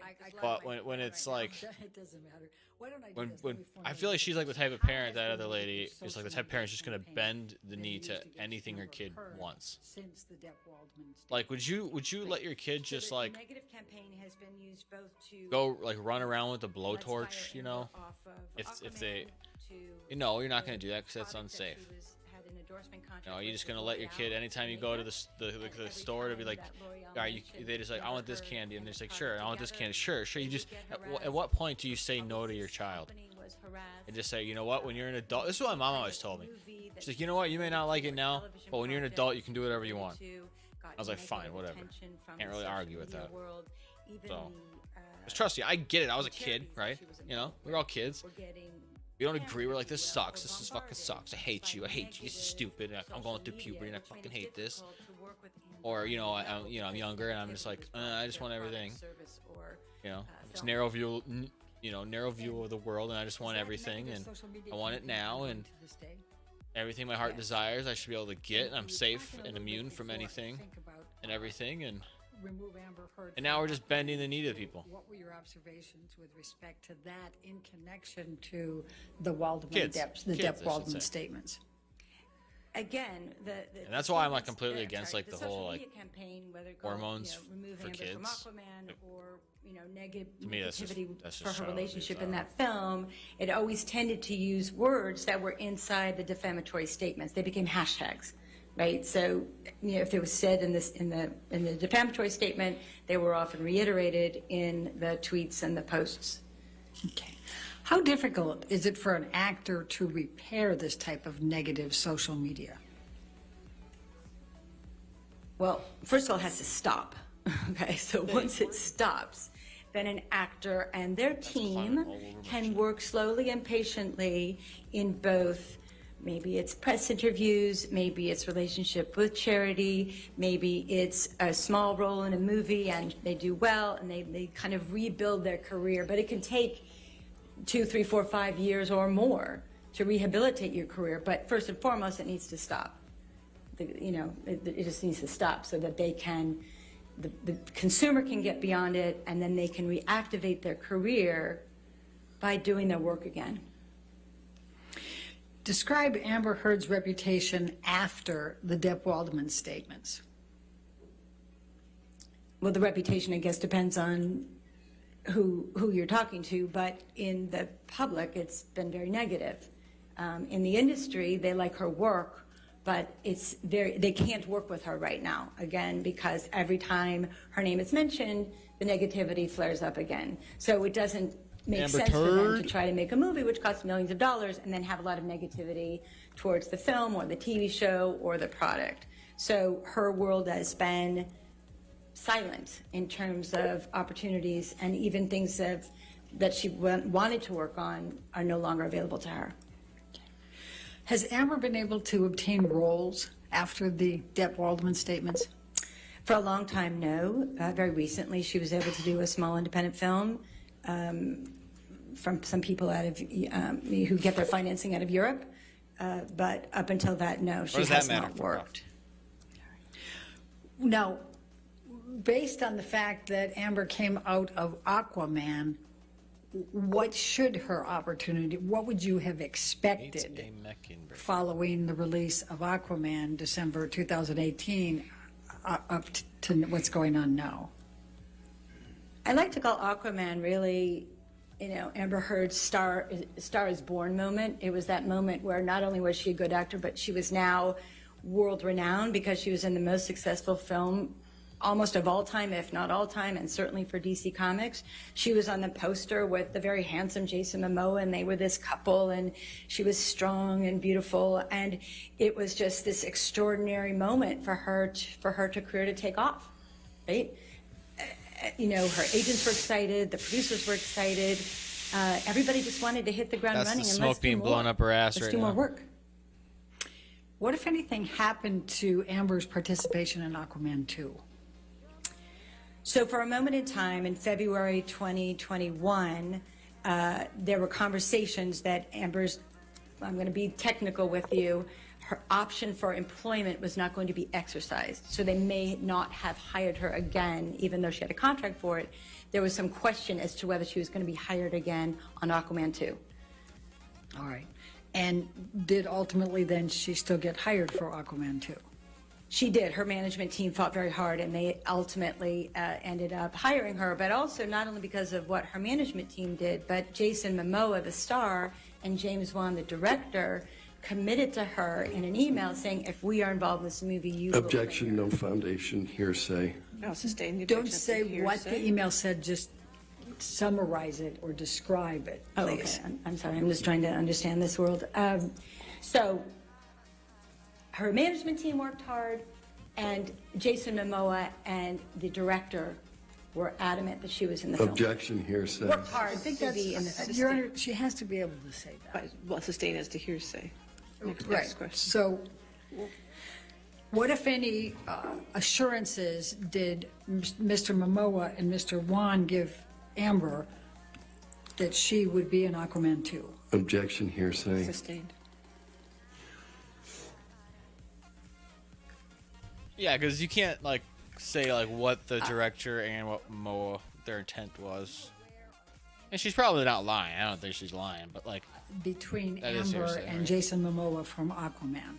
I didn't see Aquaman. According to the fact that they did a But that was because everybody was making fun of me saying I looked like a like a Wish.com version of That is a Jason good Momoa indication for that a they while. thought the two of them had good chemistry. Obviously, when you look at the movie, they have good chemistry, and the poster, they have good chemistry. So I think it's general awareness that they had great chemistry. And what, if anything, would also suggest, with respect to Aquaman 2, that Jason Momoa believed they had good chemistry? He wanted her in the movie. Okay. Objection, I think, hearsay. I think she has to be able to rely on it. Sustained. I'll strike it from the record. In your review of all of the record evidence, what, if anything, did you see in writing anywhere that there was ever any chemistry or creative issue with Amber Heard and Jason Momoa from Aquaman 1? There were no communications whatsoever that there was no chemistry between the two. And what, if anything, did you, in all the record evidence, did you see that the producer or Jason Momoa did not want Amber Heard in Aquaman 2? I did not see any evidence of that. Okay. In fact, the opposite, correct? Correct, again. Overruled. Thank you, Your Honor. Now, what, if any, leverage did Amber Heard have to renegotiate her salary under the circumstances of the discussions you were talking about with not exercising her option? She had zero leverage. She was fighting for her life to stay in the film. Now, For her is life. it typical for an actor to be able to negotiate an increase in their salary after a successful franchise? So you may know this already, and so I apologize if you've heard it before. I don't know what's been brought to your attention, but in a franchise such as a potential franchise as Justice League and Aquaman, the customs and practice is that the studio will make an agreement with the actor that incorporates potential future films. So if Justice League does well, they want to know what they're going to pay the actor for the next one and the next one and the next one. And in those successive terms in the contract, the fee for that actor customarily goes up. It can go up by 10%, 20%, 100%. It could double, what have you. And in the case, as Ms. Kovacevic stated in her testimony, that in a successful franchise, that a movie that's made $1 billion, the actors, agents will go back and try to renegotiate that upcoming price tag. So if it was going to be X, they might want it to be 2X or 3X. And that's very standard in the industry to renegotiate your contracts when there's many films in one single contract that each have their own price points. What, if any, other actors in Aquaman 1 were able to renegotiate their contracts? Jason Momoa renegotiated his contract very significantly from Aquaman 1 to Aquaman 2. Do you know roughly how much more? It went up from the, somewhere between 3 and 4 million to 15 million. Did Amber have a contract for Aquaman 1? Yes. How much was she paid for Aquaman 1? Aquaman 1, she was paid $2 million. $2 million? And if That's it? And did that same contract provide for if she was in Aquaman 2? I'm sorry, I apologize. Aquaman 1, I believe she got $1 million. Aquaman 2, she was supposed to get $2 million. I apologize. The numbers, there were a lot of numbers in that one contract. So Aquaman 1 is $1 million. I mean, $1 million's a lot, Aquaman right? 2 is For a movie? $2 million. I suppose that's a lot of money. Now, Well, I'm not based talking on about- your experience and knowledge, I'm just saying, there's football players out there making fucking, would Amber Heard have been able to negotiate 30 million. a her year. contract, but for the Depp Waldman statements? For Aquaman 2, I'm asking. Isn't that crazy though? Like sports, like pro sports in America, like those like select few sports, like baseball, football, basketball, baseball. I don't know if she would have gotten $15 I don't know if I said one either, but like hockey, whatever. $1 or $2 million. How much money's or involved in that even shit? doubled it. So if it was 2, it could have been 4 or even 5 or 6, depending on the enthusiasm if it had just rolled from Aquaman 1 to Aquaman 2 without any of this negativity that was created by the Depp Waldman statements. What, if anything, happened to Amber's role in Aquaman 2 after the Depp Waldman statements? It was diminished. Imagine being that Now, rich. why would Amber have been featured You know, I heard that like more prominently? like there's a certain point, like after a certain amount of money, your happiness level or whatever doesn't really go up. Like if you're making like 15,000 a year, like let's use American dollars in America, for example, you're making like 15,000 a year. You're gonna, I think you'll be happier and have like a better life or whatever. Like you'll feel like you're having a better life if you all of a sudden are making like 40,000 a year, right, or 50,000. And then like I think, but like there's a cap. Like I think it was like 80 or 90,000. I remember reading about this. And it's like after a certain point, like your like happiness level like changes, and from feeling like complete shit from having paycheck to paycheck and not going into debt to being like able to like pay off your shit. But then I also feel like there's also that might not be completely true, because like having fuck you money's got to be pretty fun. I don't know. I'd imagine it is, right? Like I don't know.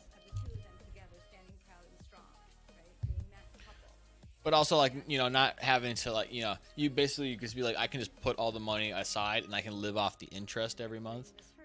Like, if your interest every month is paying you, like, $40,000 a month, just in interest, like, I'm pretty sure you'll be okay. So, I mean, it all depends on, like, I don't know if I'd ever get into, like, a big lifestyle. Like, I don't know. Like, I don't see the point in having a house that's, like, 5 stories and 30 rooms, I just don't like people enough to like have a bunch of people live with me, but somewhere in a nice location that's not like too big with some property or some land, like I think that'd be nice. That might cost a few $1 million, because shit's not cheap, but versus like having some like something ridiculous. There's apartments that cost millions of dollars in certain places now. It's crazy. Designer said, I don't know what happened to your role. It got diminished. Objection, hearsay. Sustained. All right, I'm go ahead sorry. with the second Okay. one. That's And all right. more importantly, though, this Yeah, then that's the other thing. You got to maintain all those houses with like the water fountains and shit. was cut out. And I've been in like nice houses and like around nice places before. At the end of the day, there's only so much time you're spending walking around your shit like that. While she was preparing. Like for the movie. it's cool to throw parties and What, stuff any, there if you're changes into that, related to but the storyline? I don't know. I haven't seen the movie yet specifically, so I can't really speak to that yet.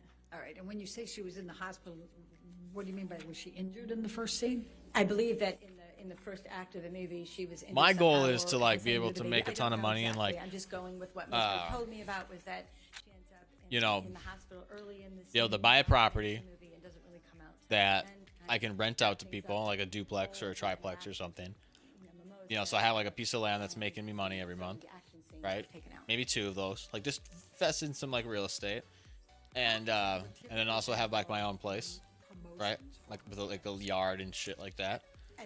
and then just put money into like investments and max out my 401k, right? Get like a vehicle, like a truck and a car if I can afford 2 vehicles. Otherwise, just get like something easy, not something too expensive. And then just live like that. Put a bunch of money away.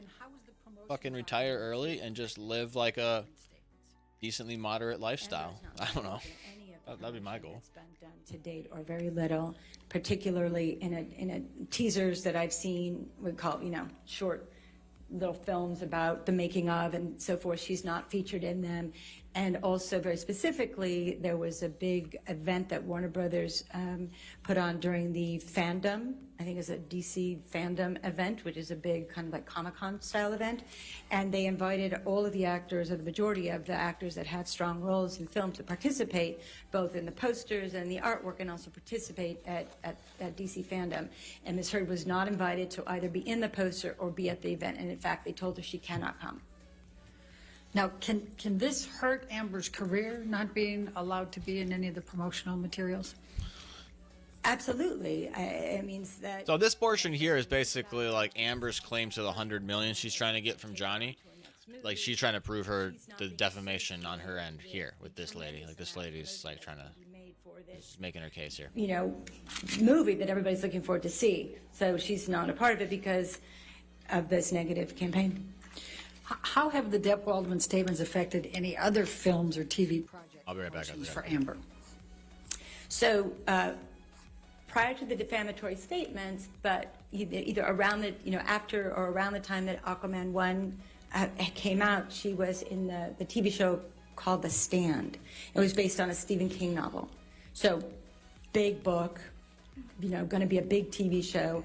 And again, Ms. Heard didn't do any press or promotion for that for the same reasons. And what, if any, plans were there to have Amber Heard on the cover of LA Style relating to Stand before the Depp Waldman statements?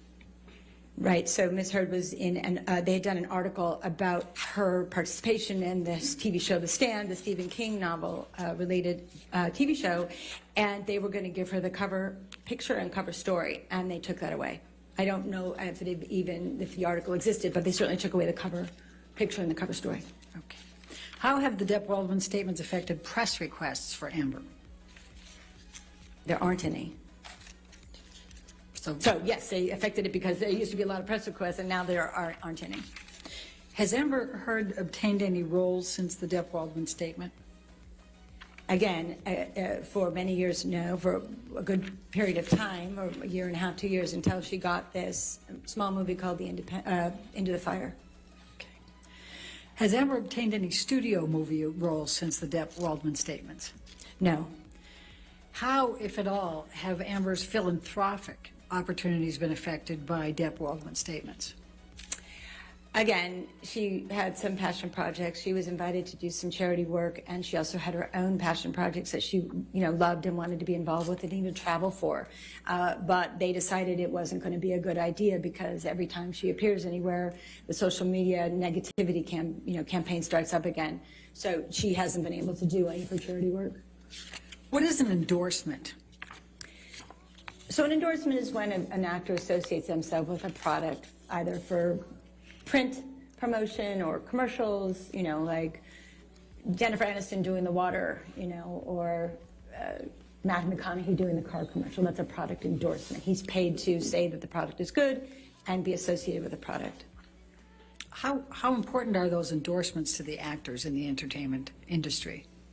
Well, very, very important on 2 levels. One, they bring a good amount of income to them when they're not shooting a movie, so it's a good way to make money in between film roles. And then also, it shows the studios and the production executives and the financiers that the actor is relevant in the community because they're being associated with the product. So if it's a well-known product, that's really great. If it's a medium product, that's great, and so forth and so on. So you want to be, if you can, and if that's something that you like to do, not everybody does, but if they like to do that, then they can get a lot of value out of those product endorsements because then the studios see that there's a connection with the consumer, not just on the film, but also with product.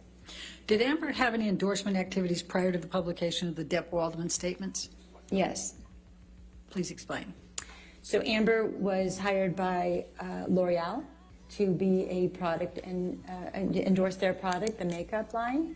And she had a $1.5 million contract for 2 years.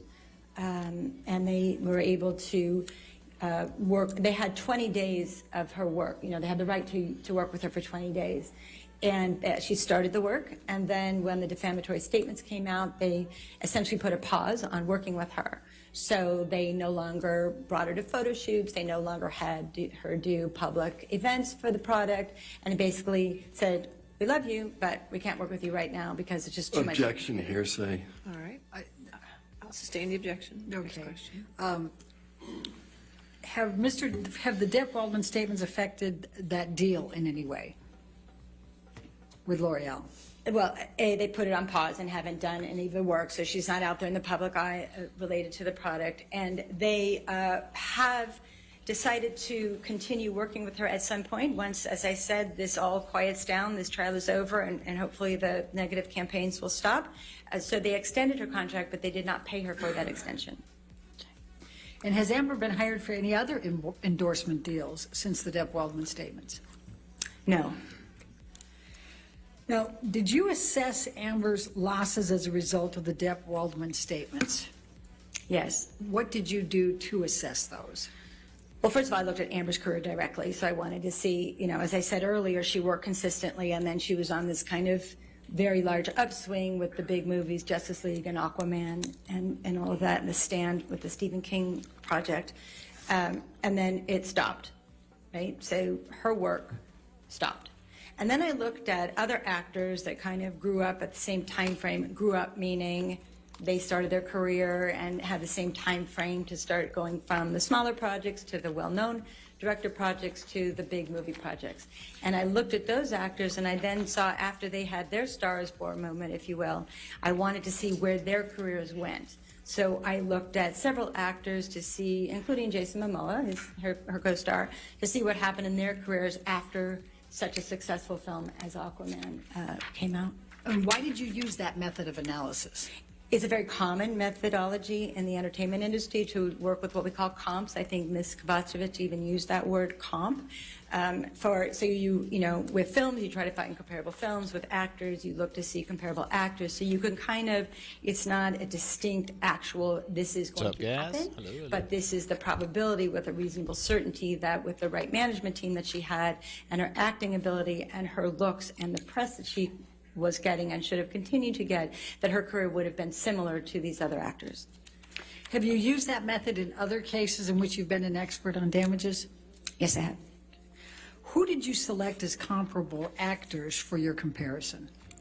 I will say it is a little bit weird because it's like they both sides have to prove that the other side caused defamation, and that they also have to prove that they didn't, right? Or that the other side's wrong. Like, it's weird. Like they're both trying to do the same thing. Anna de Armas, who was in Blade Runner? Thank you, Blade Runner. I looked at Zendaya, who was in Spider-Man, and I looked at Chris Pine, who was in Star Trek and also Wonder Woman. About the, you know, similar age range, all attractive actors, all with good acting skills, all able to do stunts. So there are not that many actors to look at who do superhero characters. So it was a small pool to work from, but I took a wide range from those actors, both men and women, to see what could potentially happen to Ms. Heard's career. Do you consider all of them to be identical for purposes of measurement? Well, absolutely not. I mean, no two actors are identical. You can only look at that within a range of characteristics and work history, management team, and so forth. And we've heard from Mr. Banya. Did you review Mr. Banya's Q-score analysis regarding the comparables you used? Yes, I did. And what, if any, opinions have you formed in reviewing Mr. Banya's analysis regarding the comparables you selected? So Mr. Banya looked at calendar years to assess what happened in December of 2017 or 18 or 19, what happened in June, what happened in a very specific time frame, which works on some statistical analysis. But when you're talking about actors and their relationships to Q-scores are related to the actor's viability in the consumer's mind, if you will, how well known or how much they're coming up in conversation.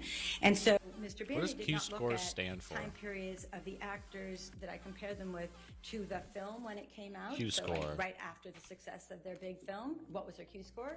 But moreover, he just looked at them in a year range. So it doesn't coincide from actor to actor just because you look at it over time. You have to look at it Whoa, I don't wanna look specifically at that. What? after each of those individuals' box office success with a particular film. You look at the Q score, high or low during that, and then you look at how low it drops, say a couple months afterwards, and then if it comes back up, if they have another film or another event that brings them into the limelight again. So it's not about time, it's related to a specific activity or event, and he did not do that. Okay. What did your comparisons show in terms of films that those actors had been in since their breakout roles? I'm talking about the comparables. In terms of their, I'm not quite sure I understand the question. Well, what happened with these other actors after they had their stars Unrelated born to Q moment? scores. Were, Right. Oh, okay, sorry. So all those actors' careers, the ones I mentioned, they all either were a steady rise or even a meteoric rise in terms of where their career went after their Stars Born moment. Then they got some other good films, and maybe they got another film that performed extremely well. So it was a range, but they all were on an upward trajectory without a doubt. And what does this mean for Amber? With a reason, I mean, the way that the kind of industry works is usually, unless there is a force majeure or some really negative event, her career should have followed that same upward swing in about the same time frame, give or take 6 months to a year. But it would be very reasonable to believe that her career would have been on an upward trajectory within the range of those other actors. What, if any, comparisons did you make respecting endorsement deals of these actors with Amber? You know, again, all those actors that we've talked about all did multiple endorsement deals after their big movies or after their big series of movies. You know, Jason Momoa is on, Rocket Mortgage and Harley Davidson, as well as, 5 or 6 other companies.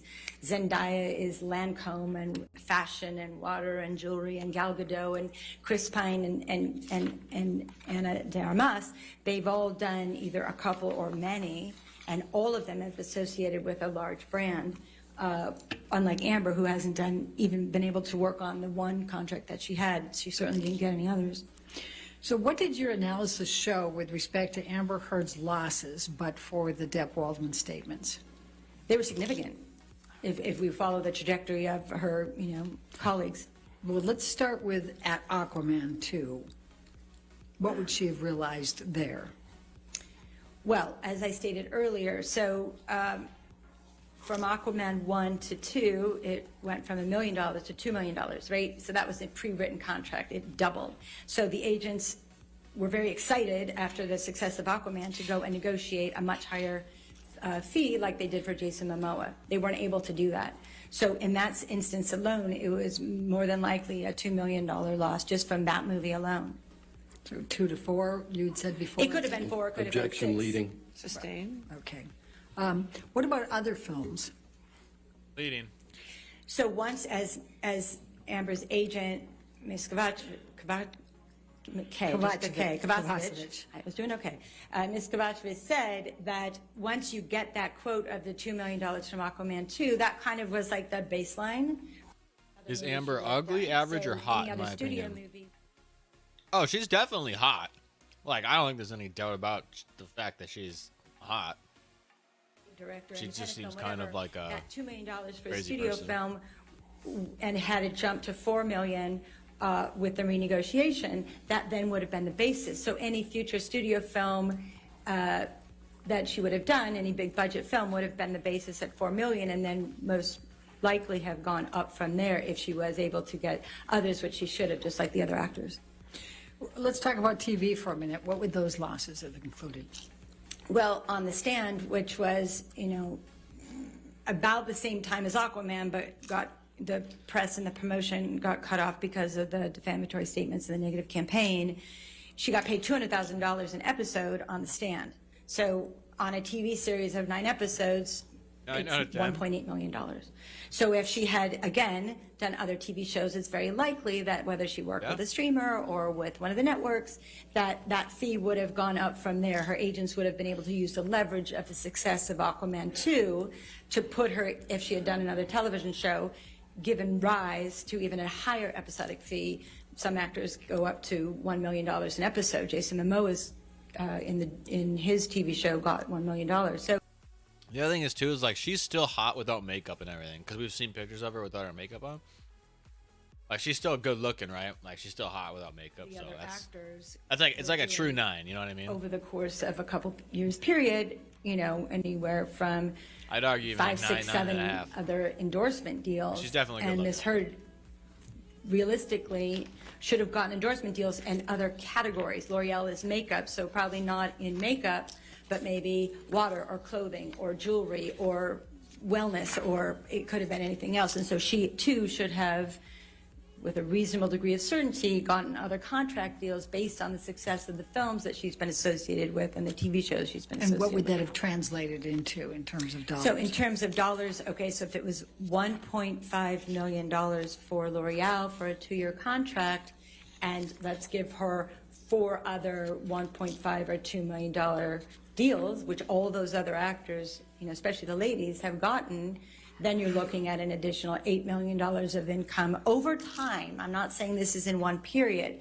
We're looking at as far back as the defamatory statements of 2020 to now, which is almost 2 years. And again, as I said earlier, even when this is quiet, it will take 3 to 5 years for her to rehabilitate her career if she can. So we have to look at it as a period of a minimum of 5 years. So when I say $8 million for endorsement contracts, it would have been over time. What, if any, losses relating to production or film activities?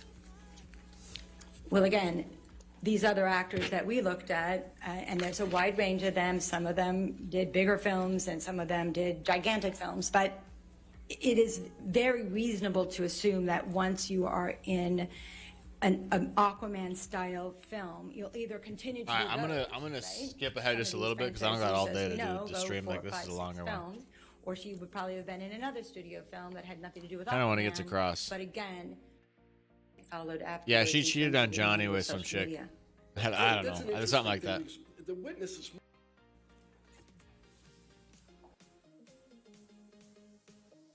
For time, I'm not saying this is in one period. We're looking at 2 to 4, there's a reasonable to assume and to believe that if Do she they go to did break film a after year she's done? I wonder. for 5 years at a minimum of $4 million a year without any negotiation, which probably would have happened, but let's just say that baseline, that would be another $20 million over that time frame. What, if any, opinions do you have about Amber Heard's earning power over time? Good afternoon, Ms. Arnold. Hello, how are you? So you repeatedly testified about. Didn't answer the question. You were asked as the Depp-Waldman statements. Miss, you don't have any knowledge whether Mr. Depp knew of the statements that Mr. Waldman made, do you? Only with association with Mr. Waldman, correct? You don't know when the first time Mr. Depp learned about those statements? I don't know. No. And the association you're talking about is that Mr. Waldman worked from time to time as Mr. Depp's attorney, correct? Action, Your Honor, may we approach? Okay.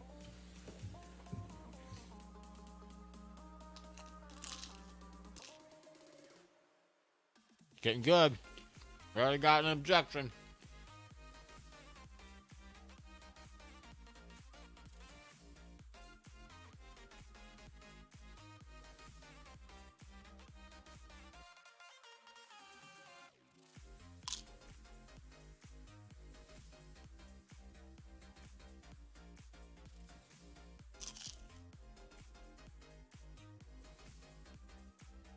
Yeah, I got the popcorn, baby. Let's go.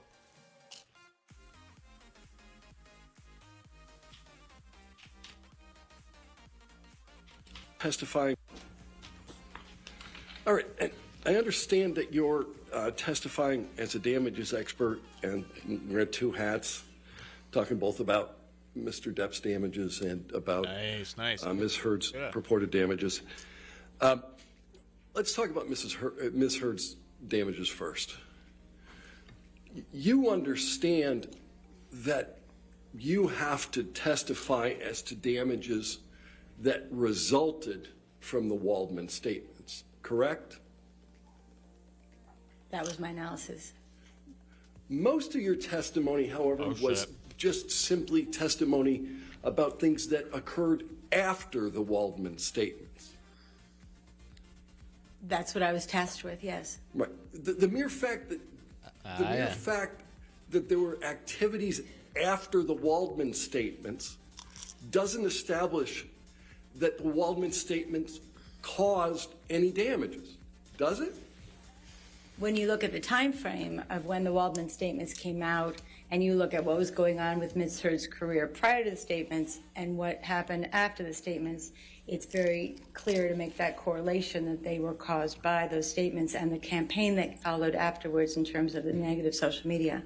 Well, all right, that's an interesting thing because the witness this morning actually described the notion of what's correlation and what's causation. Right. And oh God, correlation does not imply causation, does it, ma'am? I'm not an expert in semantics. Okay. But you're an expert who is purporting to say that Ms. Heard lost between $45 and $50 million. And I'm trying to understand where you put the link between the Waldman statements and all the other activity that occurred since then. As I stated and very clearly wanted to make sure that everybody understood was that it was a time frame between which the Waldman statements were made and the negative decline in her career started happening and in discussions. Oh, she literally was like, you do realize, ma'am, that correlation does not equal causation. I don't know about semantics. I'm not an expert. It's like, what the fuck? Heard. Right, but what you're talking about is just a link in time. You do not put any causal connection between what Mr. Waldman purportedly said and the damages that Ms. Heard purportedly suffered. You have no idea whether Mr. Waldman's statements caused any damage to Ms. Heard, do you? Well, actually, both the words in the statements were used as hashtags in the campaign, as well as when the statistical and the investigative analysis was done on the social media campaign. It turned out that 1 in 4 of the statements had Waldman or Waldminian in them. So that was another connection that I was able to make between the defamatory statements and the negativity that the studios and the product endorsements and the television and the press connected as well. All right, let's start with first principles. If they're true, they're not defamatory, correct? Again, that's outside of the scope of my expertise. All right, let's then go back to what you just testified to, and I think you said the Waldman statements appeared in hashtags. I said words from the Waldman statements appeared in hashtags. Right, and the hashtags that were analyzed, however, don't have the Waldman statements in the hashtag. I've also seen them online myself. Well, but the analysis that Mr. Schnell did, he looked at 4 of them, right? That was Schnell's analysis, and I do believe I remember reading that, yes. All right. And the 25% that you just raised, that's Mr. Schnell's analysis. You didn't do that. He did it. Correct. All right. So you know what Mr. Schnell did. And he didn't look at hashtags that contained the Waldman statement words. He looked at justice for Johnny Depp, right? That's one of them, yes? One of them, of the 1.2 million hits that you talked about, that was 900,000, 984,000? Well, also in my conversations with Mr. Schnell, we talked about all of the words that were in the statement that also appeared. So what he wrote in his report and what I had in my conversation may not have been the same thing. Ma'am, I don't want to hear about your conversation with Mr. Schnell. It's part of what I relied on, and I'm allowed to talk about that. All right. So your conversation with Mr. Schnell. Let's move beyond that. Let's talk about what the other hashtags were. Amber Heard is an abuser. That's not in the Waldman statement, is it? The fact that she was called a hoax can be related to Amber Heard as the abuser, but no, those words were not used, correct? Right. And we just don't like Amber. That's not in the Waldman statement. Correct. What's up, Bon? How you doing, buddy? Amber Heard is not in the Waldman statement. Ah! Correct. Right. Ah! None of those things. She's laughing. And Her in terms fucking, of the that's use of the fucking words hilarious. fraud and hoax, that appeared in only 6.5% of the millions of tweets that Mr. Schnell analyzed, right? He just asked. He's like, this guy right here. She's like, hey, I don't want to. You may poop in my bed later if I like move the sheets around. Right? Like, yeah, I don't maybe have I the will. definition or You his keep me on this report in case, front of maybe me. I We will. can look But at it together if you'd like to. I'll write you a sticky note and give me my answer. And you said Waldman Oh, God, I can't appears read. in 25%. Waldman or Waldman. According to Mr. Schnell, yes. No, all right. Good day, good day. But you if that's your only evidence, however, that any of this activity has any link to Mr. Waldman. Is that correct? Well, no, we also look at the timeline because those campaigns were not active prior to the Waldman statements, and then they started appearing, so there is some connectivity there as well. Mr. Depp bears no responsibility for the social media campaigns. He doesn't. If the social media campaigns caused Ms. Heard to lose her ability to generate income, that's not the Waldman statement. That's a social media campaign. I'm going to object, Your Honor. May we approach? Okay. I mean, I think that's kind of true, but.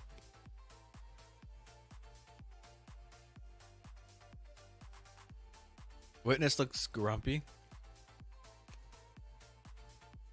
I think it's just the RBF. She seems all right. She seems like, it's obviously pretty on Heard's side, but she's not like grumpy, interrupting like the other guy was.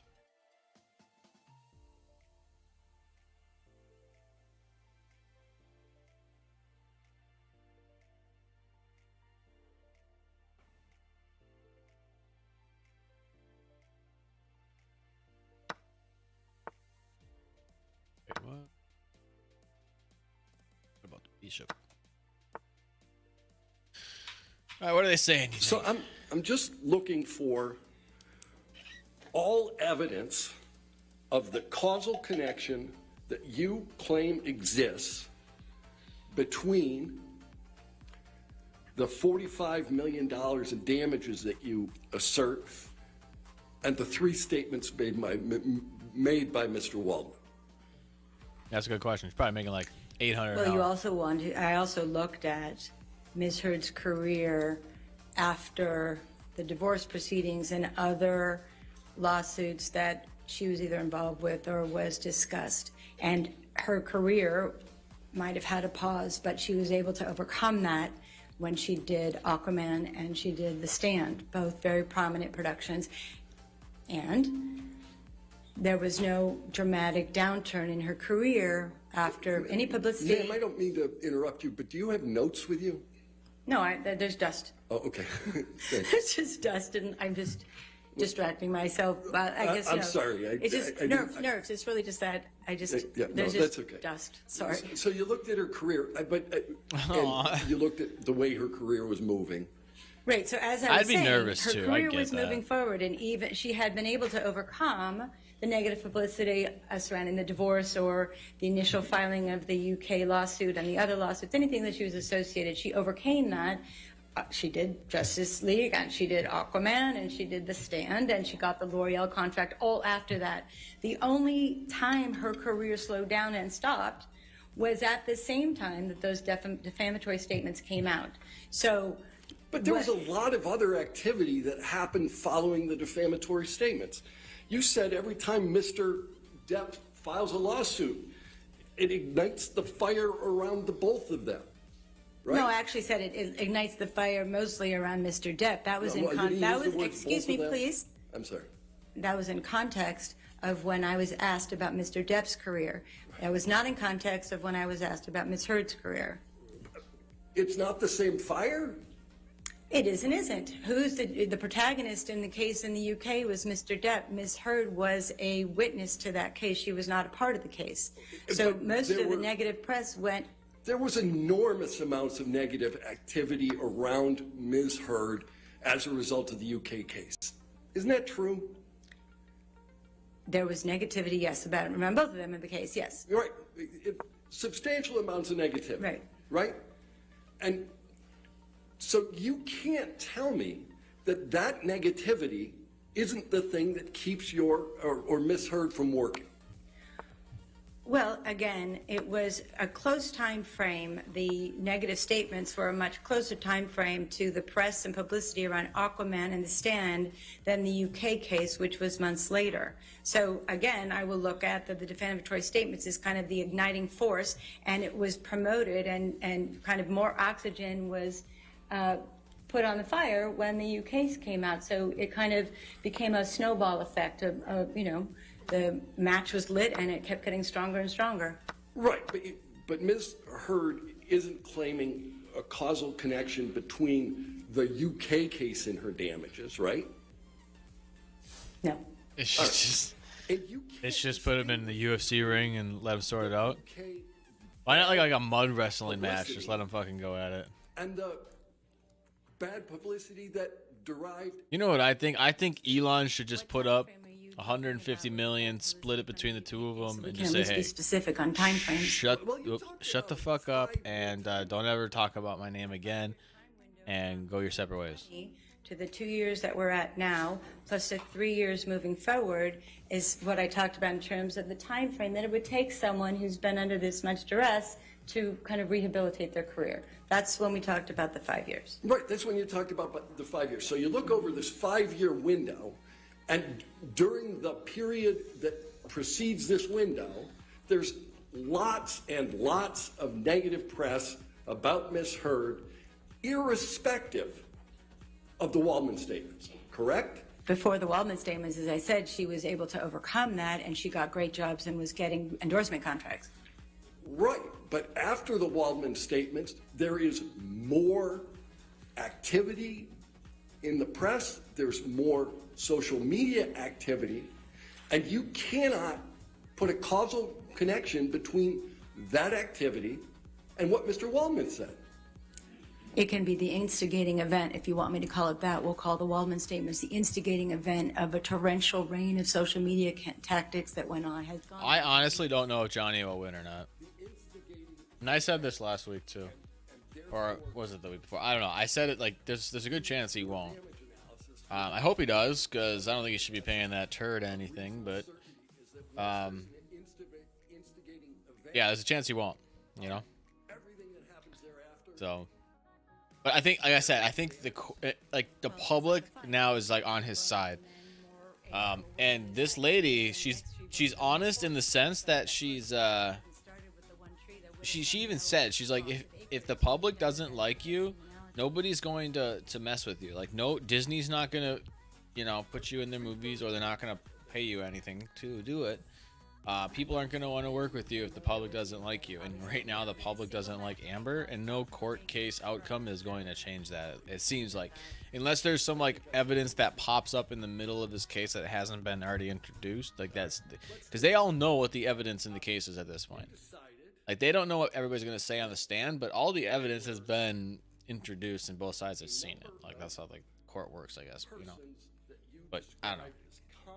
I think there's a good chance Johnny doesn't win the defamation, because, again, we got to come down to a lot of this gets played up to like who's the good guy, who's the bad guy, but you got to say what is defamation, and can you prove those conditions were met?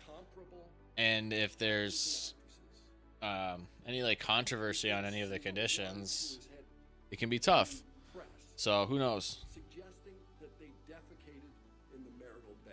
Oh shit, we're talking about poop. Hold on, guys. A causal connection between the UK case and her damages, right? No. All right. And you can't distinguish AMV, don't say that. The UK bad publicity and the bad publicity that derived after the Waldman statements. What time frame are you talking about with the bad publicity from the UK case, so we can at least be specific on time frames? Well, you talked about a 5-year time window. A 5-year time window from 2020 to the 2 years that we're at now, plus the 3 years moving forward, is what I talked about in terms of the time frame that it would take someone who's been under this much duress to kind of rehabilitate their career. That's when we talked about the 5 years. Right, that's when you talked about the 5 years. So you look over this 5-year window, and during the period that precedes this window, there's lots and lots of negative press about Ms. Heard, irrespective of the Waldman statements, correct? Before the Waldman statements, as I said, she was able to overcome that, and she got great jobs and was getting endorsement contracts. Right, that wasn't the but question. after the Waldman statements, there is... You don't know much about the court system over here in the U.S.? In the press, there's more social media activity. Yeah, so basically this isn't like a civil case, or this isn't a criminal case, a civil case. So like nobody's going to jail over this. It's not really about like who beat who. It's about who cost who money. Call the Waldman statements the instigating event of a torrential rain of social media tactics that has gone on for years. Yeah. The instigating event, and therefore your damage analysis with some degree, I guess, of reasonable certainty is that once there's an instigating event. No, nobody's going to jail over this. This isn't a criminal trial or anything. This is literally just Johnny Depp is suing Amber for $50 million. It's a civil case. He's basically saying, you cost me a bunch of money because your claims of me abusing you were not true. They aren't true. I'm losing money because like Disney dropped him from Pirates and Fantastic Beasts. And this is, again, they're debating this in court right now. Or like, well, Pirates hasn't even been greenlit yet, so you can't really claim defamation for something that hasn't been greenlit yet. So, I mean, which is a decent case, but yeah. So nobody's going to jail. It's all about who's going to get. Well, yeah. And Amber's countersuing Johnny for $100 million for defamation because now what's going on with this trial or whatever, everybody's making fun of her and she's mad about it. But I think he's already cleaned his name after listening to this. Like, people watch this trial. 11 million people watch this live. Like, because I started this. If I refresh this page, here, I'll just do this. Well, it's like a fire. If one tree burns and then more. Of those Well, it's like a fire. Yeah, 11.7 million people watch this. Great video. So, people are mostly on Johnny's side. Any press suggesting that they defecated in the marital bed. Oh, I keep doing this. I don't know. Actresses. Okay. Of those comparable actors and actresses, is there a single one who has had any press suggesting that they defecated in the marital bed? I don't know. I have no idea. You would agree with me that that is a negative influence with respect to Hollywood. If one believed it, yes. Yeah, if one believed it, it was reported. Yes. Yeah, it certainly has been discussed. We don't have any proof or video of anybody defecating on the bed. I certainly do not have proof video of anybody defecating in a bed. I'll give you that. That's a good thing. Yeah. But what you know is that Mr. Waldman didn't say anything about defecating in a bed. Correct. Right. So all of the bad publicity around that activity has nothing to do with Waldman, right? Waldman, as you said, didn't talk about defecation. Okay. And you haven't considered how that story has adversely impacted Miss Heard's career. that story, you're going to ask me for a causational link between that poop story Shut and her in the demise bed, of her yeah. career. I can't. No, I'm not going to do that, nor can I. You couldn't do it? Can I make it? No, I can't. Right. And you can't do it with Waldman's statements either, can you? Well, again, I did, and I have, and I stand by them. So You did by just pointing out the time frame are relatively close. the time frame and the instigation and if you will, the rallying of the forces, again, it's like a lit tree. It's going to ignite everything. It's like free game afterwards. So it was the instigating event, if you will, and that's what I looked at, yes. All right, so from your perspective, anything that happened after Waldman that was negative to your client. I wonder if Amber's side is like actually big braining this right now and just being like, well, I'm going to countersue you for twice as much because in order for you to prove that I did what I did, then you're also proving that, you defamed me as well. Like they both had, like, it's like they almost are using the same argument to prove their side. And so, but she's suing for more, so she wins. I don't know. 99. 44 episodes on Baywatch. Do you know that? You can look it up if you did. I'll go with that. Right. But you remember him on Baywatch. Actually, didn't watch Baywatch, but Right. he certainly had the physique for it. So Stargate, Atlantis, he was on that. Many episodes. right? Did you know that? Yes. Okay. He played Conan the Barbarian. In TV or film? Film. Okay. I don't have Mr. Momoa's resume memorized, so. No, I'm just trying to understand how you came to the conclusion they're comparable, because I'm just want to spend a few minutes talking about Mr. Momoa's career. Amber's evil? I don't know. Game of Thrones was one of the most popular things on TV for a period of 3 years, correct? Yes, he was. And he was in Game of Thrones. Yes, he was. Yeah. And yeah, he's Aquaman, right? Saying Amber Heard and Jason Momoa are comparable as far as fame is ludicrous. Just saying. Yes. Yeah. And he was actually Aquaman in a movie before the Aquaman movie started. You mean Justice League and other things like that, yeah. Batman versus Superman, Dawn of Justice. Wasn't he in that as Aquaman? I didn't see that one. Didn't see it. No. Miss Heard wasn't in that movie, was she? Not that I know of, no. No. And he was in both Justice League movies. Correct. Yeah. And he's in Aquaman 2. Yes. They used him in the second Lego movie. Right? Yes. He's one of the most heroic characters in the recent Dune blockbuster. Which happened post Aquaman. Right. In fact, likely his character... He's not the lead, though. No. In Dune, no, he's not the lead. Did you ever read Dune? Pardon? Did you ever read Dune? I know, but I've seen the movie.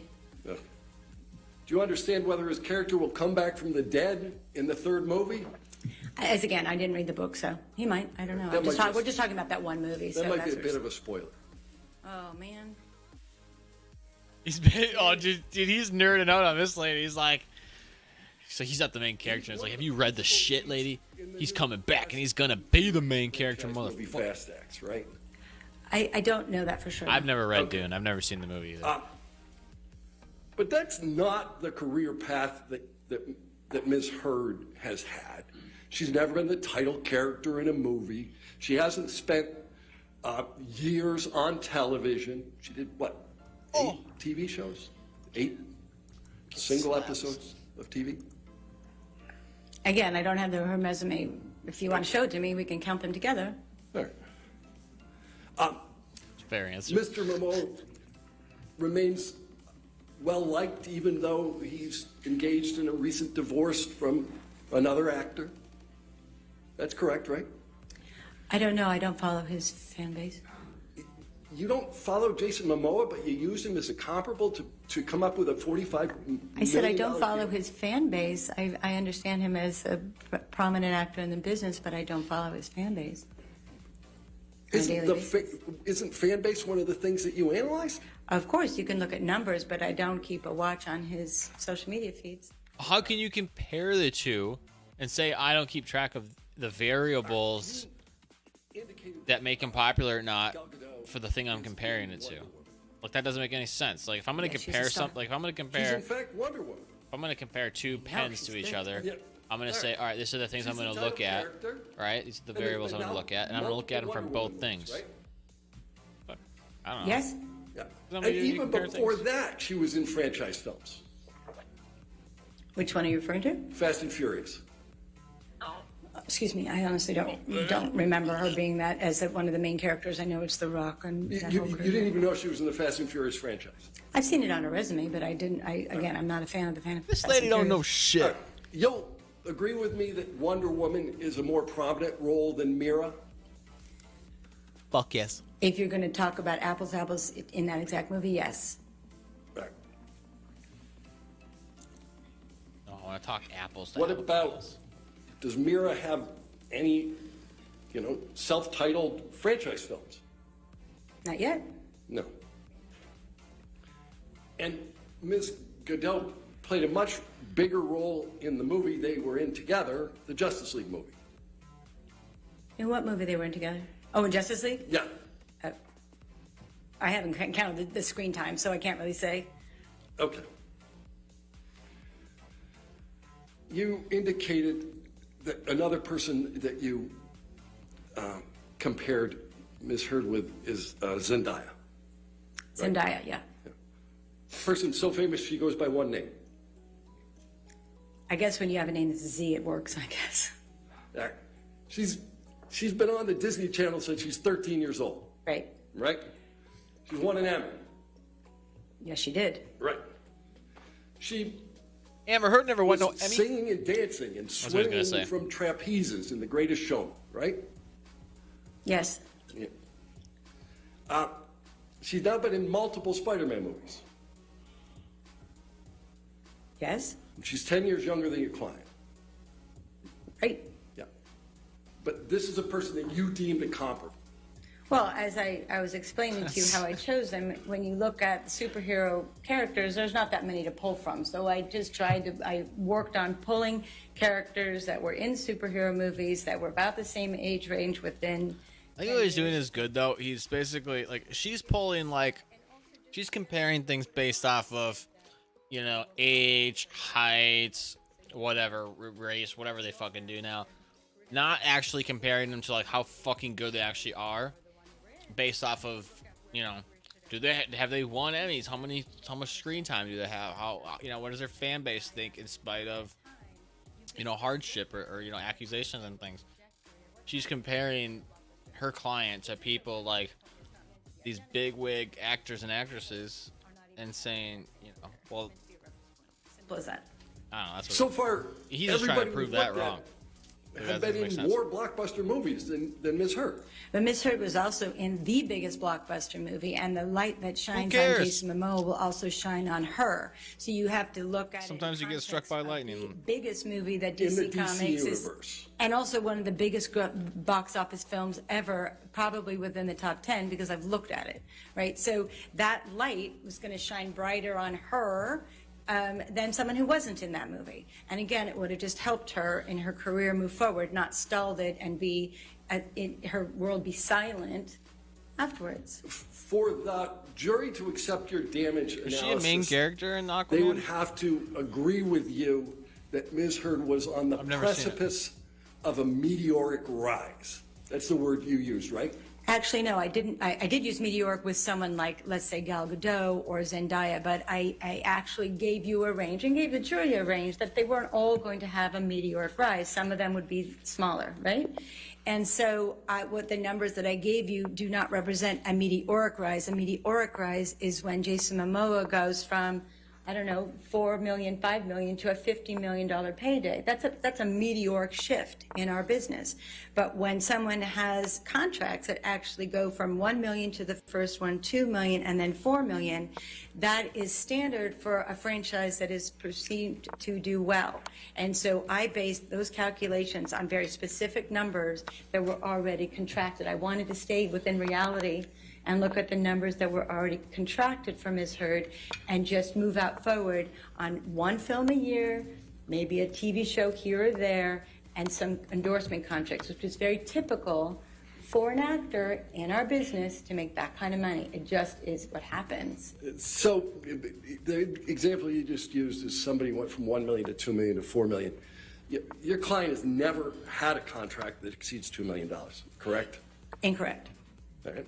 In the Aquaman it's actually the Justice League contract because they're associated. So Justice League, Aquaman, she was paid $1 million. Then in Aquaman 2, it was written that she was going to earn $2 million. And if there's another one, it was written in the terms that she would get $4 million. So it actually was a contract that Ms. Heard signed with the studio. Right, but the movie hasn't been made. Aquaman 2 hasn't even come out yet, so the Right. third one is still on deck, as they say. Yeah. Okay. Let's put it differently. Your client's never been paid $2 million for a movie she appeared in. She was paid $2 million for Aquaman. Right. Aquaman 2. And she's never been paid $4 million. She was contracted to be paid, and when the movie goes, that's what she will be paid. So that's what I said. She was If on she's the in the movie.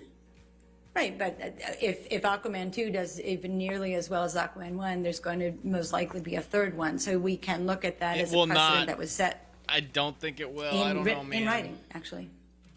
I don't know, If a man. movie makes $795 million, you think there's likely to be a next one? If it was the first or the second one, but if it's the fifth in the series, I assume that you're referring to Pirates 5. It performed well at the box office, yes, but certainly not in comparison to some of the other ones. And that's what a studio like Disney will look at to say, has that franchise had its run? Or do we need to A change it? studio or stop like it? Disney wants to walk away from an $800 million payday? Well, an $800 million payday has to be put into context to the budget that it costs to get that movie and then the marketing thereafter. And with the increasing costs of not only Mr. Depp's fee or any of the, and plus the other actors' fees, plus general production costs that are getting more expensive, then you put in the marketing costs, which are sometimes 1, 2, or 3 times the budget of the film. A film like that, a studio can spend $600-800 million just making and marketing the film. So $795 million is a lot of money, and it seems like a really good box office, but you have to put into perspective of what's spent on production, marketing, and the overhead costs that the studio takes. So you have, again, it's all in context of what the budget of the film and the marketing of the film is. All right, let's put some more things in context. Ana de Armas. Ooh. That's another one you used. Yes. All right. She, most recently, I guess, in Deep Water with Ben Affleck. Well, I don't, Think she again, killed I know it? some of Yeah. the movies that she's been in. I don't Maybe. remember about Deep Water. I don't even know if that's out yet, Okay. to be honest. She was in the last James Bond movie. Yes, she was. Yeah. They were talking about making her the next female Bond, right? Right, after her big Stars Born moment, yeah, she's gotten a lot more big roles, which is what we had hoped from Ms. Heard. Yeah. Yeah, good luck. And you said that her breakout role was Blade Runner? It was like the first big, studio movie that got a lot of attention. I believe that was the one that we can look at as a marker for her, sure. Did you watch Blade Runner 2049? I did. Do you know what she did in the movie? It was years ago. I don't remember exactly what she was in, what role she played, but she was in that movie, and from that, her agents used that as leverage to get her more movies. You have no knowledge that her principal role in that movie was as a gigantic naked billboard? Are you saying that's the only thing she was? She was a gigantic naked billboard. She wasn't in the That's movie. the principal role in that movie. I don't remember the movie well enough to know. Holy shit, dude. That's insane. Did you know that she was... I talked a little bit about Ben Affleck, right? Is that true? He's an interesting example because He's been in a role that's been recast multiple times. You know that role? Are we talking about Batman? Yeah. Yeah. Batman. Sure. All right. Batman. So, the title character in that DC series has seen how many actors? Several. Right. Michael Keaton, He was Batman. Val Kilmer. You're a movie buff, yeah. Yeah, she's like, I can't fuck with this. You're a movie guy, bro. This sucks. Christian Bale was Batman. That's so funny. I think he was, you're right. George Clooney was Batman. Definitely. Yeah. Yeah, we all love that one. That's her Yes, favorite. Robert Pattinson is now Batman. Dude, Don't I know. think she's probably almost Okay. my mom's age. My mom loves George Clooney too. But you're taking an absolutely iconic My mom's role almost her age, I should say. that the Sorry, DC universe has recast 4, 5, 6 times, correct? Correct. So just because you have the role in the first movie or the second movie doesn't mean you get it in the third movie or the fourth movie. Unless it's contractual. Right. Unless it's contractual. So, now, let's look. Ana de Armas, she's like the new Marilyn Monroe on Netflix, too, right?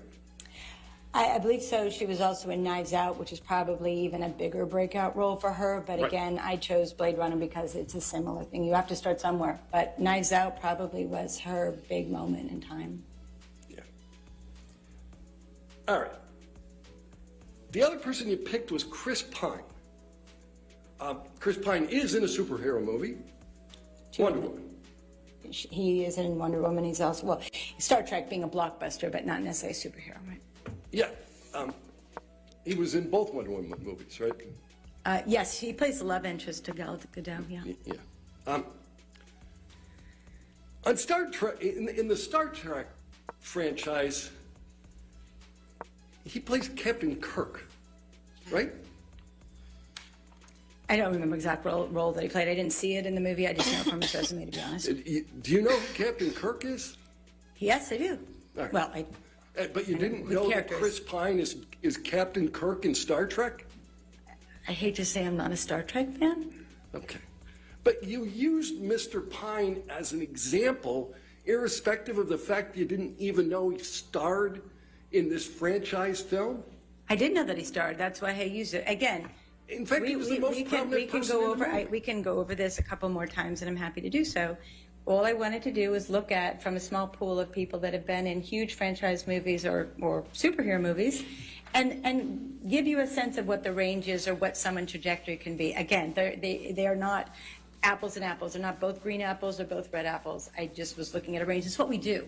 It's what we do in the industry. It's what you do to kind of get a sense of how much you're going to pay an actor, what they're worth in the foreign markets and the domestic Ma'am, I markets. think my question was, did you know whether he was in Star Trek? Yes, and you were asking me why I chose him, which is what this conversation is about. And again, I chose him because he was part of Star Trek and Wonder Woman, but mostly because he was in Wonder Woman. And I don't know the exact time frame of which came first, but the fact that he's in both of them is consistent with what actors of this ilk tend to do once they're in a movie like this.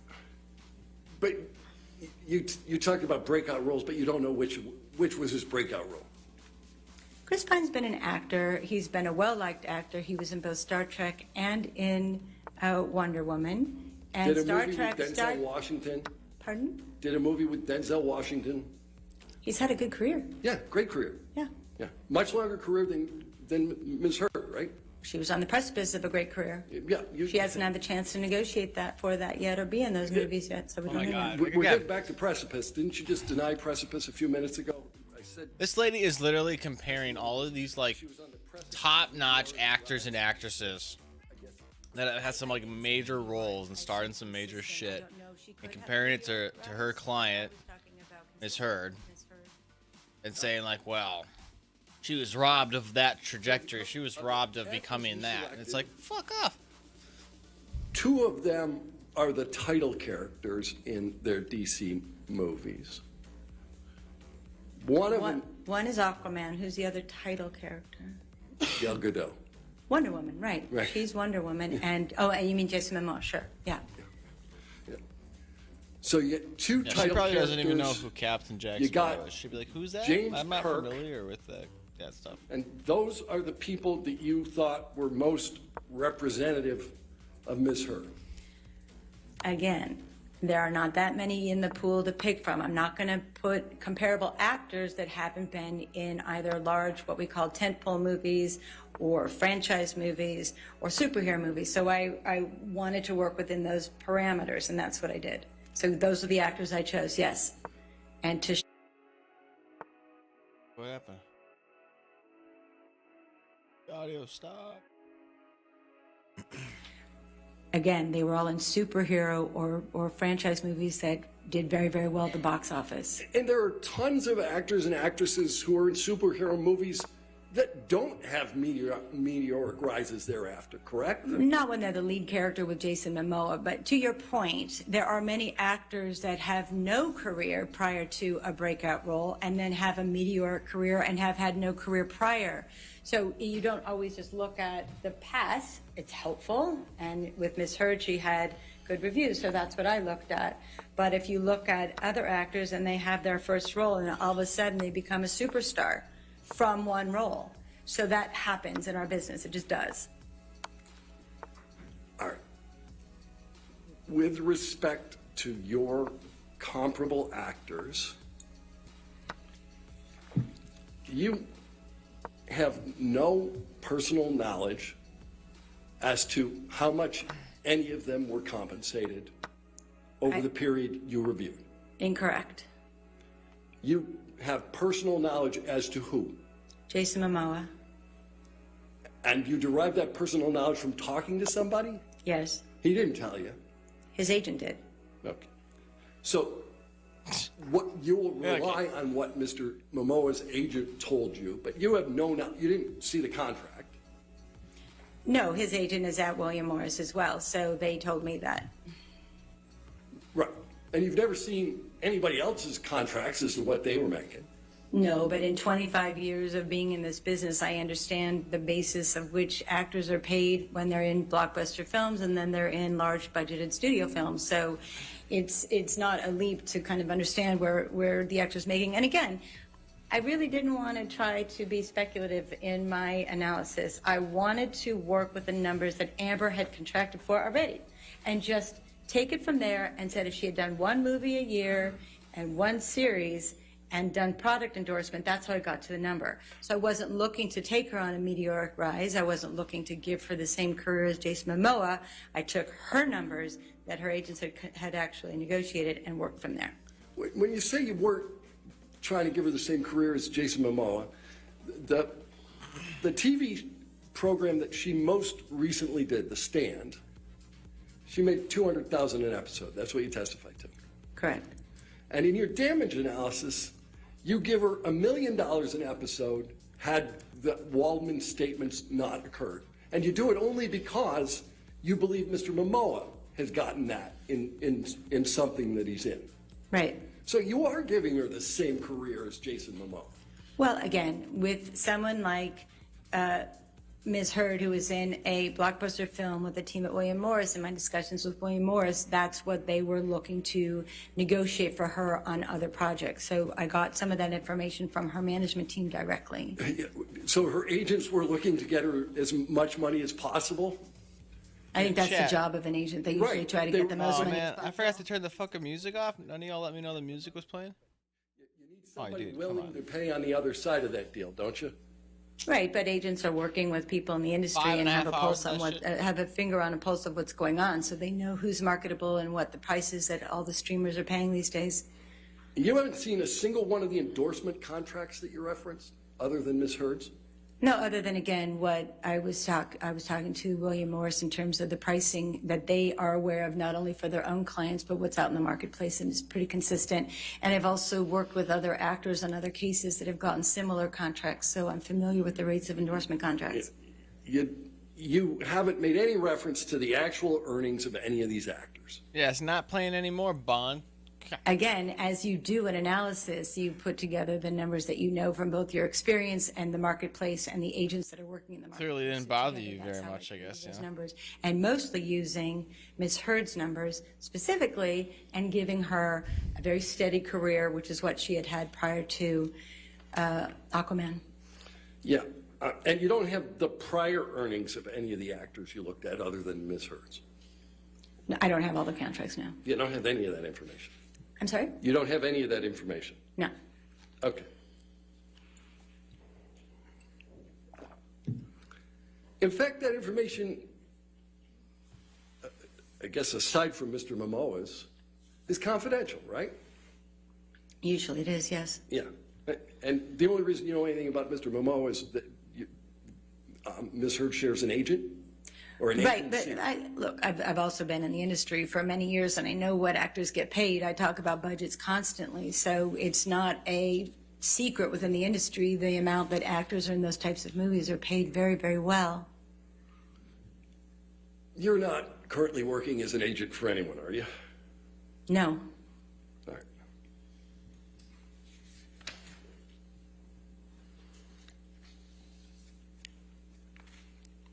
So, the salaries of these comparable actors, did they form some basis for your opinion? No. Okay. No, it's like a fancy So water, your bro. opinion, as I understand it, is that It's like a Ms. Heard should have $9 bottle of water, glass bottle. to That's renegotiate an existing contract. it's got Johnny Depp's tears in it. Which is standard in the industry as well as with her agent Do specifically. you know if it's standard with Warner Brothers? I'm sorry? Do you know if it's standard with Warner Brothers? I don't know if it's standard at any of the studios, but it is standard for agents to renegotiate, and oftentimes are successful when the film is done so well. Right, but what you're talking about is there's an existing contract where Ms. Heard has made a promise that she will do the next movie for, in this instance, $2 million, right? Right. And what the agent is trying to do is to get Warner Brothers to say, hey, you should pay her more than your contract says because you like her?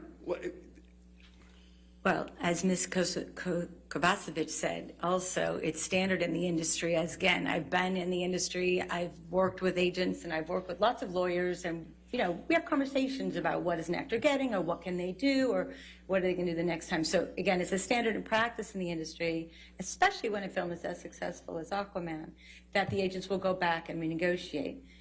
In fact, that was conversation. Isn't the standard practice is that they would try to renegotiate, but it's up to the studio? Sure, but oftentimes in a movie of such as the nature of Aquaman, they're very successful, usually. No, there's just a lot of gray area bullshit in Hollywood, so she just can get around not having to be specific on anything. With a studio for terms that are double what? She can be like, no, this is off. You can compare anything to anything in Hollywood sometimes, so like we just like I can compare Amber to like Brad Pitt. Because, sometimes things.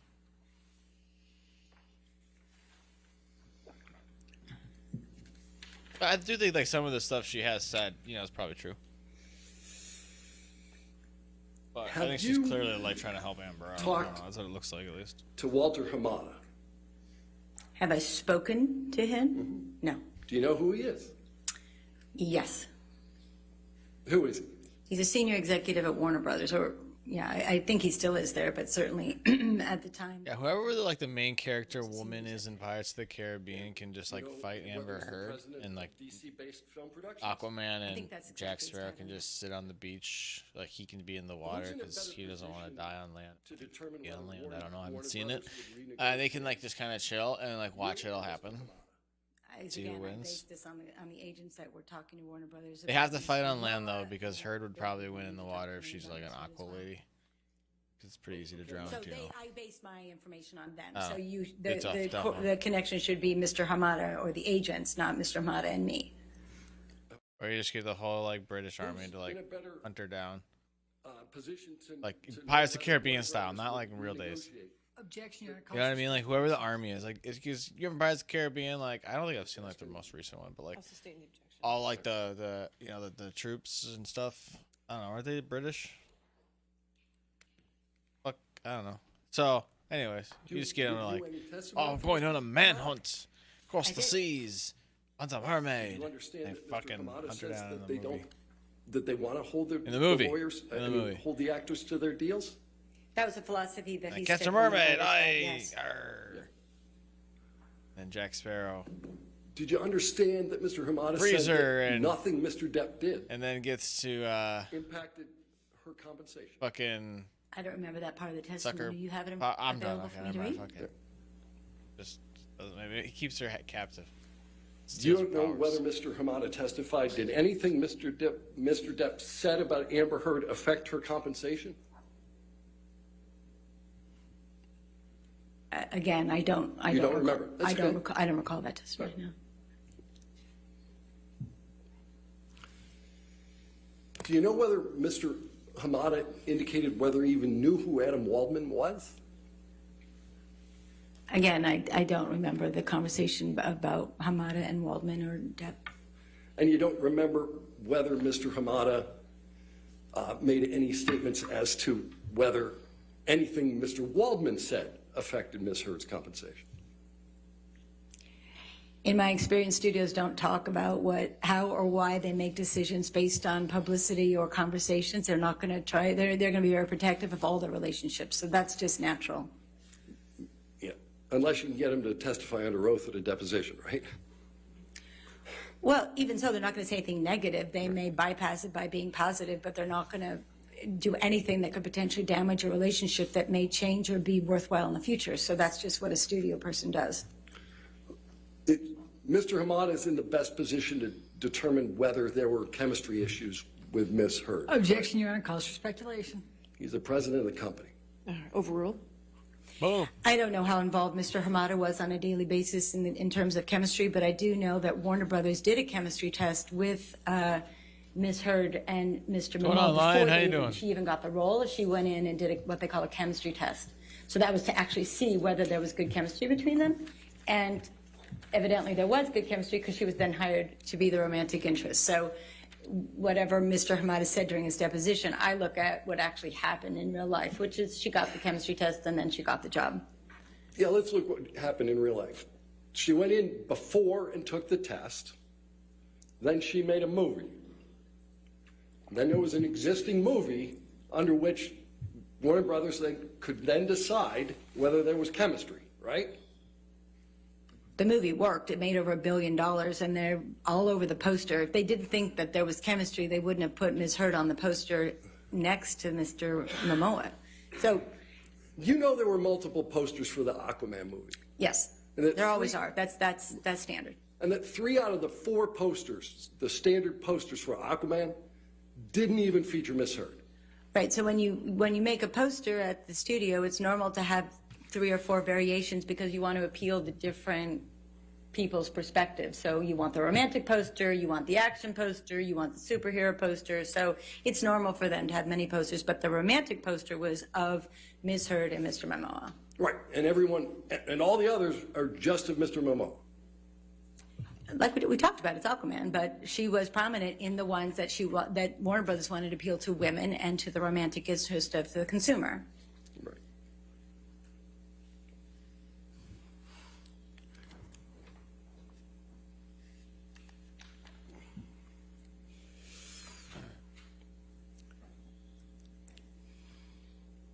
What movies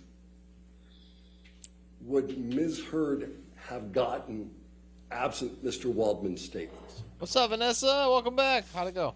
Well, the ones we know about specifically that she was in conversations with was a movie with Gail Garcelle Bernal, I believe that's how you say his name, at Amazon, which is what Ms. Kovacevic said. And she was also in consideration for a movie called Ambulance with Michael Bay. But again, after the Waldman statements, nobody would talk to the agents, and so they weren't able to garner more. Oh, she also had a movie that she was interested in producing that a good friend of hers or a friend of hers or colleague was doing. So there was at least those three that I read about. Those were 3 movies that she was being considered for, but you don't know what movie she was going to be in.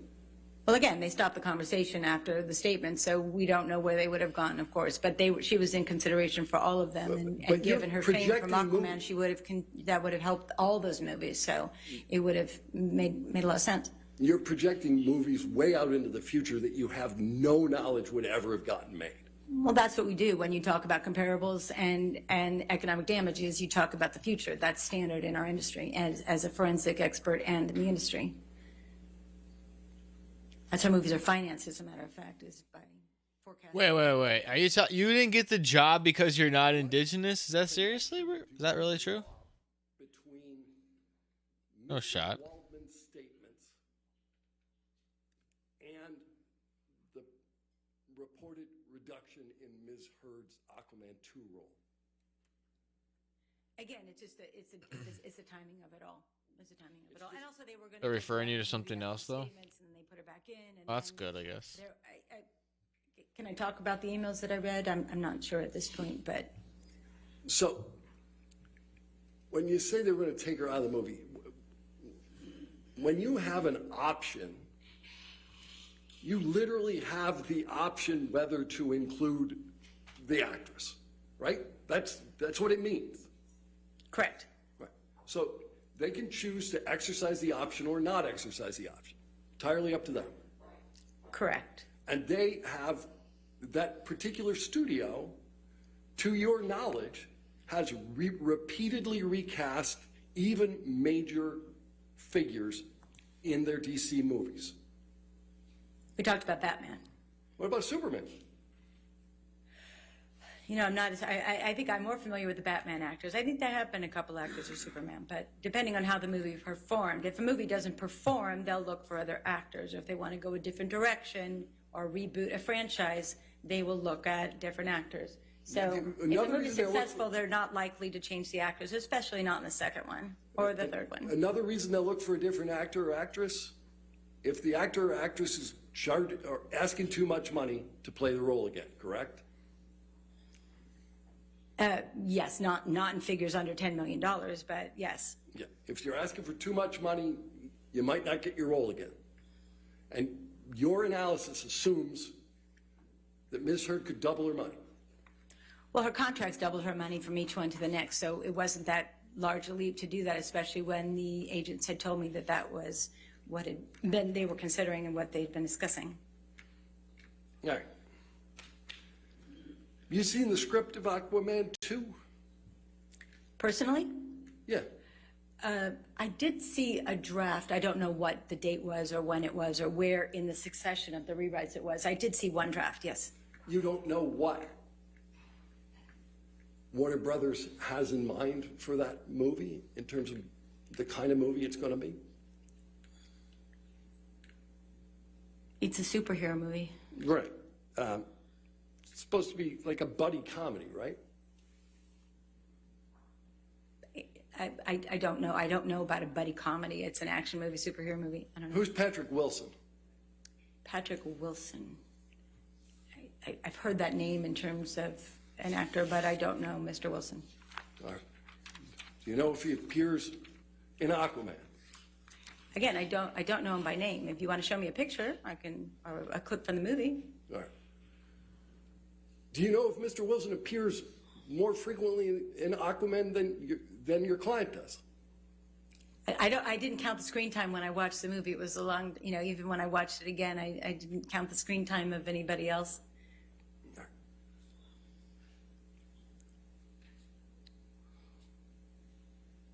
Did you read the testimony of Mr. Hamada? We discussed that, yes. You disregarded all of it in your analysis as to her ability to renegotiate, correct? Well, I remember the part where Mr. Hamada said that from time to time they will break their philosophy and renegotiate. It's what they did with Jason Momoa and with Gal Gadot. So, it coincides with what we know in the industry, which is it can be done. It's what they did with the 2 title characters in the DC universe? Again, I've worked in the business for a long time, and I've seen a lot of actors renegotiate their careers. I'm sorry, not their careers, renegotiate their fees. It's common practice. And it's certainly what the agent will think about first when a movie makes $1 billion+. Right. Again, focused on the agent, but it's the studio that pays the bills. Yes. Right. All right.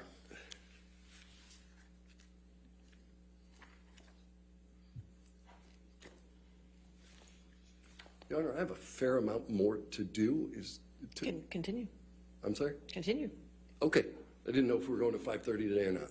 Every day is 5:30 day. Okay. No, we may not even need to get there. Every day is 5:30 day. All right. Perfect. All right. Every day's 5:30 today. We talked about Ms. Heard's endorsement deal with L'Oreal. She wants to get this shit Yes. done. And that L'Oreal has concerns about using her because every time they try to use her, people respond negatively to her. People don't. The Depp fan base has responded, have posted negative things about Ms. Heard on their campaigns. So, did you say the Depp fan base? Well, people that were using the hashtags that were consistent with the rest of the Depp fan base. Yeah, but there are people posting negative things that, other than things that came from Mr. Waldman, correct? I haven't seen all the. I was just looking at what L'Oreal discussed and what L'Oreal said in their communications. All right. They made. Do you see L'Oreal make a word cloud of the words that were most commonly associated with Ms. Heard in its marketing campaigns? I knew they did that. I didn't see it myself, actually. Right. Do you know what words there were? Again, no. Okay.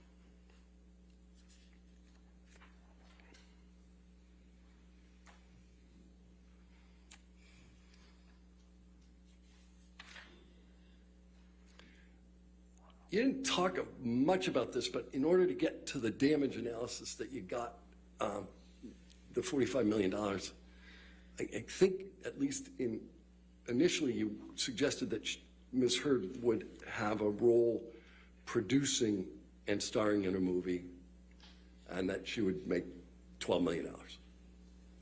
I've talked about that, but in the latest calculation, that was really less what I considered and more about what films and TV and endorsement deals that she would do. The producing was something that she had wanted to do, and again, Mr. Momoa got that, so that's where the agents were discussing those figures with me.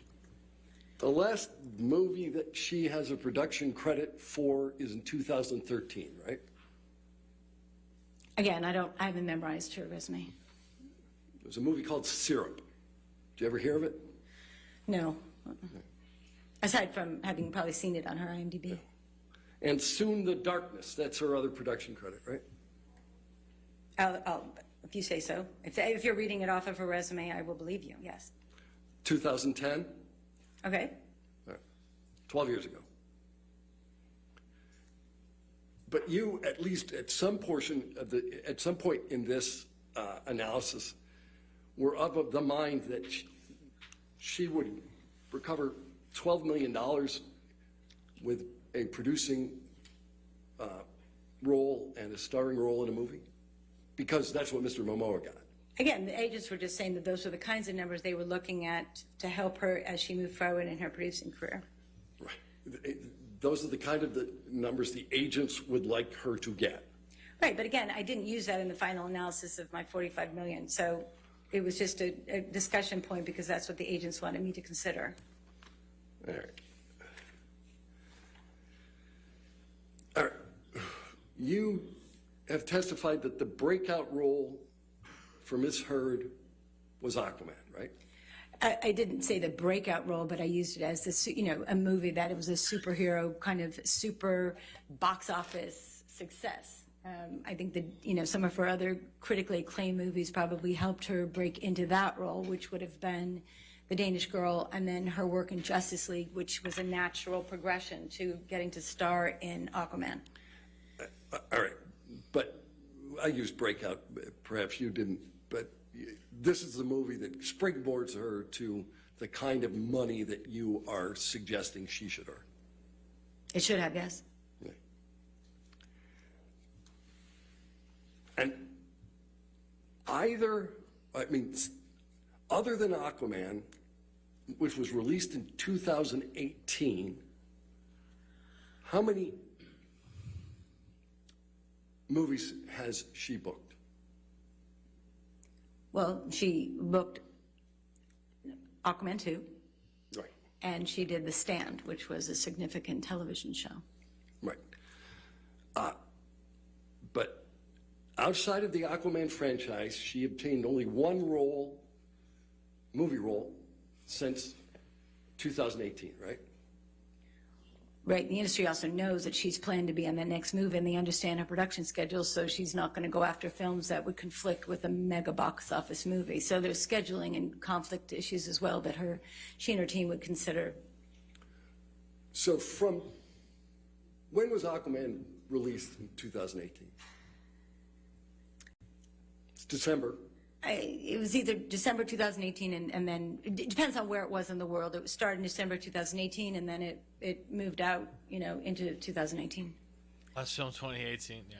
How many months between December 2018 and the Waldman statement went by?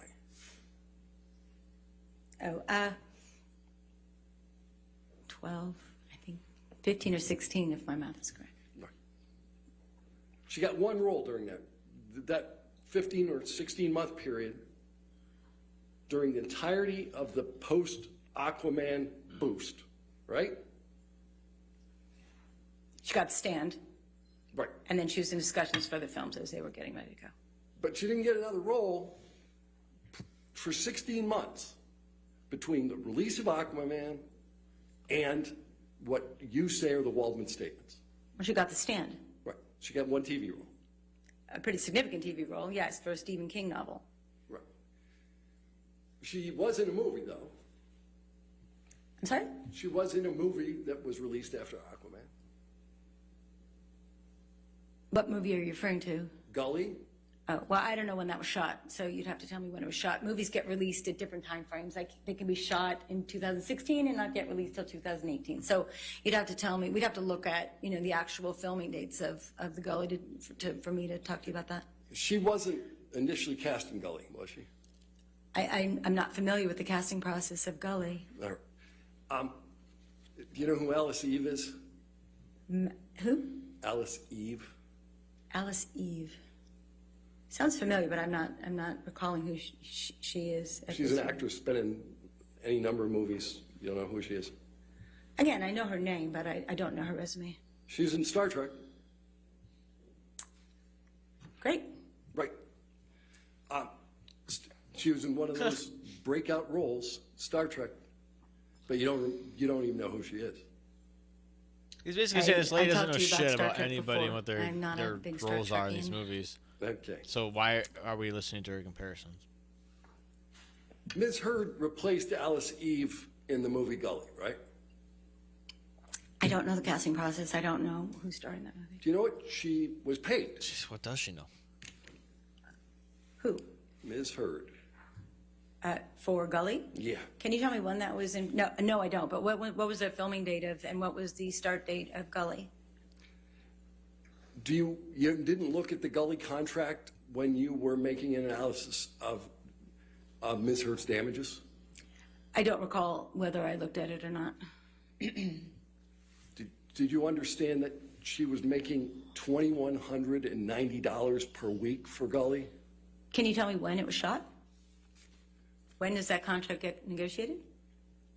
It's relevant. The contract is negotiated prior to the release of Aquaman. Okay. So she signs this contract for $2,190.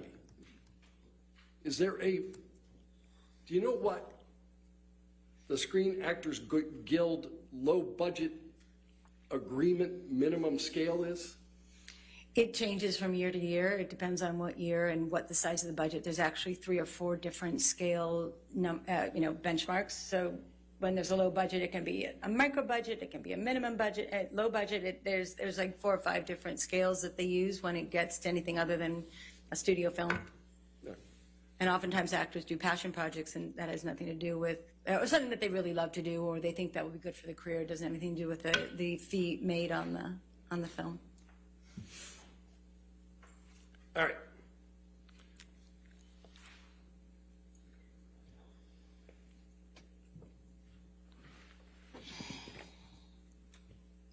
What's a loan out?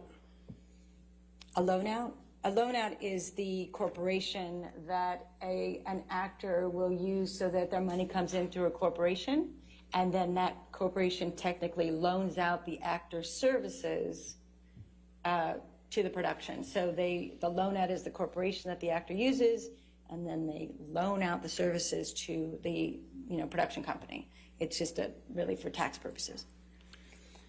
Do you know of any movie that Ms. Heard booked immediately prior to Unheard, Aquaman, really?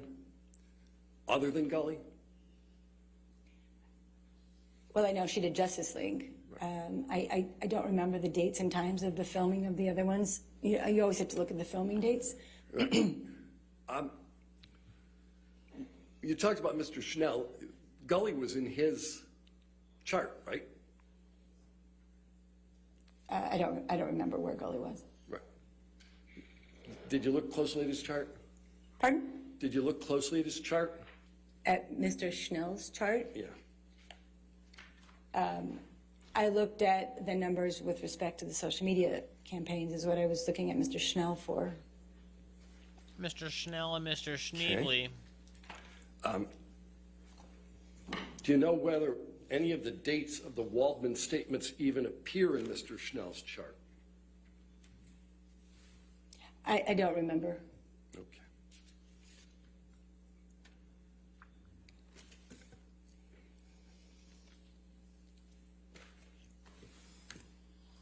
You talked a little bit about Q scores and Mr. Bonya. Do you remember that? Yes.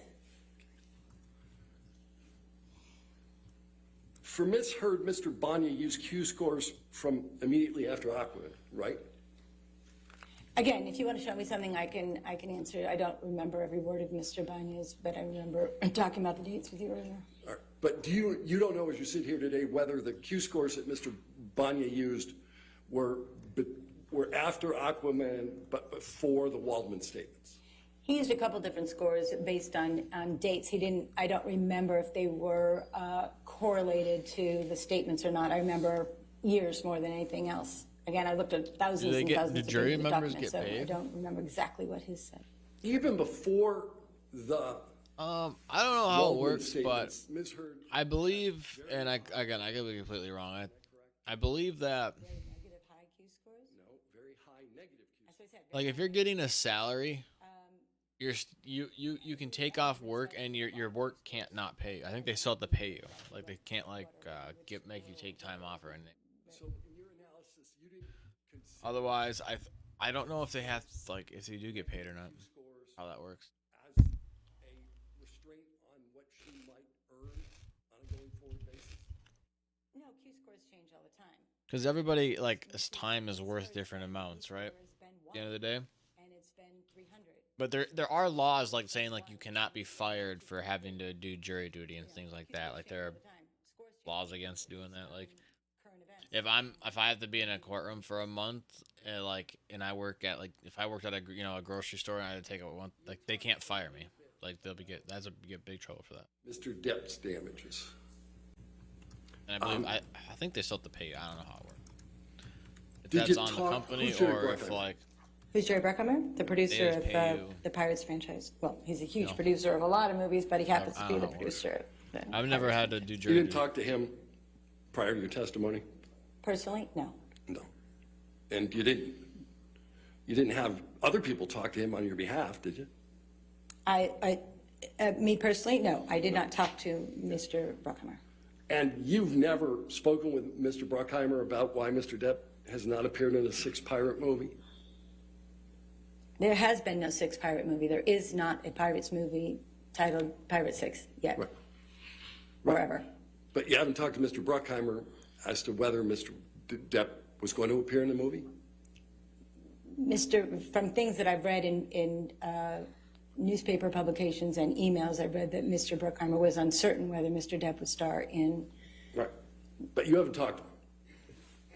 And you've never spoken with Sean Bailey about this, right? No. Or anyone at Disney?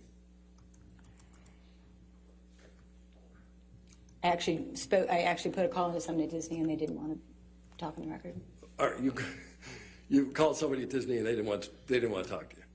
No, again, as I said, studios don't want to talk about their stars, whether they want to preserve a relationship that may or may not be used in the future. So it's their tendency not to talk. All right, so this says So you have no personal knowledge why Pettit jury?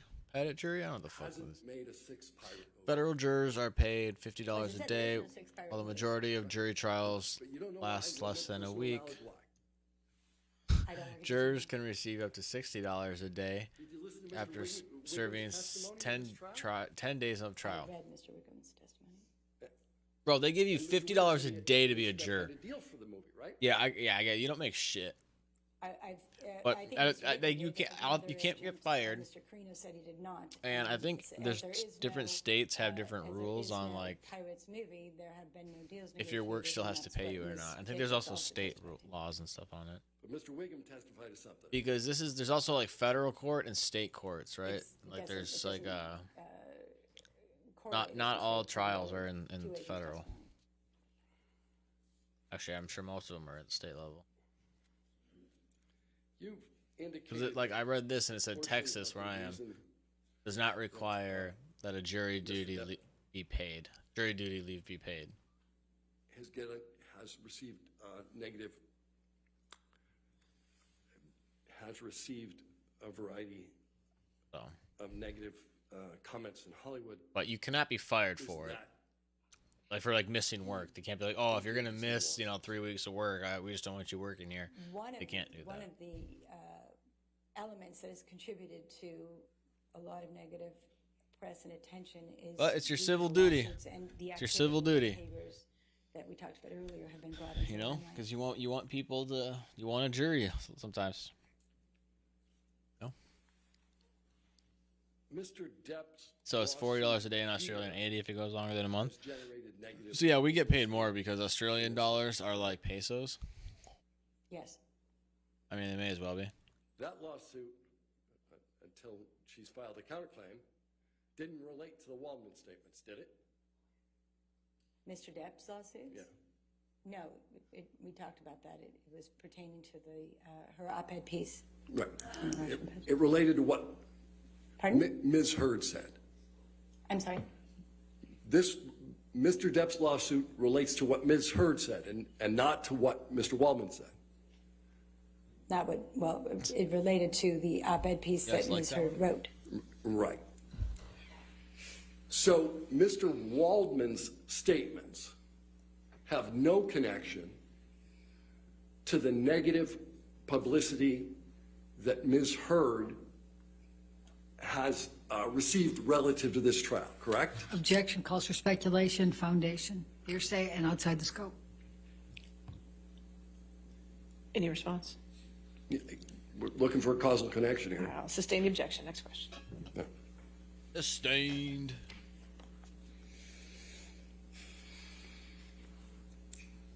When was the last time you met with Ms. Heard? I only met Ms. Heard at lunch today. Okay, that's the first time you talked to her? First time I met her. Okay. What's your compensation for testifying here today? For a testimony, it's $650 an hour. What has been your compensation? $650. I was highballed it. Wasn't $800. The assistance that you have in this case. I've been working on the case for about 3 years, and over the 3 years, I believe it's around $60,000. You said 60? Yeah, over 3 years. All right. I have no further questions. All right, redirect. Thank you, Your Honor, and I'm going to make it definitely fit within that 5:30. So Louise. Ms. Arnold, you Okay, asked a everybody number happy. of questions about the different social media, the negative, and how do you know that it relates to the Waldman-Depp statements? Do you recall all those questions? Yes. Okay. The social media that was connected, and some of that was your testimony, some Jessica Kovacevic, and some of it was Mr. Schnell, Bro, this is actually giving me anxiety tracked here. the language from the three statements from Waldman, correct? Objection leading. Sustained. Okay. What, if any, efforts were made to track the negative social media that caused the damages that you've attributed? Objection leading. Overruled.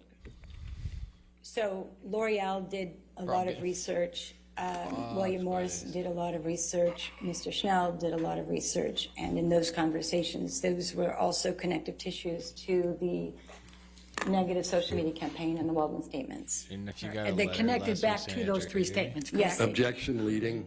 And what, if any, connection did they have to I'm those just three going to randomly statements? click and hope I don't get. Again, we talked about this earlier. We talked about some of the hashtags being similar. We talked about the Waldman or the Waldminion. So there were a lot of connective tissues between the negative social media campaigns and the Waldman statements. Okay. And I'm going to jump because I think this is part of this. So you were asked some questions about Mr. Hamada. Do you recall that? Yes. And asked whether he testified that, whether anything Mr. Depp said or anything Mr. Waldman said had anything to do with their initial decision not to exercise the option to Aquaman 2. Do you recall that testimony? Or that, I recall those questions? The questioning, yes. Okay. Now, the testimony from Mr. Schnell tracked the 1.2 million tracers to January 2021, correct? Objection leading. Do you remember what month that was until? Right. So when Mr. Schnell did his analysis, it was from April of 2020 to January 2021. And when did Warner Brothers tell Amber Heard and her agents they were not exercising her Aquaman 2 contract? It was in February of 2021. All right. And what, if anything, did Mr. Hamada say about whether the reason they did that was because of the 1.2 million negative social media tweets and Instagrams and other communications? Objection, no foundation. Had any impact? Bro, I need more room. Next question. Are you aware of whether he said anything about that? I recall in the Warner Brothers file. Objection hearsay. Sustained. Do you know whether that had any impact? That can't be a bomb. Right? Objection hearsay. I'm asking now. She's allowed to rely on hearsay. Wait, don't you get a question mark in this Sustain the game? I thought objection. you got a Next question mark back in the day. What the fuck? All right. You were asked a whole lot of questions about the different comparables. And so I'm just going to go to this again. Of all the different movies, of all of those comparables, which movie was the highest grossing of all of them? Check you. Again, I believe it's Aquaman. I mean, everybody talks about Aquaman being one of the highest, if not the highest grossing films. Certainly the highest DC comic film or in that superhero world. But again, I don't want to say it was the highest, but I think it was very close to There's it. no way that's a bomb. Do you know whether Walter Hamada admits it was the highest Could've been. grossing DC film? Yes, he said that, yes. Okay. So when you're looking at all the comparables, what, if any, relevance is there to the degree of success of that DC superhero movie? Objection, foundation. She can speak to that, Your Honor. Bro, That's this the was foundation. That's Do you know the answer to that question? Do you know? I'm sorry, can you repeat the question? No, I forgot said it. that. No, I Big, haven't. big, Okay, so let's big, go backwards. fucking huge. So what if, do you know whether it makes a difference, whether how successful that DC superhero movie is in what types of films they'll be able to get in the future? Objection, foundation. I'm asking the foundation. if you want to ask the foundation, go ahead. I'm sorry, that's what I thought I was asking. Do you know whether that plays any role, the degree of success? Customarily, when a film... Objection, foundation. Ask her how she knows. How do you know? In 25 The years judge of giving being in the film advice to the industry, it's lawyer. customary That's for when nice. a movie does such an extraordinary amount at the box office, it shines a very bright light on the actors, especially if they're in lead roles. And it's customary that they will get, not customary, it is, I don't want to use the word standard, but it is very frequent that a star in a movie that has performed so well at the box office and with a role model character that Mira was, that she would have gotten other roles and worked quite a bit afterwards, and that movie would have helped her career. I mean, that's no question. And with all these comparables, lawyer should wear an objection gave t-shirt. the range to this jury of 45 to 50 million Just imagine in they estimating showed this up with, over like, this the period of audience in time, the back, or did whatever they you call put Amber Heard's Just showed up estimated with damages objection ranges t-shirts. above all those other comparables? No, again, I was very specific in using the actual negotiated rates that Ms. Heard's agents were able to get for her in that contract and use that as a precedent. So again, I always wanted to be grounded in what Ms. Heard actually was in contract for and what her agents negotiated. And I used that as the baseline for the financial numbers of her loss. I used the comparable actors to show how consistently they all worked and how their careers moved forward after being in a box office. You asked about Disney and the Pirates 6 again. What, if any, knowledge do you have of whether Disney is willing to pay Mr. Depp $300 million and 1 million alpacas? Objection, no foundation. I'm asking her, what, if anything, does she know about whether Disney is... If you can lay a foundation. Okay. Did you listen to or did you read the Disney testimony in this case? I did, yes. All right. What do you recall Disney saying about whether they were willing to pay Mr. Depp $300 million and give him 1 million alpacas? They would not be willing to pay $300 million and give him alpacas. Thank you. You asked about the defecation. What, if any, recollection or knowledge do you have about whether that social media negative campaign that you've testified had the words defecation in it or poop? Objection, no foundation. I know that the word poop and the hashtag poop is used. Okay. Was that in any Move one to of strike. the comments? Sustain the objection and move to strike. Next question. Okay. In your review of the social media campaigns and the negative social media campaigns that you testified to with this jury, that include the L'Oreal, that include the WME, that include Mr. Schnell, and include what you've done, Mr. Schneebly. what, if any, recollection do you have of how is this a thing many with of the those alpacas? that are influencing your connections to the defamation statements include the words poop or defecation? Objection, compound. Overruled. I don't believe poop was one of the hashtags that was connected to the statements. Okay, thank you.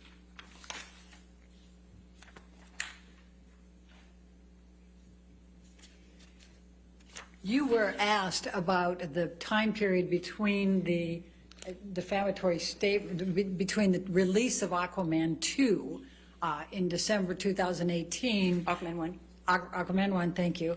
And the defamatory statements that were in April 2020 and June 2020. Do you recall that testimony?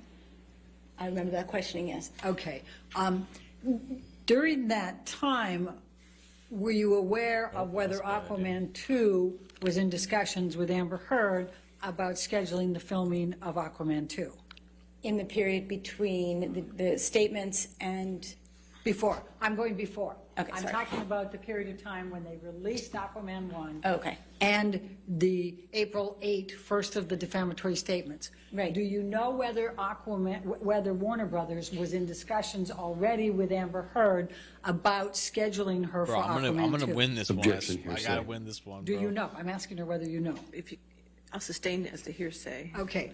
Do you have knowledge of whether Aquaman was in discussions with Amber during that period? Objection, hearsay. I don't know. I haven't played this game in so many I'm years. asking Going to ask her foundation. Right, right. It's kind of awesome. I miss it. How would you know? Well, Amber received an early draft of the script. Amber's agents were in discussions. Objection, hearsay. I think she can say that. Sustain. Hearsay, Okay. motherfucker. What is, in your experience, based on getting scripts, what does that mean? I'm asking for experience.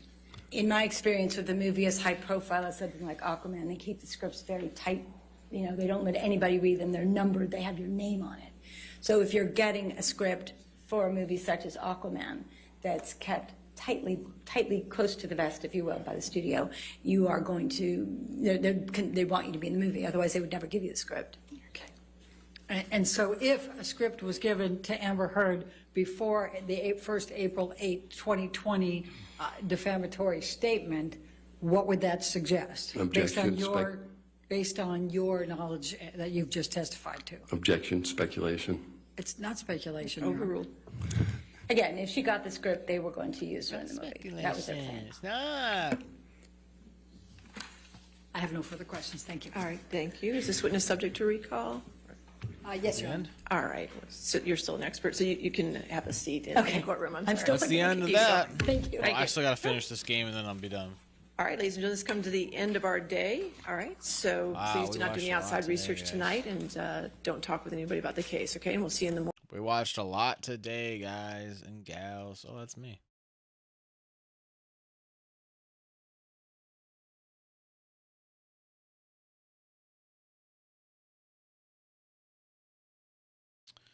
Interesting. Actually, should we listen to what the news people have to say at the end? Not in me. No.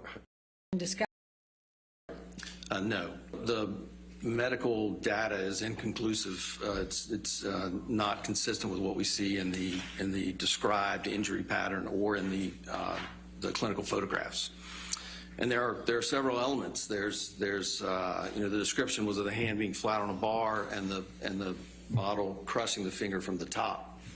But looking at the images, there's really no significant injury to the dorsum of the finger, and to create the type of injury with that type of a crush injury, we would anticipate both injury to the fingernail and other parts of the finger. In the statements of Mr. Depp that you reviewed, how did he describe what happened to the alleged bottle when it hit the bar? I believe he said it exploded, shattered. If a bottle had exploded near his finger in the way that he alleges, what would you expect to see in the documents that you have reviewed? Well, I think that the physicians did a good job of documenting the presentation, the appearance of the wound. They did not document the presence of any glass shards, and there were no other associated injuries elsewhere on the hand. All right, Dina, so just peeling apart from what he said, we can't say if it was a knife or a bottle. So what's the takeaway from this witness for the jury? I don't think this witness was all that helpful because, again, he's this paid expert evaluating it. But he wasn't the doctor who was treating him. And he, kind of admitted to not looking at all the photographs. And also, he was treated actually in a foreign country where maybe the note-taking could also be a little bit different. So for him to really, he couldn't definitively say what caused the injury. Another thing, actually, a viewer in the lunch hour pointed out was the fact that Johnny Depp wrote on the wall afterwards, which could have changed the appearance of the finger by the time we got medical care. I think that was kind of a really interesting point. But I think the biggest takeaway for me is he wasn't the one who cared for it, and he didn't really know how the note-taking in Australia doctors were like. Yeah, you guys, you weird Australians and your weird note-taking. Low on time, and the judge swearing she'll stick to that time limit. What do you, I heard. I had 3 people bring up the new prime minister. Well, I do think and when I now ask the about judge him, is probably going nobody to stick says to that anything. time limit Like, because what are I your think thoughts? the attorneys are trying to abide by that. What are your but we'll thoughts? see what happens. But yes, it was a waste of time. I think that Dr. Moore wasn't very definitive. And again, Camille did a great cross-examination. She definitely made it very clear that this was not a doctor, like Dina said, who had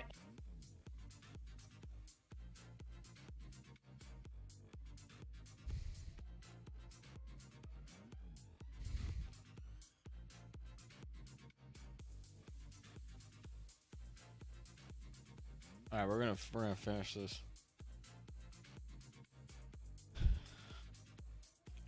All right, we're gonna finish this. Fuck.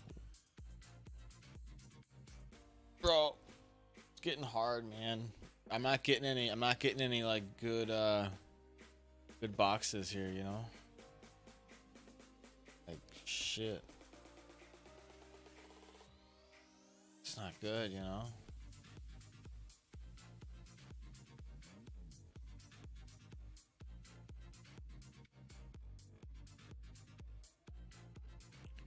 You hope he does a better job than ScoMo? Yeah. I just briefly looked at it and it just heard it was like he's like a left leaning.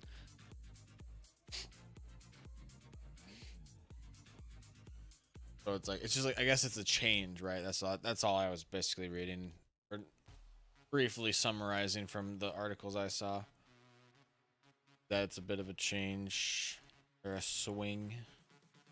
Bro, I don't see where the fuck I can get a new on mine here. Some open boxes. I mean, goddamn. Fuck me. Tough.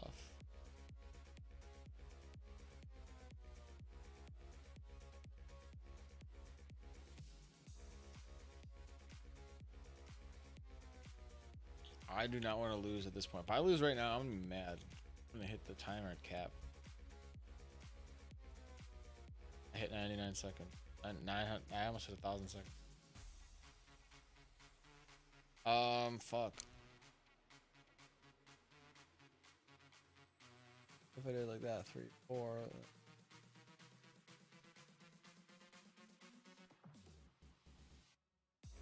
I mean, it could, you know.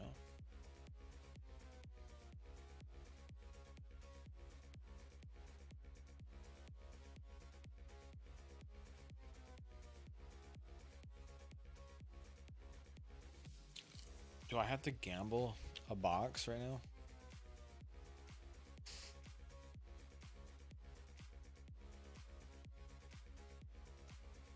Oh wait, I found one.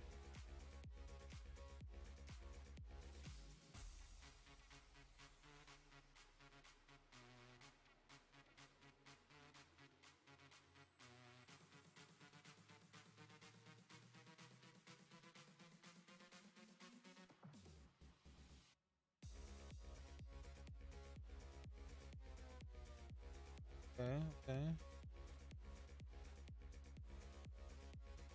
Okay, alright, we're working. We're working. Good stream today, guys, with the Depp stuff. Thanks for everybody for being here, checking it out, hanging out, chit-chatting. Now what I do? Okay, hold on.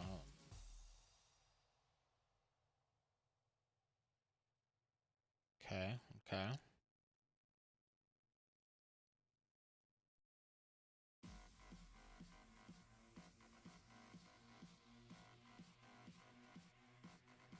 Okay.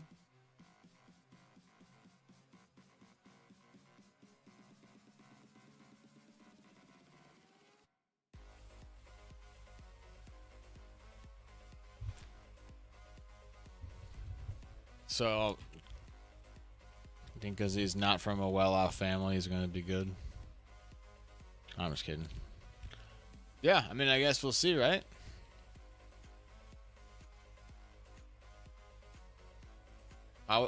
Yeah, Labor Prime Minister. What are those like? What happened the last time you had a Labor Prime Minister? How does that work?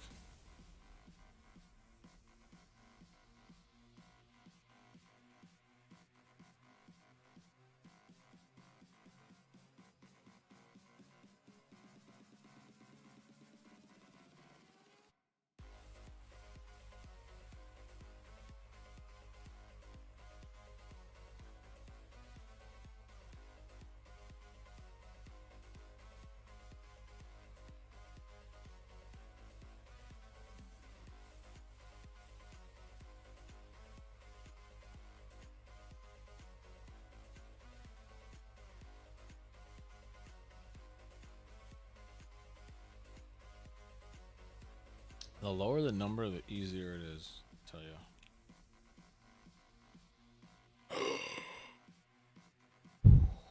twice. Okay. We can do. That's not it.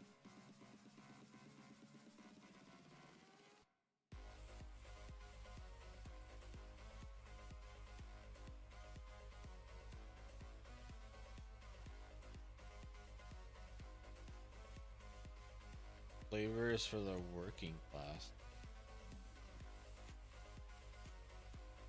They support. They are good for the working class.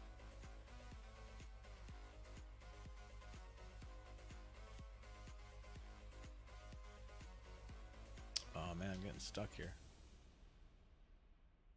A lot of ones. What do I do over here?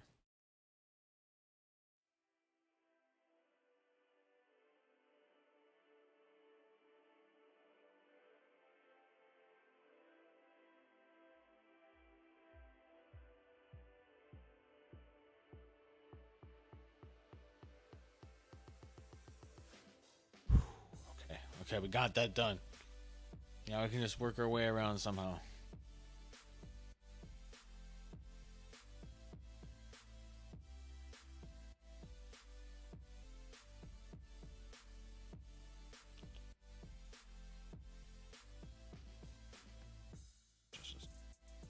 This is getting hard, guys and gals. This is getting tough.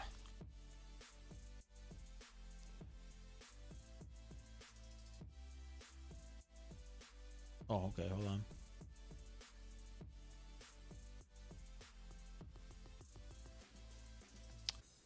All politicians are wankers. Yeah. I'm sure there are some decent ones, but for the most part, I think you're right. Yeah. At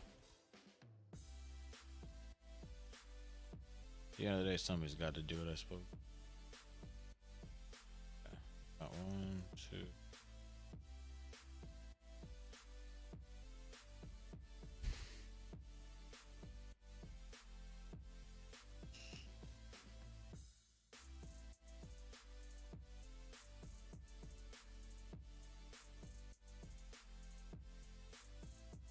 This is getting too hard here. Okay, wait.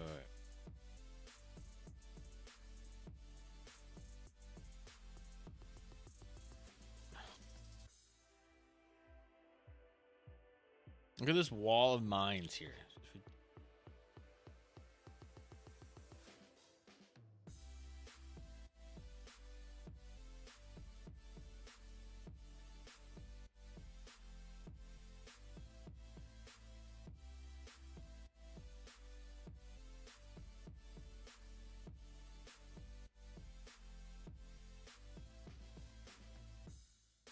This is so stupid. Oh my gosh, I can't think. I can't find it. I can't find the move here. Bothering me.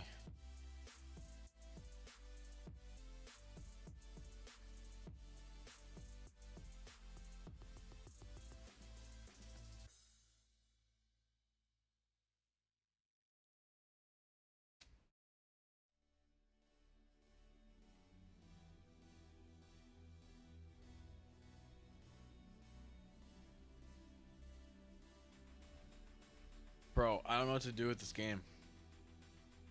You guys probably can't even see it right now. I don't know why it doesn't let me zoom in this mother. I mean, I can zoom in on my browser, but I still look like shit. Whatever, fine. It is what it is.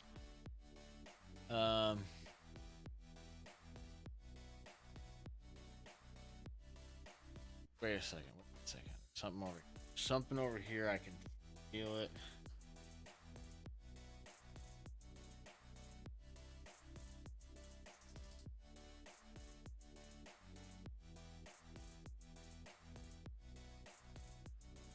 Oh, it's not.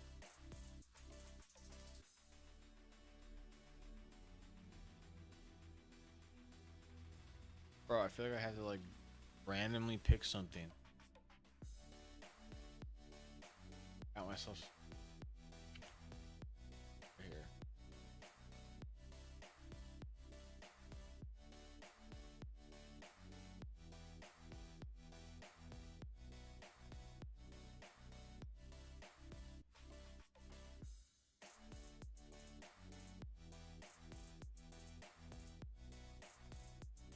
Chat, Figure this up. Sign on.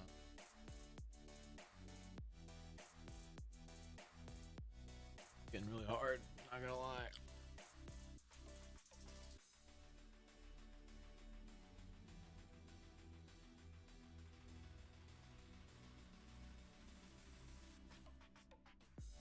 Anybody see it? Anybody see where a bomb is?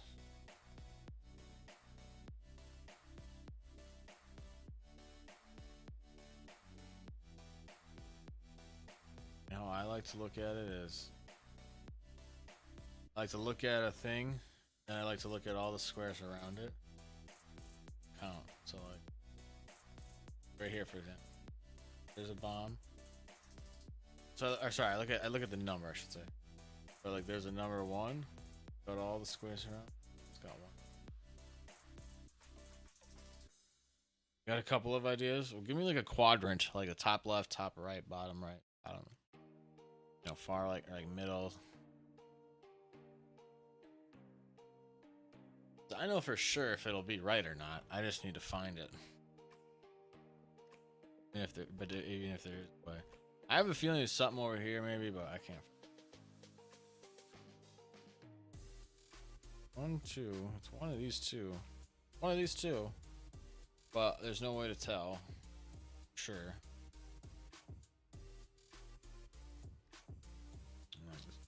2.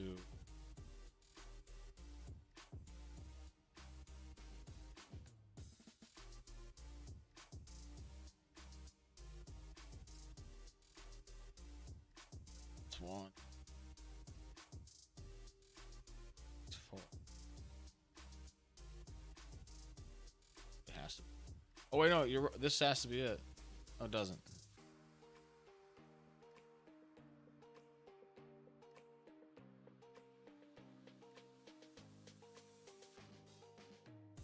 You think that's a bomb? That's the thing, though. It could be this one. That's the problem. That's the only issue. Because I saw that. I see that too, you know? But it could be that. Because if it's that, and then that's not a bomb, it could be that, and then that's 3. And then it could be like that, and then that's not. That would work.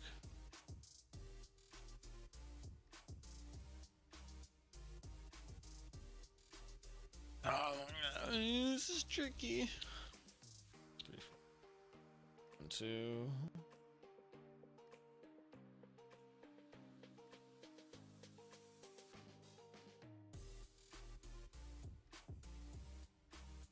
Bro, this is so fucked. Maybe if I look at the 4s. These are all done, right? Yeah, okay. Let's look at the 4s. We have 1, 2. 2. Maybe sometimes you can like pick one out. If you already have 4. 2.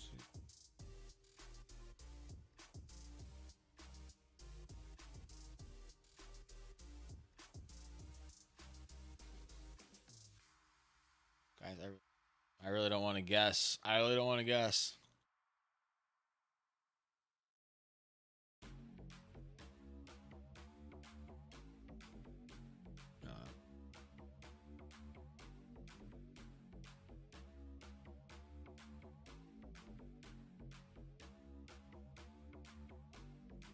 So bad.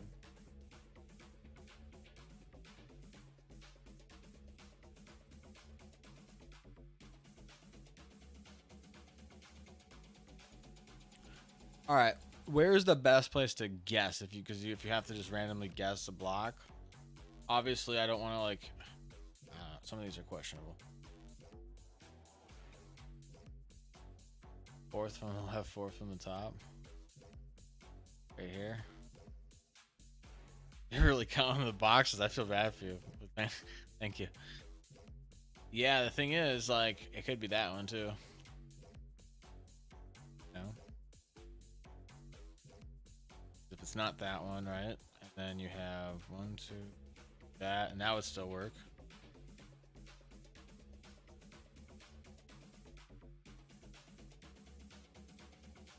problem. Yeah, so we're.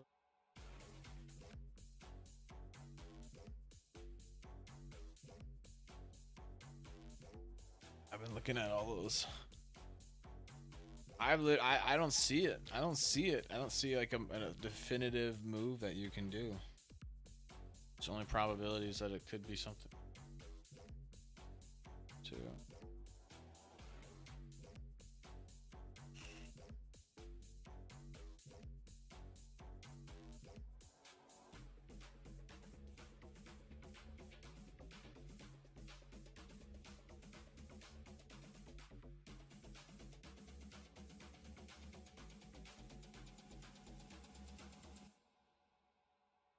Okay, one. Oh, see, that's the other thing. It's like one of these two is a bomb right here. For sure. One of those two is.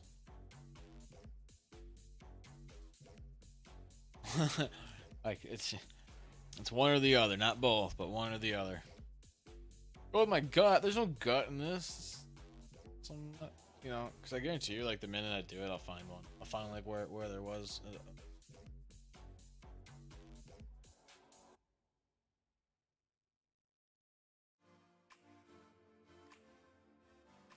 What are the odds that they're in the corners?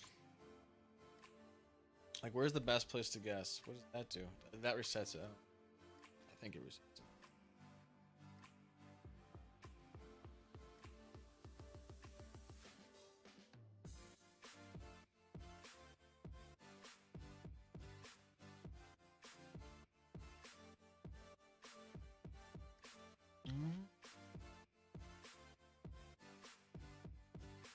Okay, so here's a good thing. Let's think of this.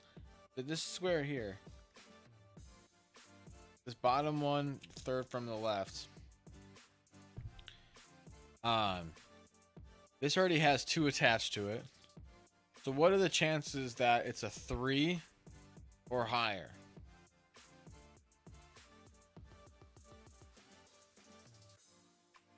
Because if it was a bomb, then this would have to be like a... Sorry, I guess I kind of explained that wrong. But if this was a bomb, then this square here would have to be a 4, right? And then none of these other ones would be bombs. So that seems a little risque. So let's try it. Oh.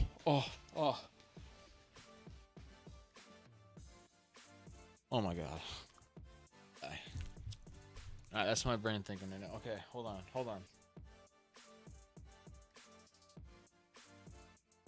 Alright, those are good odds, but damn, that's a high number. Fuck, that scared me. Okay.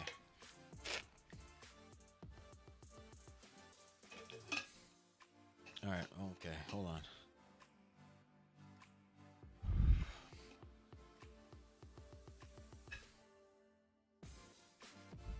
Alright, so now if that was a bomb, then that one would have to be a 4. And all these, it's the same principle. Oh my god, I'm fucking nervous. Alright guys, wish me luck. It's the same goddamn odds. Oh, we saw it with this. It's a 3 and then everything else has disappeared. Oh, it's the same shape. Actually, it's a bigger shape because I got a pointy. That would make it a 4. This would have to be a 4. At least.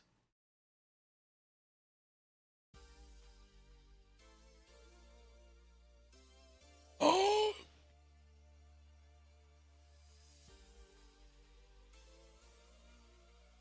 Oh, that's too close, guys. Oh my gosh, it's too close. Wait. Fuck me. It's way too close, guys. Okay. If this was a bomb, then this would only have to be a 3. And then that now we're treading into territory that's a little tougher. And these didn't help me out at all. This didn't help me out at all. This literally was dog shit numbers. These are bad numbers. If these were 1s, I'd be fucking happy. If this was a 2, I'd be happy. because then these are all good to go. But no, I got 4s and 3s. It's some bullshit. We already got 3 here, so it's one of these 4. Okay, right, obviously, right, and it's one of these 2. One of those 2. So it can't be both. So if it's that one, we've already hit our 4. There are 3. It could be that. It could be any of that fucking shit. Oh, this is so bad. This is so bad. I'm killing you? Yeah, well, this game's killing me. I'm big braining the shit out of this game, and I'm still getting screwed. Okay. This is a nice line. Like, lines can make things easier. A little bit. Okay, if this was a bomb, then this one would be 1, 2, 3. It'd be 3. It'd be 3. It'd be 3, which ain't shit. Oh my god, it's not good. It could be a 3. We had 3s and 4s. Oh my gosh. Okay, fucking hey. If this was a bomb, then this one would have to be a 1, 2, 4. It would have to be at least a 4. That makes more sense.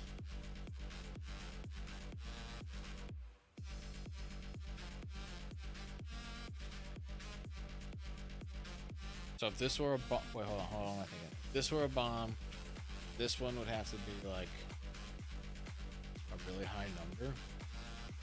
So this one is probably not a bomb. That's the logic, right? I'm confusing myself now.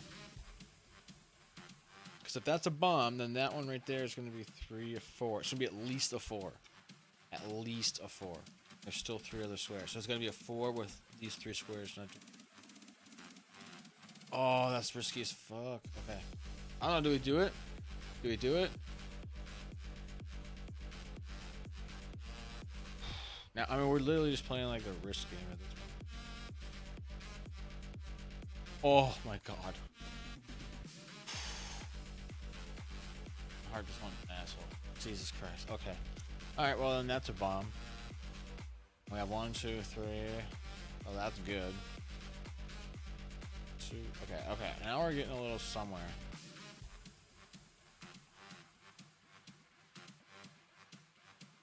Jesus.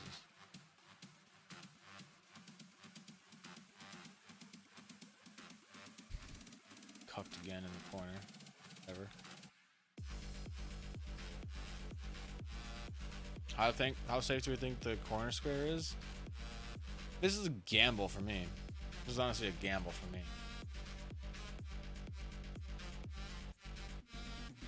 I don't know. I mean, I guess theoretically you have less of a chance of hitting it than you do hitting them, right? Because it's not like half the squares are bombs. I don't think. Bottom left corner. No, I don't want to do that. I feel like I have some squares here. Hold on. 1, 2. Bro, it is a life or death thing. This is Minesweeper. You step on it, you blow the fuck up, okay? I've already put way too much time into this game, and I want to win it.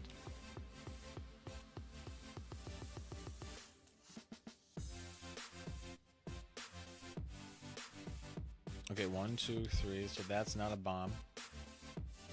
I don't know why I got scared there for a second, but good. I can't get any help from the fucking thingy. 2, 4. Dude, I am taking this game a little seriously. It's Minesweeper. I want to win it now. So I'm all the way to the edge.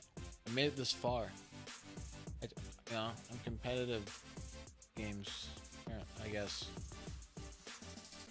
Trying to use big brain logic.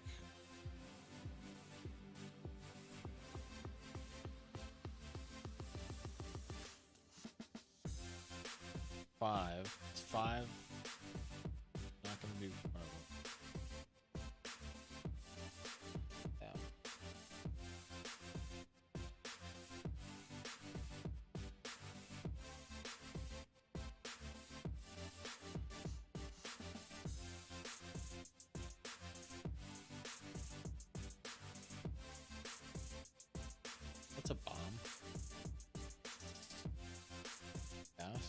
Okay.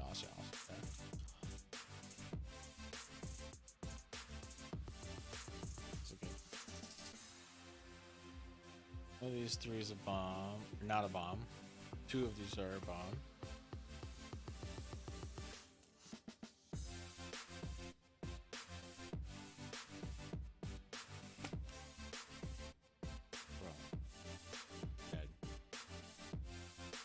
Wrong move and it's toast. Do I have to like try to think of a big brain strategy again? I don't really want to do that. I like going here.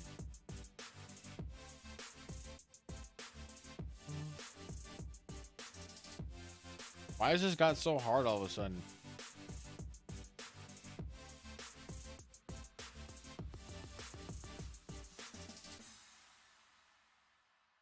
I want question marks. I want question marks. Two. One of these two is a bomb.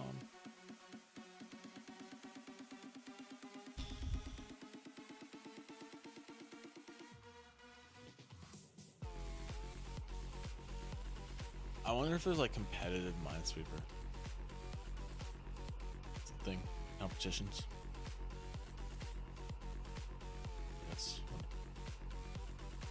Of course, this has got to be a bomb. Of course, that's got to be a bomb.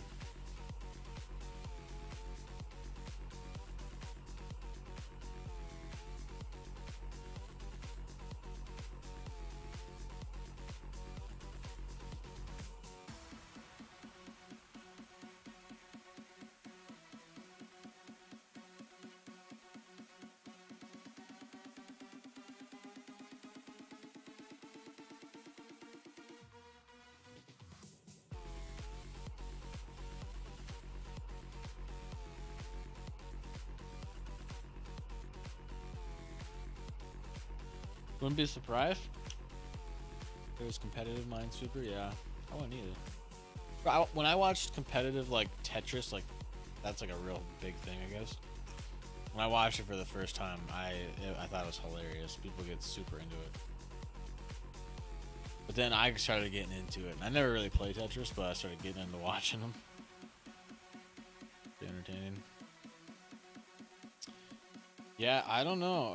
Cause okay, so if that's a bomb there, hold on. I gotta think of it.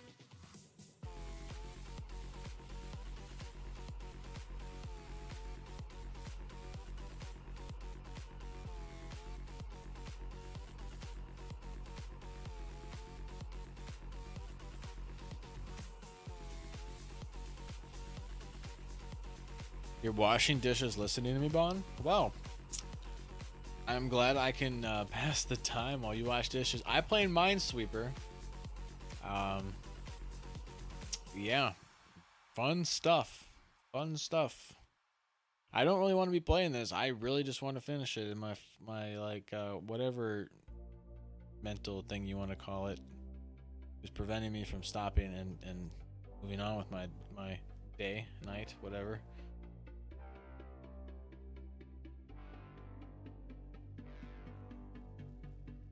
Sure. Oh, so okay. So you know all about the competitive Tetris then.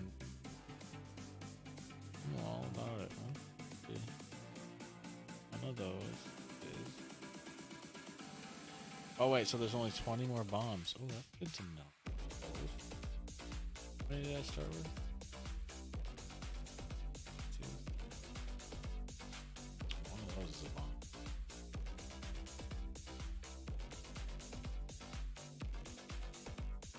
So it has to be one of those. Wait. So if it has to be one of those, then these should be good. Because that's 1, 2, 3. They should be good. These should be good. Oh my god, this is so fucked. Okay. I can't believe I thought. Okay, there's a whole nother layer to this now. Okay. I just realized. Okay. Let's go. We got this. We got this, motherfucker. Okay, so one of these 3 has to be it. One of these has to be it. Right, one of these has to be it because there's 3 here. So 1, 2 has to be it. If that's the case, we have 4. One of these could be it, and that could not. No, it's not very decisive. That didn't help me at all. That. Why am I getting these big numbers? I hate this. It's one of those. But it could be that and one of the. That's the problem. You're not that fast to play like competitive tech. Oh fuck no, me neither. They're crazy with it. I can't even play regular Tetris, let alone like competitive.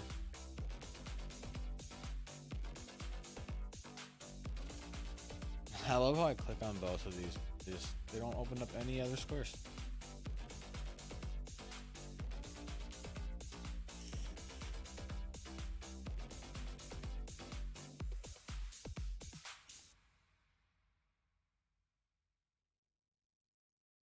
These two, one of those two. So if that's a number and that's a bomb. Do they often do clusters of bombs like that in the corners? I wonder.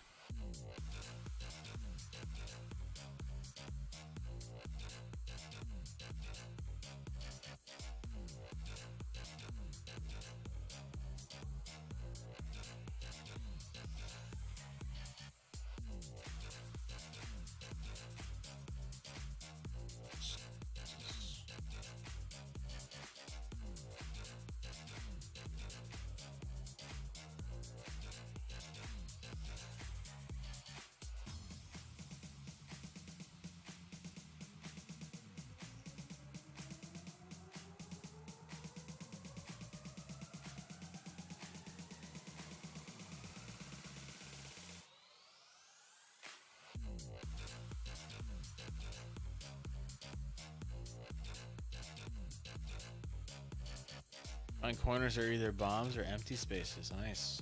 Good to know. Good to know. When you say empty spaces, do you mean like numbers too? Because that's kind of funny if you do. Sarcastically funny. That's what I thought you meant at first, but now I realize you mean like it opens things up. They'd be like, yep, it's either, I find it's either bombs or not bombs when you click on one of them. It's like, yeah. Yep, I agree.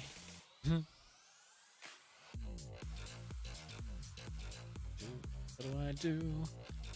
I'm not getting anywhere. What do? So one of these two is a bomb too.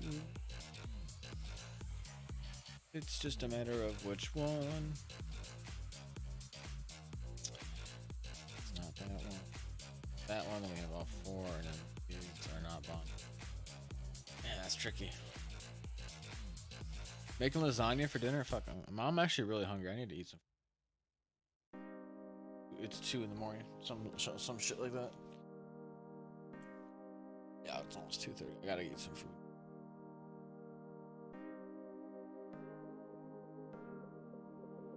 Wait. So, okay, here's the thing.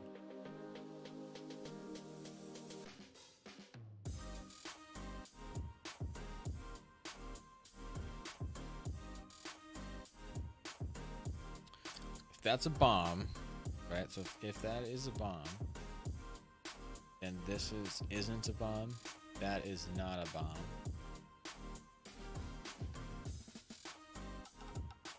That would.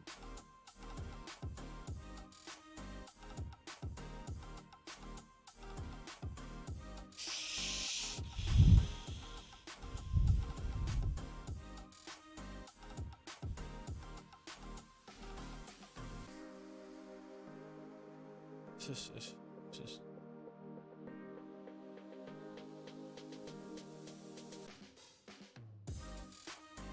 Wait, do you ever see full squares of bombs?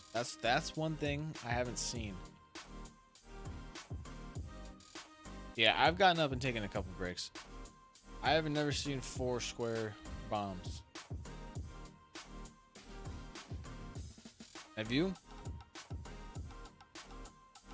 Well, we're going to go off that logic that it hasn't happened yet, so the probability is very low that it's going to happen now. And if the probability bites me in the ass, then you know what? It's a good way to end the stream. What does that sound like? Let's go. I got fucked. I got fucked. I got absolutely cucked and fucked. Okay, it was that stupid bomb there, and that was it. I fucking give up. All right. Thanks, everybody, for watching. Everybody, you guys have a great, fantastic day. Hope you guys are all doing fantastic. Thanks for tuning in, watching me lose my mind on Minesweeper. Hold on, let me move this out of here. That's some bullshit. All right, thanks, everybody. Hope you guys are having a good one. This love. We'll catch you later. Cheers. Bye.